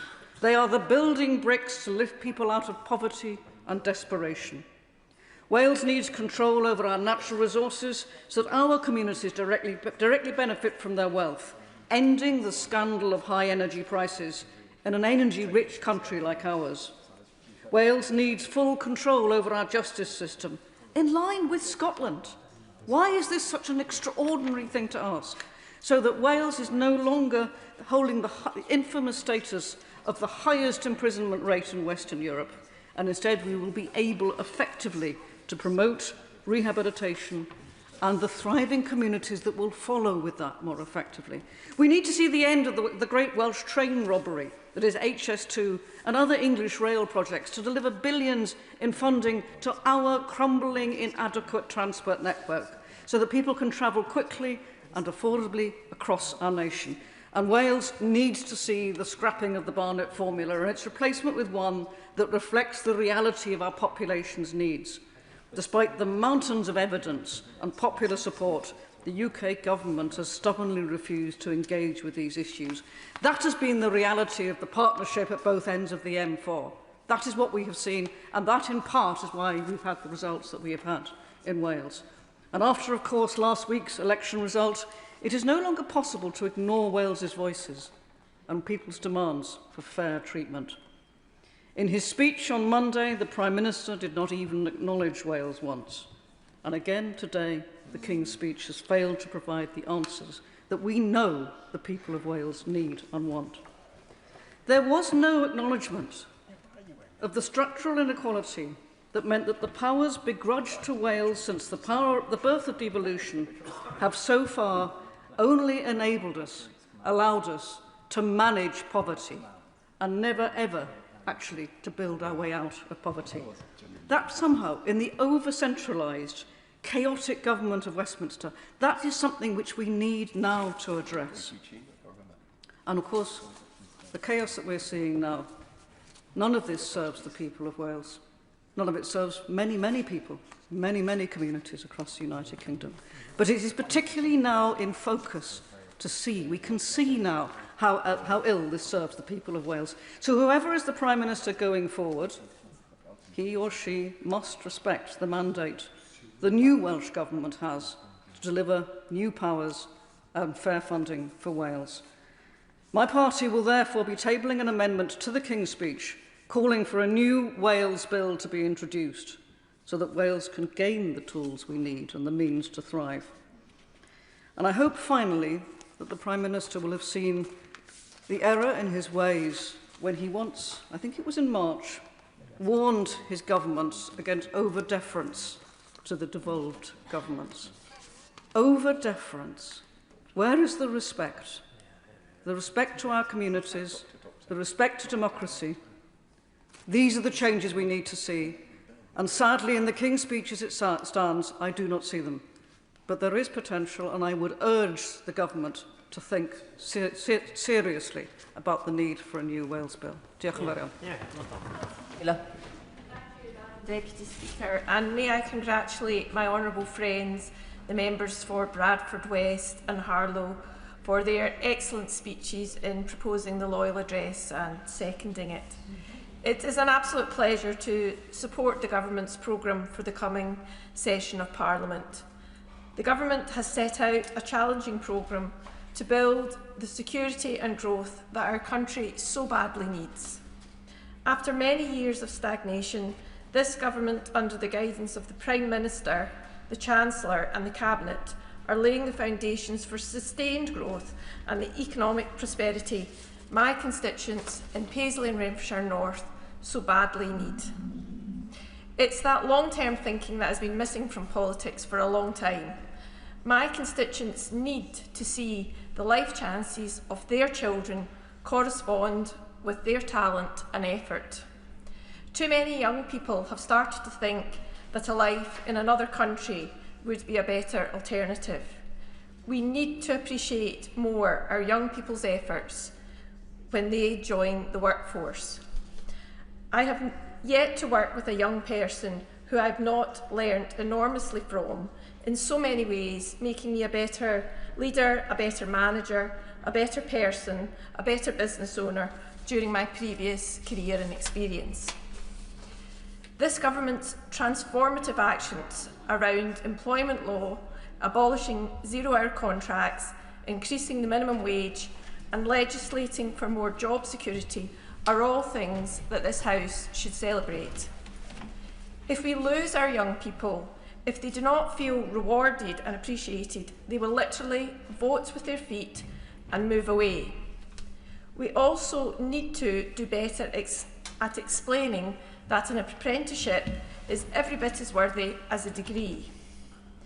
In Canada and Australia, centre-left governments are working well for their people, and this in part explains why many young people want to leave the UK and travel there. We're losing skilled young people who have been nurtured, educated and cared for from birth, and we're losing these to other countries.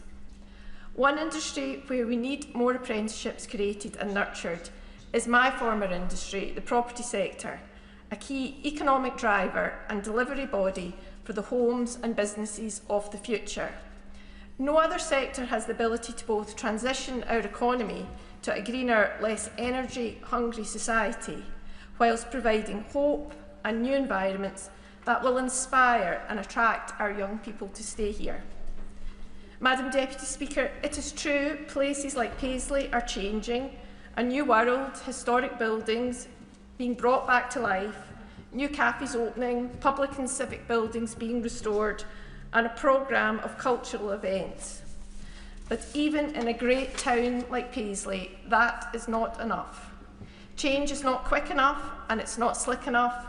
The truth is, we need real investment in our towns in Scotland, and that requires UK government money.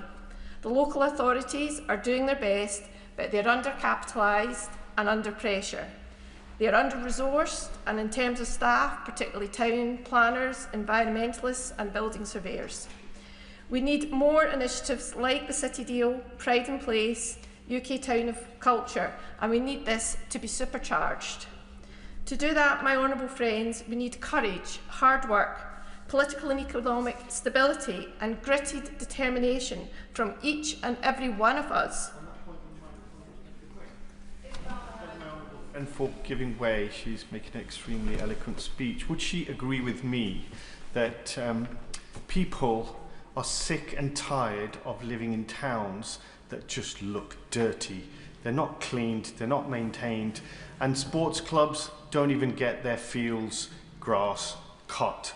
So that's the basic requirement of having pride in our towns and cities, is for a council to be funded so that it can do the basics of keeping the streets clean and cutting the grass for people to play sport. Well said, I couldn't agree with the honourable gentleman more. And in Scotland, we've had an issue where the Scottish Government has cut the budgets of local authorities for the last 20 years.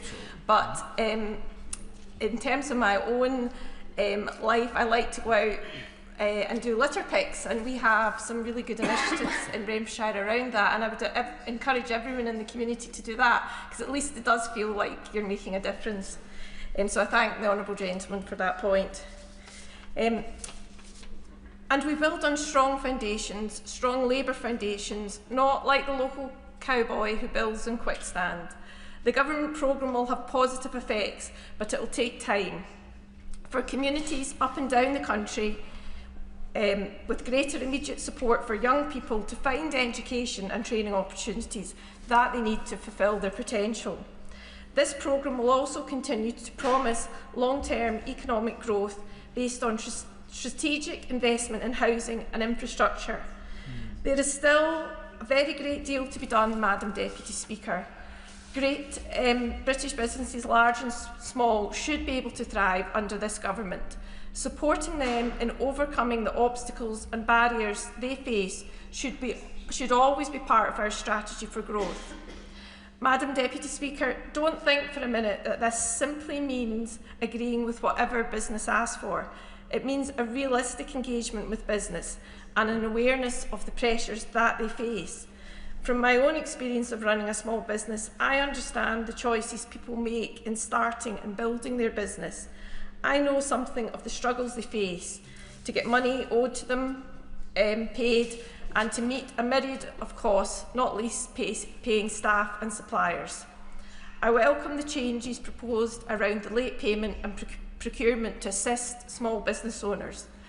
I empathise with entrepreneurs working hard to build something, to employ people, and being willing to take the risk to build a business. In my constituency, as in many others, small businesses are an important part of the local community. But building a successful business is predicated on so much of the social fabric and infrastructure that we in the UK take for granted. We need transport infrastructure and public transport for workers and customers. We need economic growth and customers with the disposable income to buy our goods and services. Those things don't just happen by accident. The Noble Address makes clear this government's commitment to building a thriving economy, because people need that to do business, and so does society at large. The choice isn't between good for business or good for workers. It's between good for society or long-term decline. On this side of the House, we want to build a future for everyone. And Spencer. Thank you, Madam Deputy Speaker. And I'd like to begin by paying tribute to the speeches by the honourable members opposite Bradford West and Harlow at the beginning of this debate. But context is key. And the backdrop to the gracious speech is one of a Labour Party in open warfare, and we've heard some of that in terms of the contributions of the debates earlier, and a huge amount of uncertainty over what's going to happen with the leadership of the Labour Party and the current Prime Minister. And that uncertainty is playing out in the financial markets. And what the message I would like to say to start off with to members of the benches opposite is whatever they're going to do, please just do it quickly, because we need to move on from this. The country needs leadership, and we've got a lot of very important things that we need to do, we need to be getting on with. And I'd say on mulling over options going forwards, I'd like to give a message and feedback from the Runnymede and Weybridge constituency on a couple of issues which affect their residents as well. And that feedback is that small and medium enterprise is the backbone of our economy, but right now it's under intolerable pressure.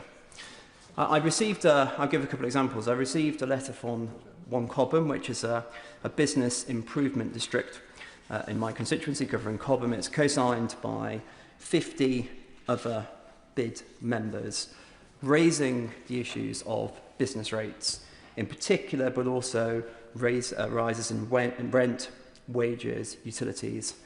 2 companies already having gone bust recently, and the intolerable pressure this is putting on the high street and businesses. Very happy to give way. Giving way on business rates, would you agree with me that there needs to be a different model for small businesses that should be linked to profitability with a maximum cap, rather than having to pay the flat rate regardless of what you're making or not making? Well, in a different world, we would have a very different King's Speech, and we'd have the one which is the alternate King's Speech delivered by the Conservative Party, by hopefully soon to be the Leader of Opposition as Prime Minister, which would scrap business rates of up to, please look at the detail, but certainly up to, I think it's around 110,000. But I'll go to a different company, which I visited in recent weeks in the north of my constituency, in Egham. This is a logistics company. It's a very specialist logistics company. They transport medical devices which are due to pathology and investigations. In fact, probably St Tommy's across the road has been supplied by them in their pathology department. This is a company that's been operating for 40 years. And when I met with them, they are facing the wall because of increases in business rates, taxation burdens of the company, and all the people who work for them. I hope to God they are okay, and this government changes course and they continue to be successful.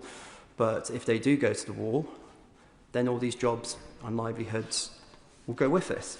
And it's a story that affects businesses and organisations across my constituency, whether you're going to Chertsey, whether you're going to Addleston, whether you go to Weybridge, whether you go to Woodham, Rowtown or Newhall, whether you go to Oxshott, Stoke Dabnam, all the different parts of my constituency, businesses are struggling. Free enterprise is under pressure, and it's dying because of the taxation burden and because of the regulatory burden that's being imposed on them by this government. So for all the sort of great words in this King's Speech, fundamentally the problem is the tax and spend approach that the government is taking forwards and the intolerable pressure that's being put on free enterprise and business. And I want to finish with this, and my final message to members opposite. As you agonise over the direction of the Labour Party leadership over the next few days, please just remember, you cannot tax a company that's gone bust. Ruth Jones. Thank you, Madam Deputy Speaker. And it's a pleasure. Well, it's always interesting to follow the member of the Runnymede and Weybridge opposite. And I thank him for his speech. I'm not sure I learned anything from it, but I do thank him for his contribution. Really helpful. But I pay tribute to the honourable member. I do pay tribute to the honourable member for Bradford West for her poignant and clear proposal of the honourable address earlier, and I thank the Honourable Member for Harlow for his seconding with his witty speech, and I do wish him well in his future marathons. I do welcome this King's Speech's firm focus on the day-to-day security of British families, putting the cost of living front and centre of this government's priorities, because this Labour government has already increased the minimum wage, boosted pensions and ensured wages are rising faster than prices for the first time in over a decade. By removing the two-child cap, this has benefited over 2,000 families in my constituency of Newport West and Isloin. Now we are moving further and faster to deliver on the change our country needs, bearing down on the costs facing ordinary families. And there is no clearer expression of the cost of living squeeze than people's energy bills, which doubled under the last government. Today's latest energy crisis only highlights the danger of Britain's continued reliance on volatile fossil fuels, something that would only be exacerbated under Conservatives and reform. Genuine energy independence cannot be achieved through continued exposure to volatile global fossil fuel markets. The fastest way to improve energy security while meeting the UK's climate and nature obligations and bringing down bills is through the expansion of renewable energy and rollout of energy efficiency and electrification measures. And I would urge the Secretary of State of DESNZ to go further and faster, looking not just at solar and wind onshore and offshore, but also tidal, including wave energy and lagoons. The need for change is pressing. A third of all households across Wales live in fuel poverty. This amounts to approximately 9,000 households in Newport and 12,000 in Caerphilly County Borough. And this can only be tackled by bringing down bills for good. I am incredibly disappointed to see that the incoming Welsh Government at the Senedd tied themselves in knots over decarbonising Wales' energy supplies, because Plaid Cymru's policy of undergrounding cables at all costs will mean cancelled projects and higher household bills, so they do need to urgently rethink this. The bill proposed in the Honourable Address shows Labour are clear that the UK's future is in clean, cheap power. This energy independence bill is a decisive step forward towards energy security, warmer homes and reforming our broken energy market. I will. Does she recognise that the communities in which energy infrastructure is placed, be that large or small, must start seeing real advantages from that energy? In parts of Wales, we pay the highest standing charges in the United Kingdom, and yet we have historically and we still export energy. That has got to change to make a difference to people's lives, and also for people to welcome having the infrastructure that we need to have for Wales and possibly for the rest of the United Kingdom too. I don't disagree with the Right Honourable Lady opposite, because we do need to make sure that our prices are fair, absolutely. And that means looking across Wales as a whole, but also benefiting from the renewables that Wales has in abundance. We know that. So this energy independence bill is a decisive step, as I said. Another major scourge of bill payers firmly in the sights of this government is our failing water companies, including Welsh Water. And I welcome the urgent steps being taken by this government to reform our broken water system through a new water bill. In March, Ofwat published its findings that Welsh Water has breached its legal obligations in operating its wastewater treatment works and network. Ofwat found that Welsh Water failed to operate, maintain and upgrade its wastewater assets adequately to ensure they could cope with the flows of sewage and wastewater coming to them. We know that Welsh Water discharged raw sewage into rivers, lakes and seas for over 968,000 hours in 2024. Water pollution in Wales has reached emergency levels. So I welcome this water bill, and I look forward to seeing water bosses being held to account and the clean-up of our rivers and waterways. I also welcome further action by this government to back British steel. Whilst the Tories left our steel sector unsupported, Labour are taking action. This includes nationalising British steel and protecting domestic production from international dumping and uncompetitive subsidies. UK Steel has said that the government's steel strategy is the most significant intervention to support UK steel competitiveness in over a decade. The government's new target for at least half of steel used in Britain to be made in Britain is a major boost for Welsh steel, with Welsh manufacturing expected to account for half of future steel making. And I would like to say we must not forget about Port Talbot and Llanwern in South Wales, and I do pay tribute to my honourable neighbour and friend in Newport East for the sterling work she has done to promote and protect our steel at Llanwern. The Conservative botched Brexit deal has been disproportionately damaging to the Welsh economy. This is because Wales remains a significant manufacturing economy, with 60% of our exports going to the European Union. This is 10% higher than the UK average. Whilst negotiations are ongoing for the EU trade bill, I would urge the government to commit to securing a carve-out on animal welfare as secured by Switzerland in a similar deal. The UK is proudly a nation of animal lovers and a world leader in animal welfare standards. This includes being the first country in the world to ban fur farming. A future trade deal involving dynamic alignment on key sectors must not risk watering down UK commitments to ban the sale of foie gras or end the import of fur. I would like to gently highlight to the front bench the lack of legislation about animal welfare in this King's speech. I said we are a nation of animal lovers, and there are easy wins that we could make for this government now. We are committed to the animal welfare strategy, yes, and using this, we could ban the use of snare traps, bring forward a close season for hares, and bring into effect the Animals Low Welfare Activities Abroad Act. These are small pieces of legislation but could make a huge difference to wild, domestic and farmed animals, both here and abroad. Now, moving on to small businesses, we know that the Federation of Small Businesses has estimated that 50 to 54% of SMEs regularly experience late payments. Late payments cost the average SME £22,000 a year, and businesses spend on average 86 hours a year chasing invoices. And this is a massive problem for businesses in my constituency of Newport West and Islwyn. And I'm pleased that we are taking action to stop this happening. So looking ahead now to GB Railway, this Labour Government New Railways Bill will transform the railway network in Wales as we deliver our £14 billion plan to improve Wales's railways. Front and centre of this is the £90 million investment in 5 new stations between the Severn Tunnel and Cardiff, including new stations in Newport West in my constituency, Cardiff Parkway next door, and these new stations will support over 12,000 new jobs across Monmouthshire, Newport and Cardiff.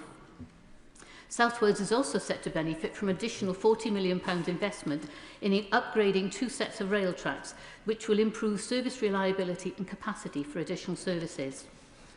Labour's railway bill will also give the Welsh Government a new statutory role to ensure that Wales-wide strategies feed into cross-border plans by Great British Railways.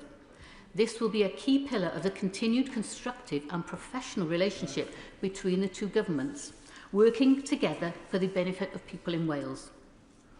Turning now to the TIMS review, and I would welcome the government's continued ambition to support more young and disabled people into work by reforming the welfare system. But these changes must be based on compassion and providing effective support mechanisms for people to move into work, building on the already introduced right to try. I agree with His Majesty that we must have a system which is fair and fit for the future. Finally, I turn to the conflict with Israel and Palestine. I welcome this government's continued commitment to supporting a two-state solution. We urgently need to work with partners to ensure a viable Palestinian state alongside a secure Israel. In supporting peace efforts in the Middle East, I would also press ministers to call on Israel to end its continued bombing in Lebanon, which has seen over 1 million civilians displaced from their homes. Will the member give way? I will. I'm grateful for the member giving way.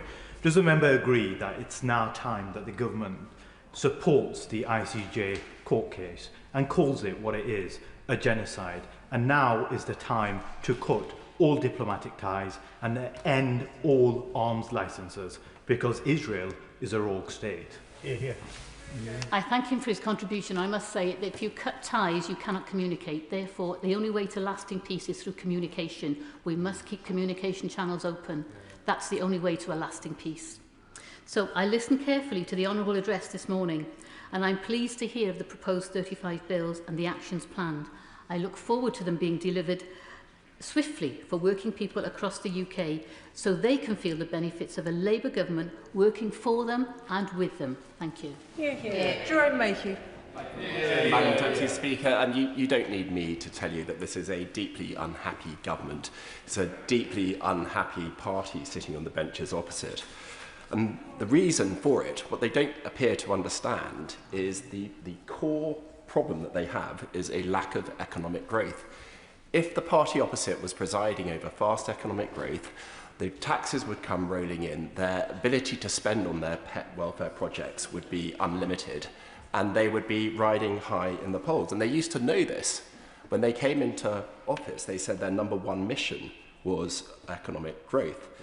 And yet, what we've seen in the 2 years following is the most appalling example of a fundamental misunderstanding on how an economy works.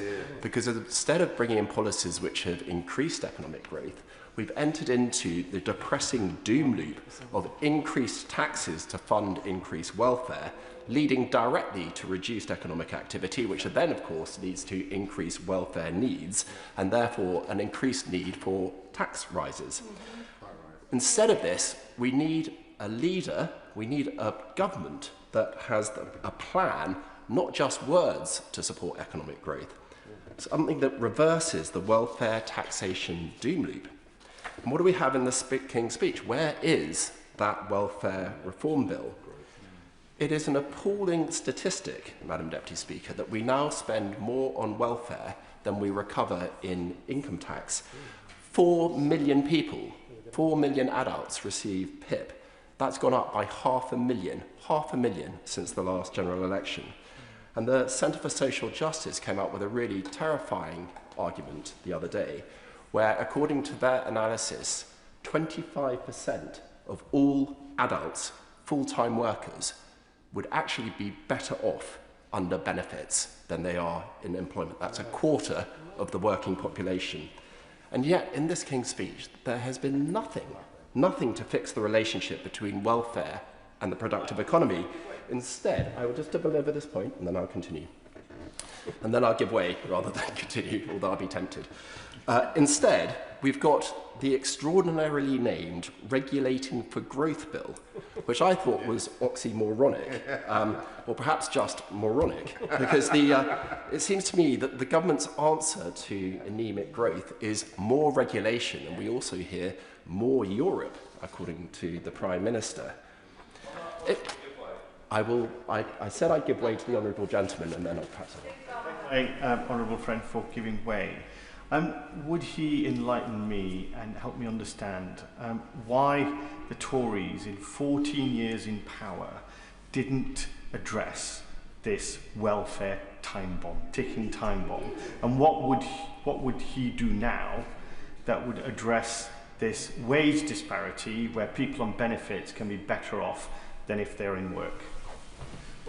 The honourable gentleman will acknowledge that the previous government absolutely did take action to reduce the welfare state. The global crisis that was caused by COVID, knocked that back a bit. And then the now Shadow Chancellor, in his previous role as Secretary of State for the Department of Work and Pensions, was bringing in wide-scale reform, which would have been effective but was cut short by the general election. So this has been a long-term project for the Conservative government, but it's gone into reverse as a result of the Labour administration. But if there's one message that the election results last year should have transmitted to all of us loud and clear, is that the country is frustrated. They feel that we're bogged down in bureaucracy, that ministers announce plans, then nothing happens. It costs a fortune and takes forever. It costs spiral. So where, Madam Deputy Speaker, was the reducing bureaucracy bill that would unlock the power of the state to actually get things moving? You heard the Leader of the Opposition. You heard the Leader of the Opposition in her powerful response to the gracious address, setting out the plans of a Conservative administration. And yet, without such a bureaucracy-busting bill, this government is doomed to failure, even on its own terms. And for that matter, Madam Deputy Speaker, without a cheaper energy, then manufacturing in the UK is also doomed to failure. Commercial energy is now the highest in the world in the United Kingdom. That is a sobering fact. Domestic energy is the second highest in the developed world. So we can't be surprised, the members opposite cannot be surprised when we have a decline in manufacturing if their energy, their primary input, is the highest in the world. And it's not higher because it costs us more to produce energy in this country than elsewhere. It's higher because of deliberate taxation and levy decisions taken by the government. So the government taxes and has levies on electricity to subsidise expensive renewables. Where's the cheap energy bill? We've done the opposite. The party opposite have doubled down on the renewable levies, tying this country into the world's most expensive energy for decades to come. And let's look at the wider economy. The high street has been hammered by Labour, whether it's from the business rates revaluation, the removal of the hospitality and leisure exemption, and also by the employers' national insurance contributions. Pubs and shops right across the country, not just in my constituency, but in every one of their constituencies, have been closing in record numbers. So where's our Bring Back the High Street bill? It's not there. In fact, there's no coherent plan for a stronger economy and a stronger country. The King's speech instead has just been a hodgepodge, bureaucratic fiddling whilst the Prime Minister burns. The government has had 2 years already, and yet the opposition is doing more serious thinking about solving the problems of this country than the government is with all its resources. It is shaming. They shouldn't be laughing. They should be ashamed of themselves and of their government that the opposition has a more complete King's speech with more complete answers to the problems of this country than their government seems able to bring forward. It is extraordinary that we have this weak legislative programme from a weak government. The country deserves so much better. Flora Anderson. Thank you, Madam Deputy Speaker. It is a privilege to speak in this debate on the King's gracious address. And I would like to thank and congratulate the members for Bradford West and Harlow in their proposing speeches. It is an honour to be the MP for Putney, Southfields, Roehampton and Wandsworth Town. And I'd just like to take this opportunity to thank all the people who stop me on the street, who stop me in events when I go to school, and thank me for the work I do for our community. It's not the image that MPs often have about being constantly harassed and abused, but honestly, the people of Putney are wonderful, and I am so grateful for their support for my work. We don't always agree on everything, but they are very supportive of my work of being an MP, and I'd like to thank them for that. In a short space of time, His Majesty's Government has delivered real change that matters to people in Putney, Southfields, Roehampton and Wandsworth Town, and they also tell me about the things that the Government is doing that's made a difference to their lives. We've raised the minimum wage, strengthened workers' rights, including day one sick pay, protecting renters' rights and stopping the unfair Section 21 evictions. And in the last few months, seeing landlords taking the opportunity, the rogue landlords, the good landlords remain good, the rogue landlords have taken the opportunity in the last few months leading up to the Section 21 evictions being abolished to evict people has been horrific to see, and just shows why we needed to do that and how good it is to rebalance the equation in favour of renters. We've brought our railways back into public ownership, starting with our own South West Rail. And I'm so proud of lifting 450,000 children out of poverty by abolishing the two-child benefit cap. Hear, hear. And I welcome the ambitious package of legislation announced here today. 37 bills. Bills on health, education and security. A clean water bill to tackle pollution and hold water companies to account. Speeding up remediation for those living with unsafe cladding, which is still affecting so many people and developments in Putney. Long-term investment in social housing and support for those victims of domestic abuse to stay in their own home. Reform of the leasehold system by accelerating the transition to common hold and including stronger transparency measures alongside tighter regulation of managing agents. This is an issue that plagues so many people in Putney. They have been looking forward to this common hold and leasehold transformation that is coming down the line. It will make such a difference to people who don't get enough information in their bills. They don't know what they're being asked to pay for. The bills go up time and time again, and giving them the security of tenure that they have not had up to now.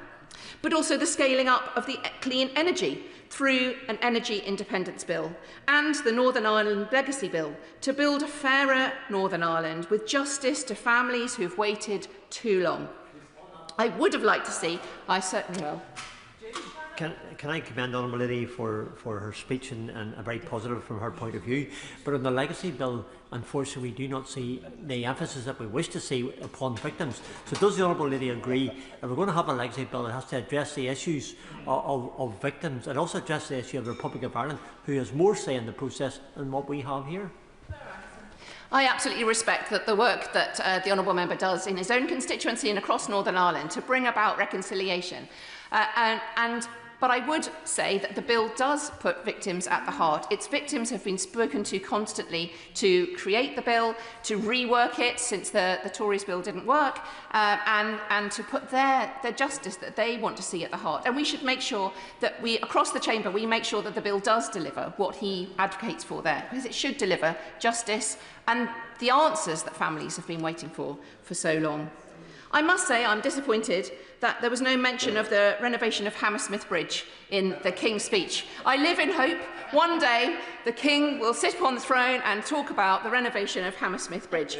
We are one step further. There is a structures fund, there is a timetable for applying for it, and I am very hopeful that there will be funding announced very soon, this year, for that renovation for Hammersmith Bridge and the reopening of the 6 bus routes and all of the vehicles that were stopped from going across that bridge, which impacts us so much in Putney.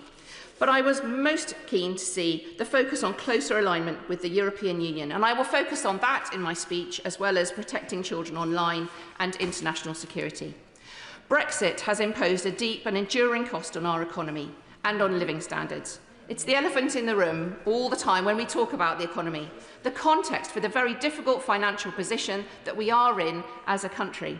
Because of Brexit, GDP per person is 6 to 8% lower. Business investment is around 18% lower. Employment and productivity are down 3 to 4%. The member of Clacton will talk about everything he did except the consequences of the single policy that he has delivered. Yeah. He sold the country false promises, and we're seeing the consequences today. But he's not the only one that bears the cost. Most families... The Honourable Lady might like to consider whether she would like to withdraw the comment false promises. I think she's suggesting falsehoods from the Honourable Member for Clacton. I certainly will withdraw that. Thank you very much, Madam Deputy Speaker. The cost is being borne by families who can't magic away the detrimental economic consequences of Brexit with a £5 million gift. The damage he has inflicted has compounded year after year. The Brexit effect has built up and built up through uncertainty, higher trade barriers, and businesses forced to divert time and resources away from growth, innovation and job creation. As a member of the Foreign Affairs Committee, Madam Deputy Speaker, I recommend all members become readers of our report on the EU reset. The most important lesson we drew is that a reset cannot be simply a collection of lots of initiatives. It must be guided by a clear strategic vision. What we need is a whole-of-government strategy, one that defines what we want the relationship with the EU to look like in 5, 10, 15 years' time, and it aligns our economic, security and diplomatic priorities accordingly. I therefore welcome the announcement of the European Partnership Bill in the Gracious Address. And I welcome the priority given to better working relationship with the EU. This will benefit the whole country through better security, increased economic growth and more investment for businesses. This is how we tackle the cost of living crisis. On economic cooperation, we must reduce the real-world frictions holding back British businesses. A veterinary SPS agreement will cut border checks and bring down costs. Mutual recognition of professional qualifications will unlock services and trade. And where alignment supports jobs and growth, we should pursue it. On security and defence. In a more dangerous world, the UK's security and that of Europe is indivisible.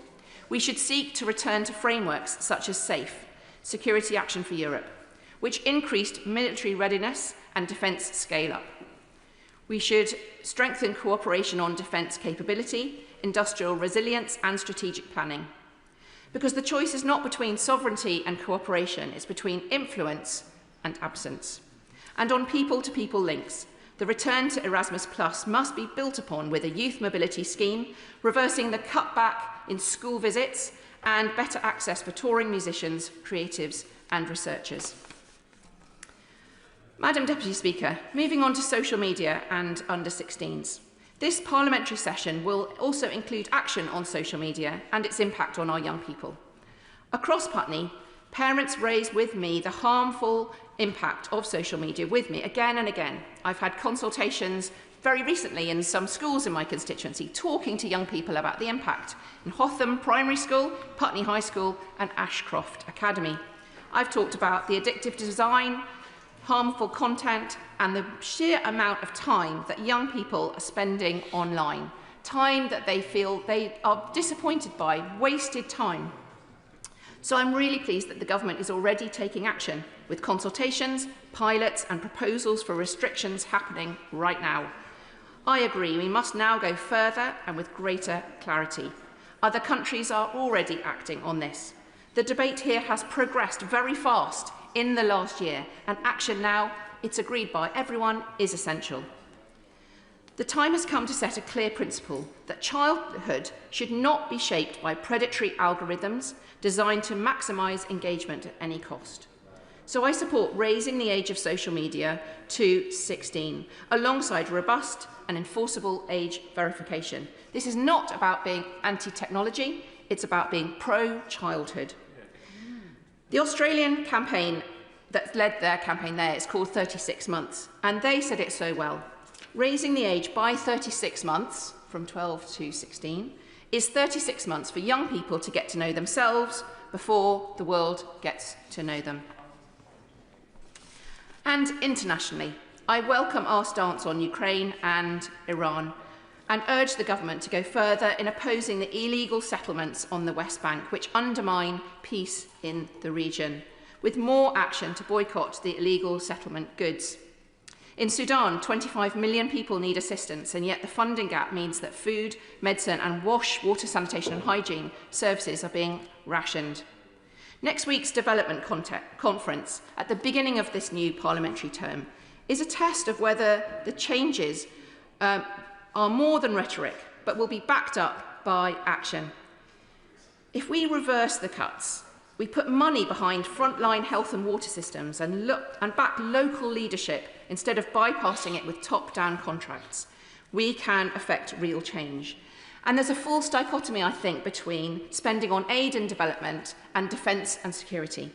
Spending on aid is frontline defence and security spending, just delivered differently. Funding global health, WASH and conflict prevention cuts off the instability that terrorist and armed groups thrive on. Aid preserves a political space for diplomacy and stops conflict, stops the need to evacuate citizens, stops the need to deploy troops in the first place. Madam Deputy Speaker, this is a King's speech for talent. Britain's got talent and Putney's got talent. And this King's speech shows that this government backs the talent of Putney's young people. My constituents in Putney voted for Labour at the general election for action. Action to change their lives for the better, action from a government in touch with the issues that really matter to them, and action with a long-term view of the changes that are needed. This King's speech is a programme that delivers on that, and I look forward to working with the government to continue to achieve the ambitious programme for change that we promised. Thank you. Spencer. Thank you, Madam Deputy Speaker. I'm grateful to be taking part in this debate on the Royal Address and honoured to be doing so on behalf of the Green Party. And this is only the second time I have made a speech here, so I hope you will all bear with me if I get any protocols wrong. In my maiden speech, I gave a shout out to the many professions and communities that haven't been well represented here in Parliament in the past, and I made a promise to help give them a voice. And today it feels especially important to keep that promise because there's sadly not enough in the King's speech that is going to make their lives significantly better. And that is why us Greens have tabled a reasoned amendment for all the people working hard or to raise a family or to just get through each day, because everyone deserves a safety net and a chance to get ahead. For everyone who wants things to be different. And 1 in 3 households in Gorton and Denton live in fuel poverty.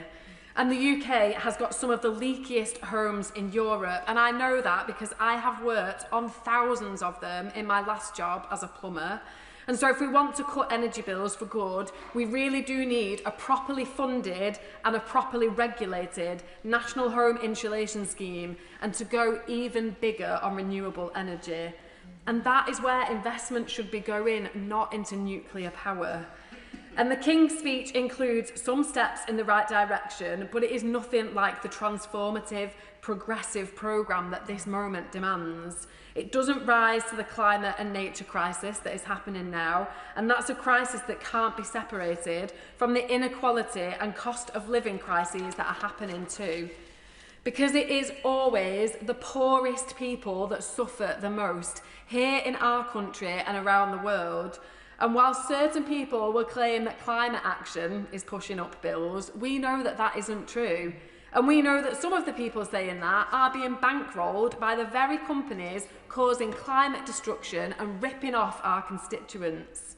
And the representation of the people bill must go further on cleaning up politics, because a greener, more affordable, more secure future is possible if you stand up to those vested interests.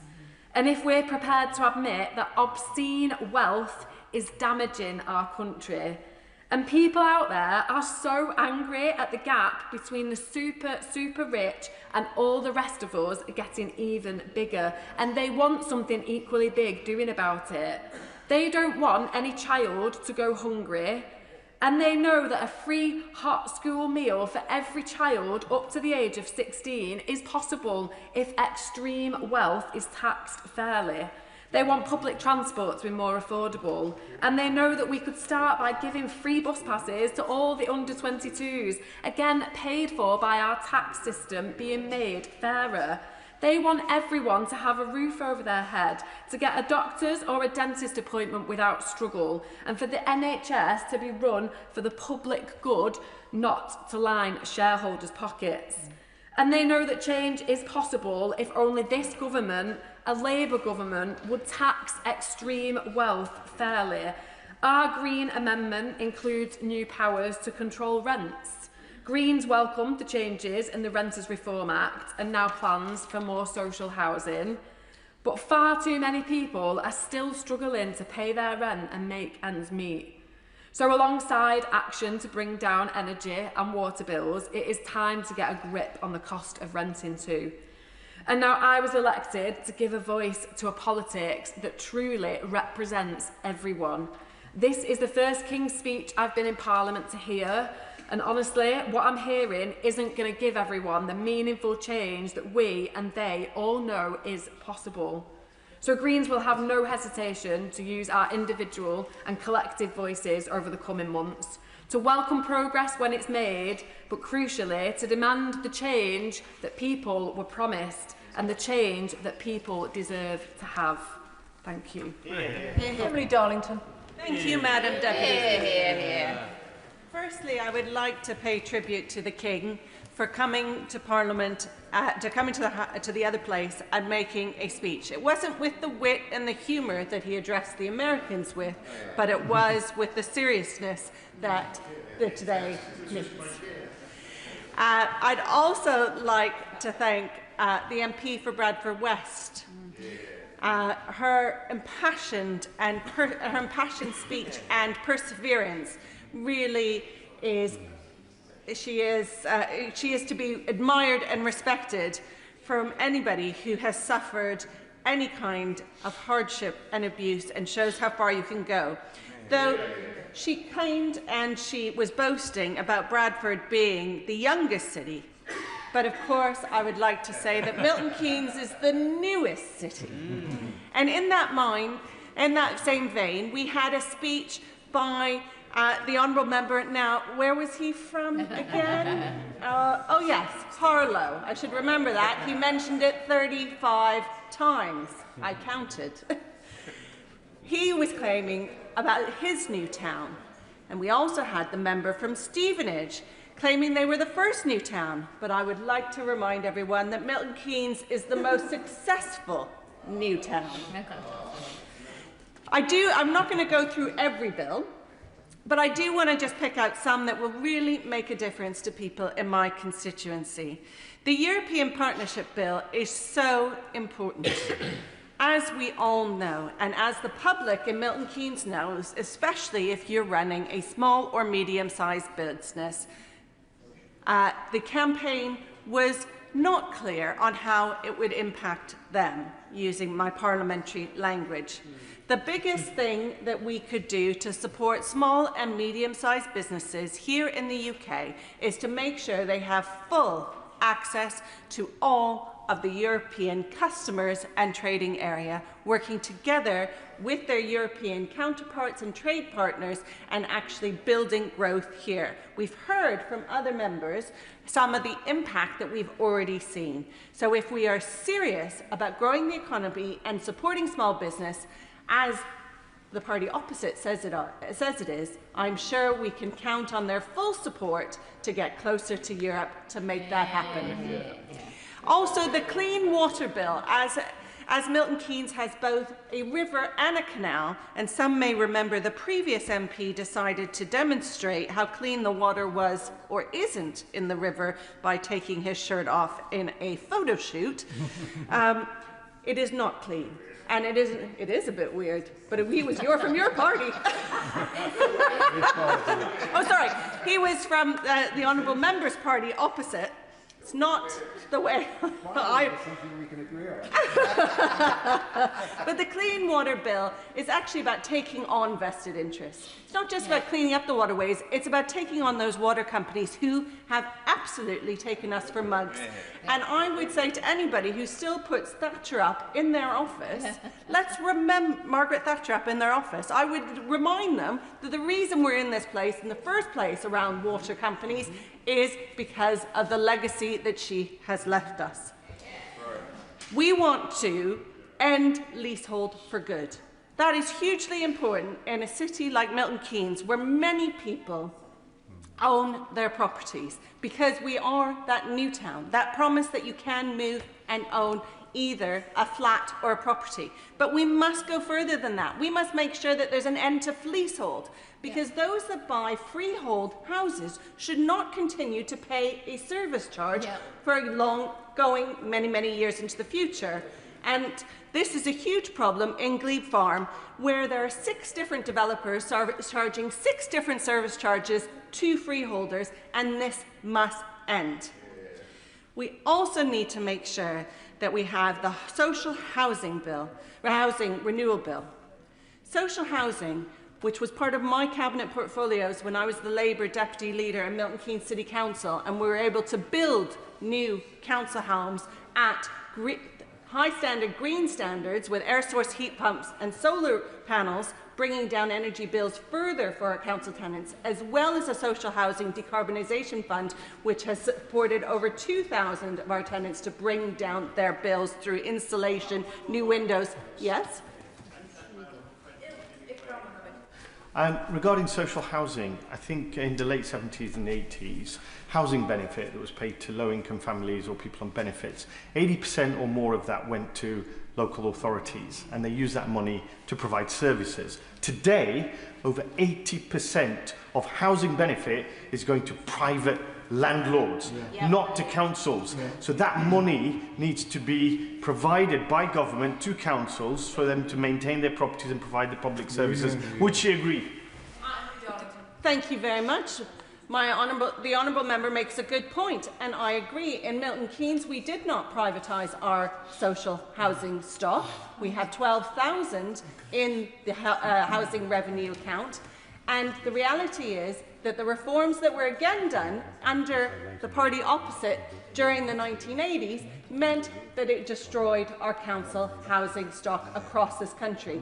And that wall that has been put between the housing revenue account and the council's account means that you can't invest in building new housing to reduce your temporary accommodation. And things like that need to go, as well as making sure that if you are a victim of domestic abuse, you should not be the one evicted from your home with your children.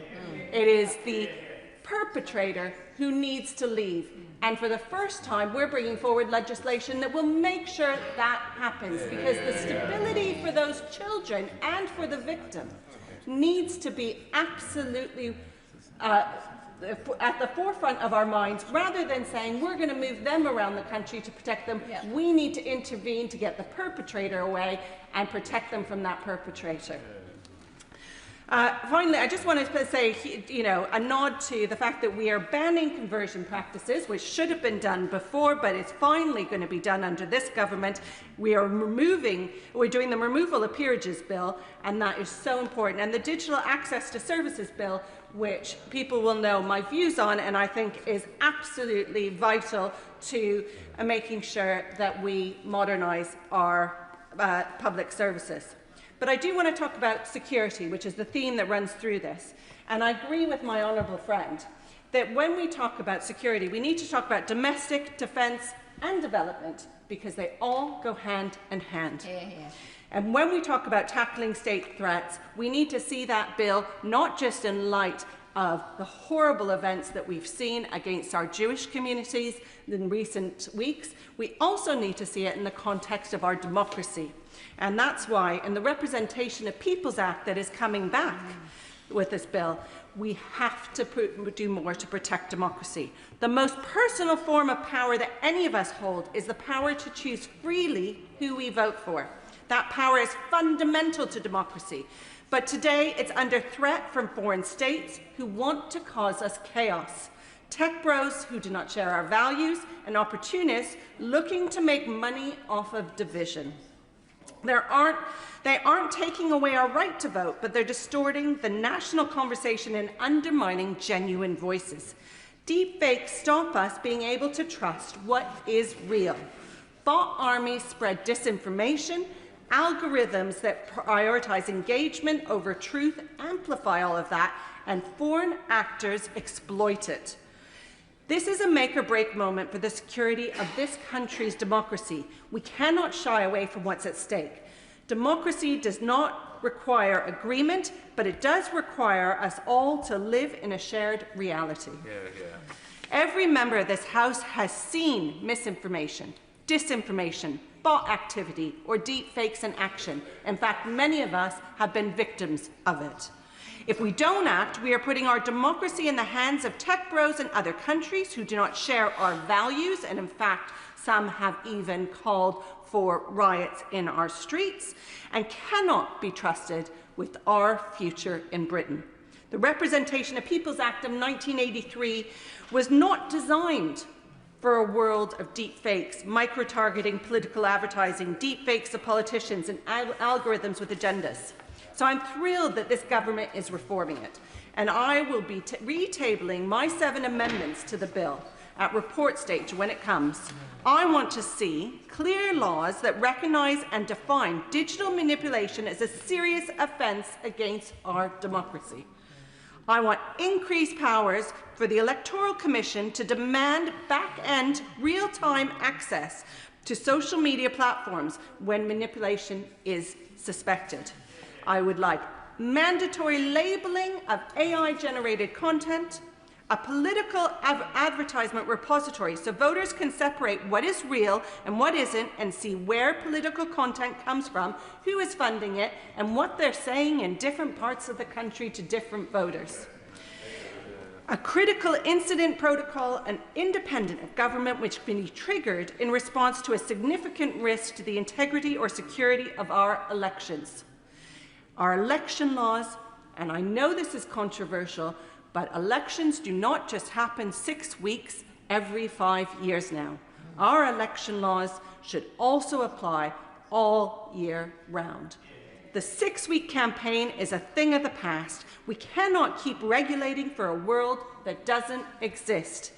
And that means that anything that people see in terms of our democracy, whether it's a year out from an election or 2 weeks out from an election, should meet our electoral standards.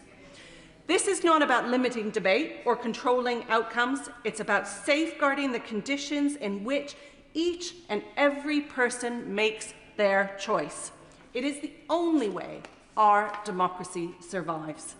And so, in conclusion, I am pleased that we are pursuing a very serious agenda, an agenda that is about our security, but is also about the security of everyday lives for our constituents. In Milton Keynes, this King's Speech, this 35 bills, on top of the 50 that we passed in the last session, is making a real difference to everyone. Thank you. Martin Vickers. Thank you, Madam Deputy Speaker. It's a pleasure to take part in this King's Speech debate, and I join with others in congratulating the members for Bradford West and Harlow in the way they spoke earlier.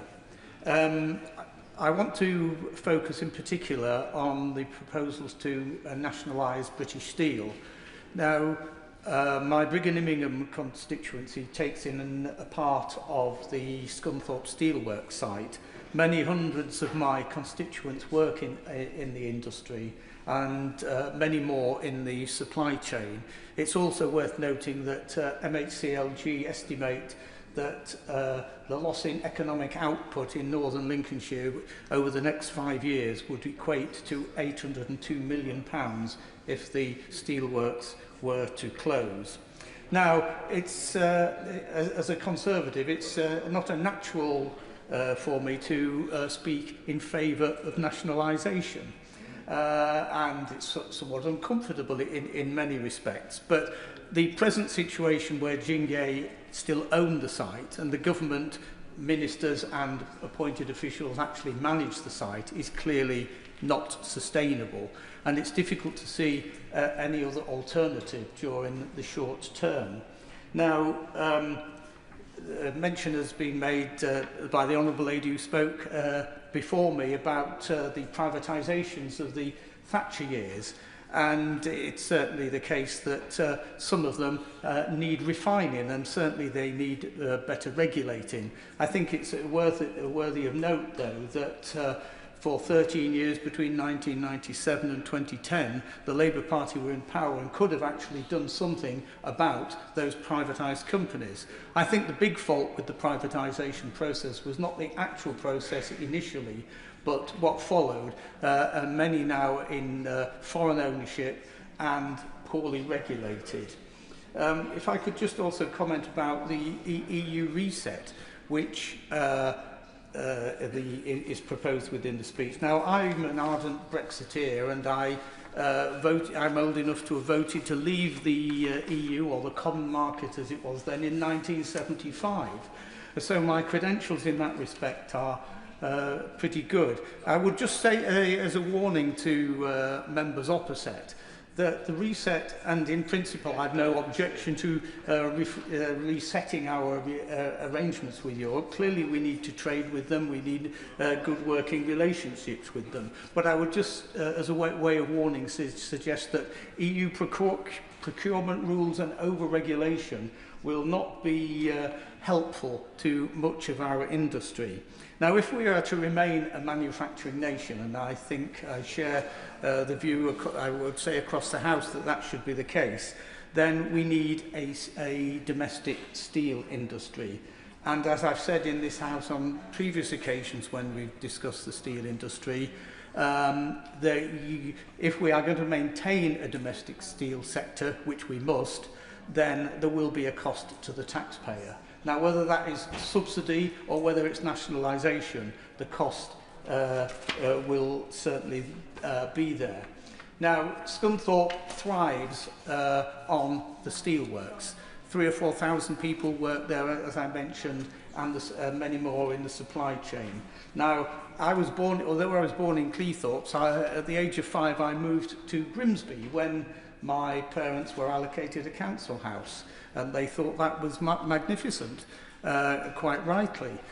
But moving to Grimsby and living through the decline of the deep-sea fishing industry means that I'm very aware of how it can affect the town and its people. I subsequently went to work in Gainsborough as the constituency agent for the now father of the house, and Gainsborough at that time was in a similar situation. The two big engineering companies had closed, and the inevitable downturn resulted. I don't want that to be repeated in Scunthorpe and the surrounding area. I'm grateful for the Minister, the member for Stockton North, for contacting me on Monday and going through the proposals. And I would hope, Madam Deputy Speaker, that when the Minister winds up the debate this evening, he will give an assurance not only that the government are committed to the steel industry, but also that they will ensure that the blast furnaces now in Scunthorpe remain operational until electric arc furnaces are up and running. If I could then move on, Madam Deputy Speaker, to one or two other items. It was mentioned from the Honourable Member for Newport a few minutes ago that the Great British Railways Bill will transform the railway network. Well, I would suggest, Madam Deputy Speaker, that that transformation will cost money. And taking the private sector out of the railway industry will mean that the taxpayer has got to find yet more money, and that may well result from government borrowing. Now, the other hit that my local economy has taken in recent months has been the closure of the Pratt's Lindsay oil refinery at Killingholme near Immingham.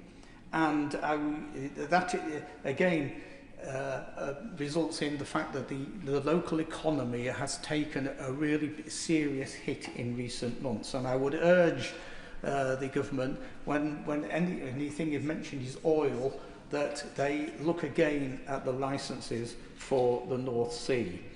The other thing I'd like to talk about is local government, because I see no mention of how we're going to improve local government services in the King's speech. I was a councillor for 26 years, 14 of those on Grimsby Borough Council, which was in the two-tier system, and followed by another 12 years in North East Lincolnshire Unitary Authority. And I support the changes to unitary authorities as a gradual process. But I would suggest to the government that the local government reform, as it's proceeding at the moment, is just moving the deck chairs on the Titanic. It's not dealing with the serious business of the services that local government provide. And it was the honourable gentleman from, I can't remember, is it Dewsbury?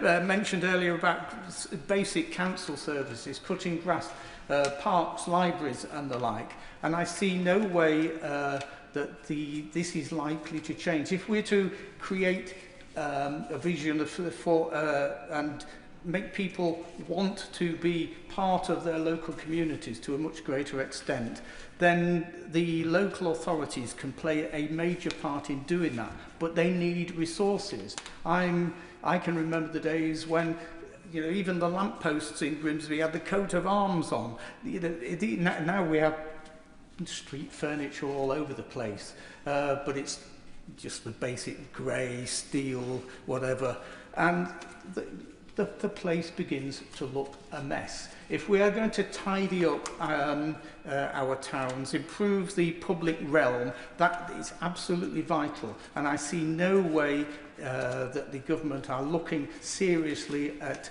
ways that we can improve on that, Madam Deputy Speaker. And with that, I will conclude. Thank you. Anna Dixon. Thank you, Madam Deputy Speaker. I'd first like to begin by congratulating neighbouring MP, the Honourable Member for Bradford West, for her humorous and passionate opening speech. It is a true privilege to sit alongside her and together with Madam Deputy Speaker to represent our shared home of Bradford. I'd also like to congratulate my honourable friend for Harlow, although he's not any longer in his seat, for again demonstrating his commitment to meeting his personal goals.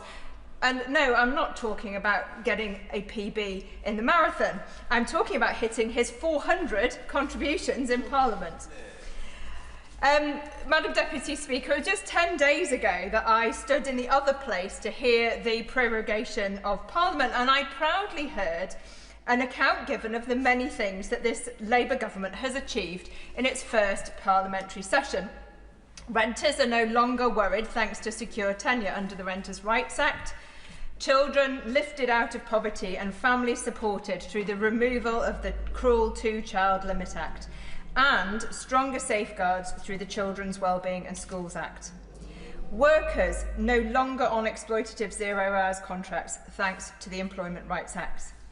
I returned to my constituency buoyed up, ready to take the positive message onto the doors alongside hard-working Labour councillors defending their seats and a new group of enthusiastic candidates, some standing for the first time. All of them prepared to stand up for their communities and to be a strong voice in City Hall, wanting to be part of a Labour-led council that, after a decade of overseeing drastic budget cuts handed down by a Tory government, could finally turn a corner. With a Labour government in Westminster that believes in local government, devolving more power to local authorities and communities through the Community and Devolution Act now, with a new fair funding formula that links deprivation to funding, giving places like Bradford the first significant increase in their budget for over a decade. Commitments to investment in Northern Powerhouse Rail to better connect our city, and I'm pleased to see that in the King's speech. I could go on. There was hope. There was possibility, Madam Deputy Speaker, but all that was dashed as the results came in. And I was devastated to see so many brilliant Labour councillors lose their seats, to see Reform take the most seats in Bradford Council, and to see people who frankly should not even have been allowed to stand as candidates due to racist comments that I won't repeat in this place, winning seats.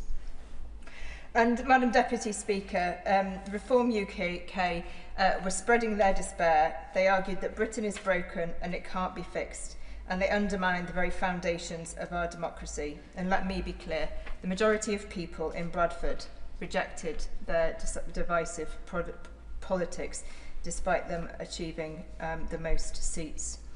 And I fear, Madam Deputy Speaker, that they are bringing their divisive politics to our beautiful and multi-faith and diverse city, as the Honourable Member for Bradford West so beautifully described. So as we begin this second parliamentary session and hearing the King's speech, we need a bold agenda that delivers tangible and visible improvements in the lives of people in every community across the country. I therefore welcome today's King's speech, but I urge those who sit on the front bench and other ministers that as they bring forward these bills, they must ensure that they go as far and as fast as they can in delivering the change that we promised to the people of this country.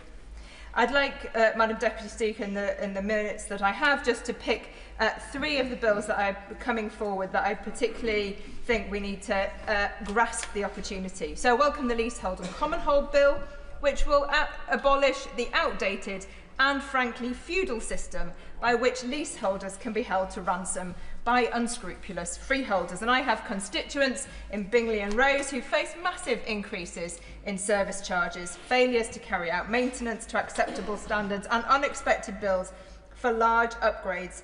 I have estates in Gilston and Cottingley where homeowners are left on unadopted estates paying out extortionate fees for ground maintenance.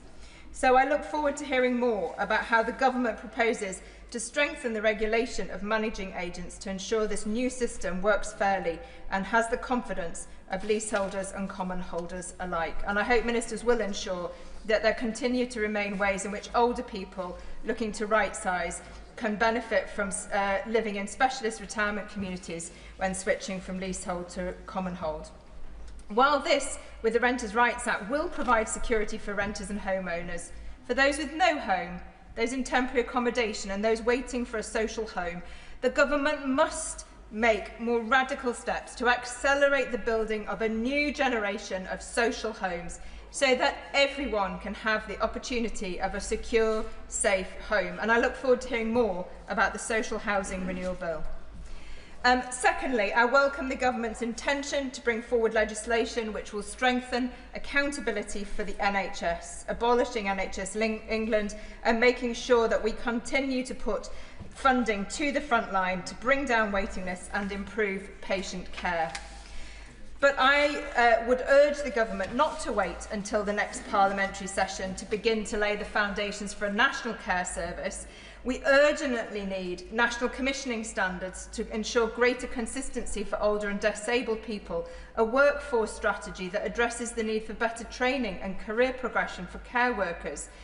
Baroness Casey has made an initial set of recommendations, but I hope the government will act with urgency and take this opportunity to put in place legislative provisions which will enable us to move further and faster towards our ambition of a national care service as we also rebuild our national health service. And finally, Madam Deputy Speaker, I welcome the inclusion of the Clean Water Bill to take forward the major reform of the water sector that is needed.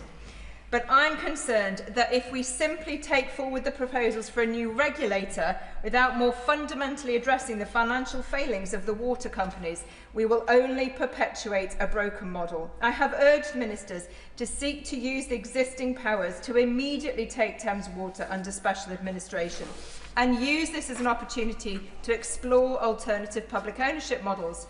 I would also hope to see the government create a legislative path for bringing other water companies into public ownership in future. I will give way on that point. I thank my honourable friend for giving way. Bournemouth is a footballing town and we're so excited for the Cherries who are in pole position to qualify for European football for the first time in our history. With that being so, would she also welcome the measure in the King's speech to curb ticket touts, especially ahead of Euro 2028? Yeah. Will also join him in welcoming that measure. Having been to see Bradford City play recently at Valley Parade, and they've obviously got their important championship playoff match. So I hope that there won't be ticket touts selling extortionate tickets for that much sought after match. There is still obviously more time to make fundamental and radical changes that we desperately need. We need to show the public we're not going to let privatised water companies profit from polluting our rivers and seas. And above all, our most urgent priority must be to renew our democracy. And I welcomed the speech given by my honourable friend for Milton Keynes, who was showing how we clearly need to protect our democracy against threats. From my point of view, I think it shows clearly these local election results that two-party politics is dead. The vote has fragmented, people have stopped tactical voting, and therefore I urge the government as part of the elections bill to set up a democracy task force, including to look at electoral reform for both local and Westminster elections. So in conclusion, Madam Deputy Speaker, today I sat in the Royal Gallery among much pomp and ceremony and plenty of bling. I can honestly say that it seems a world away from the realities of my Shipley constituents. The single mum who's working 2 jobs, who's struggling to make ends meet at the end of the month. The pensioner who, despite a modest private pension, is having to cut back. The young person living with their parents, unable to get employment, training or a place of their own. This Labour government has begun the work of rebuilding Britain after the failures of the past. We must now push on and be bolder and more ambitious in delivering for people across every community of this country, delivering a fairer society for all. Thank you, Madam Deputy Speaker. Carbon. Thank you, Madam Deputy Speaker. This debate is taking place in an almost surreal atmosphere, and we have a sort of psychodrama going on about whether the Prime Minister will be challenged for the leadership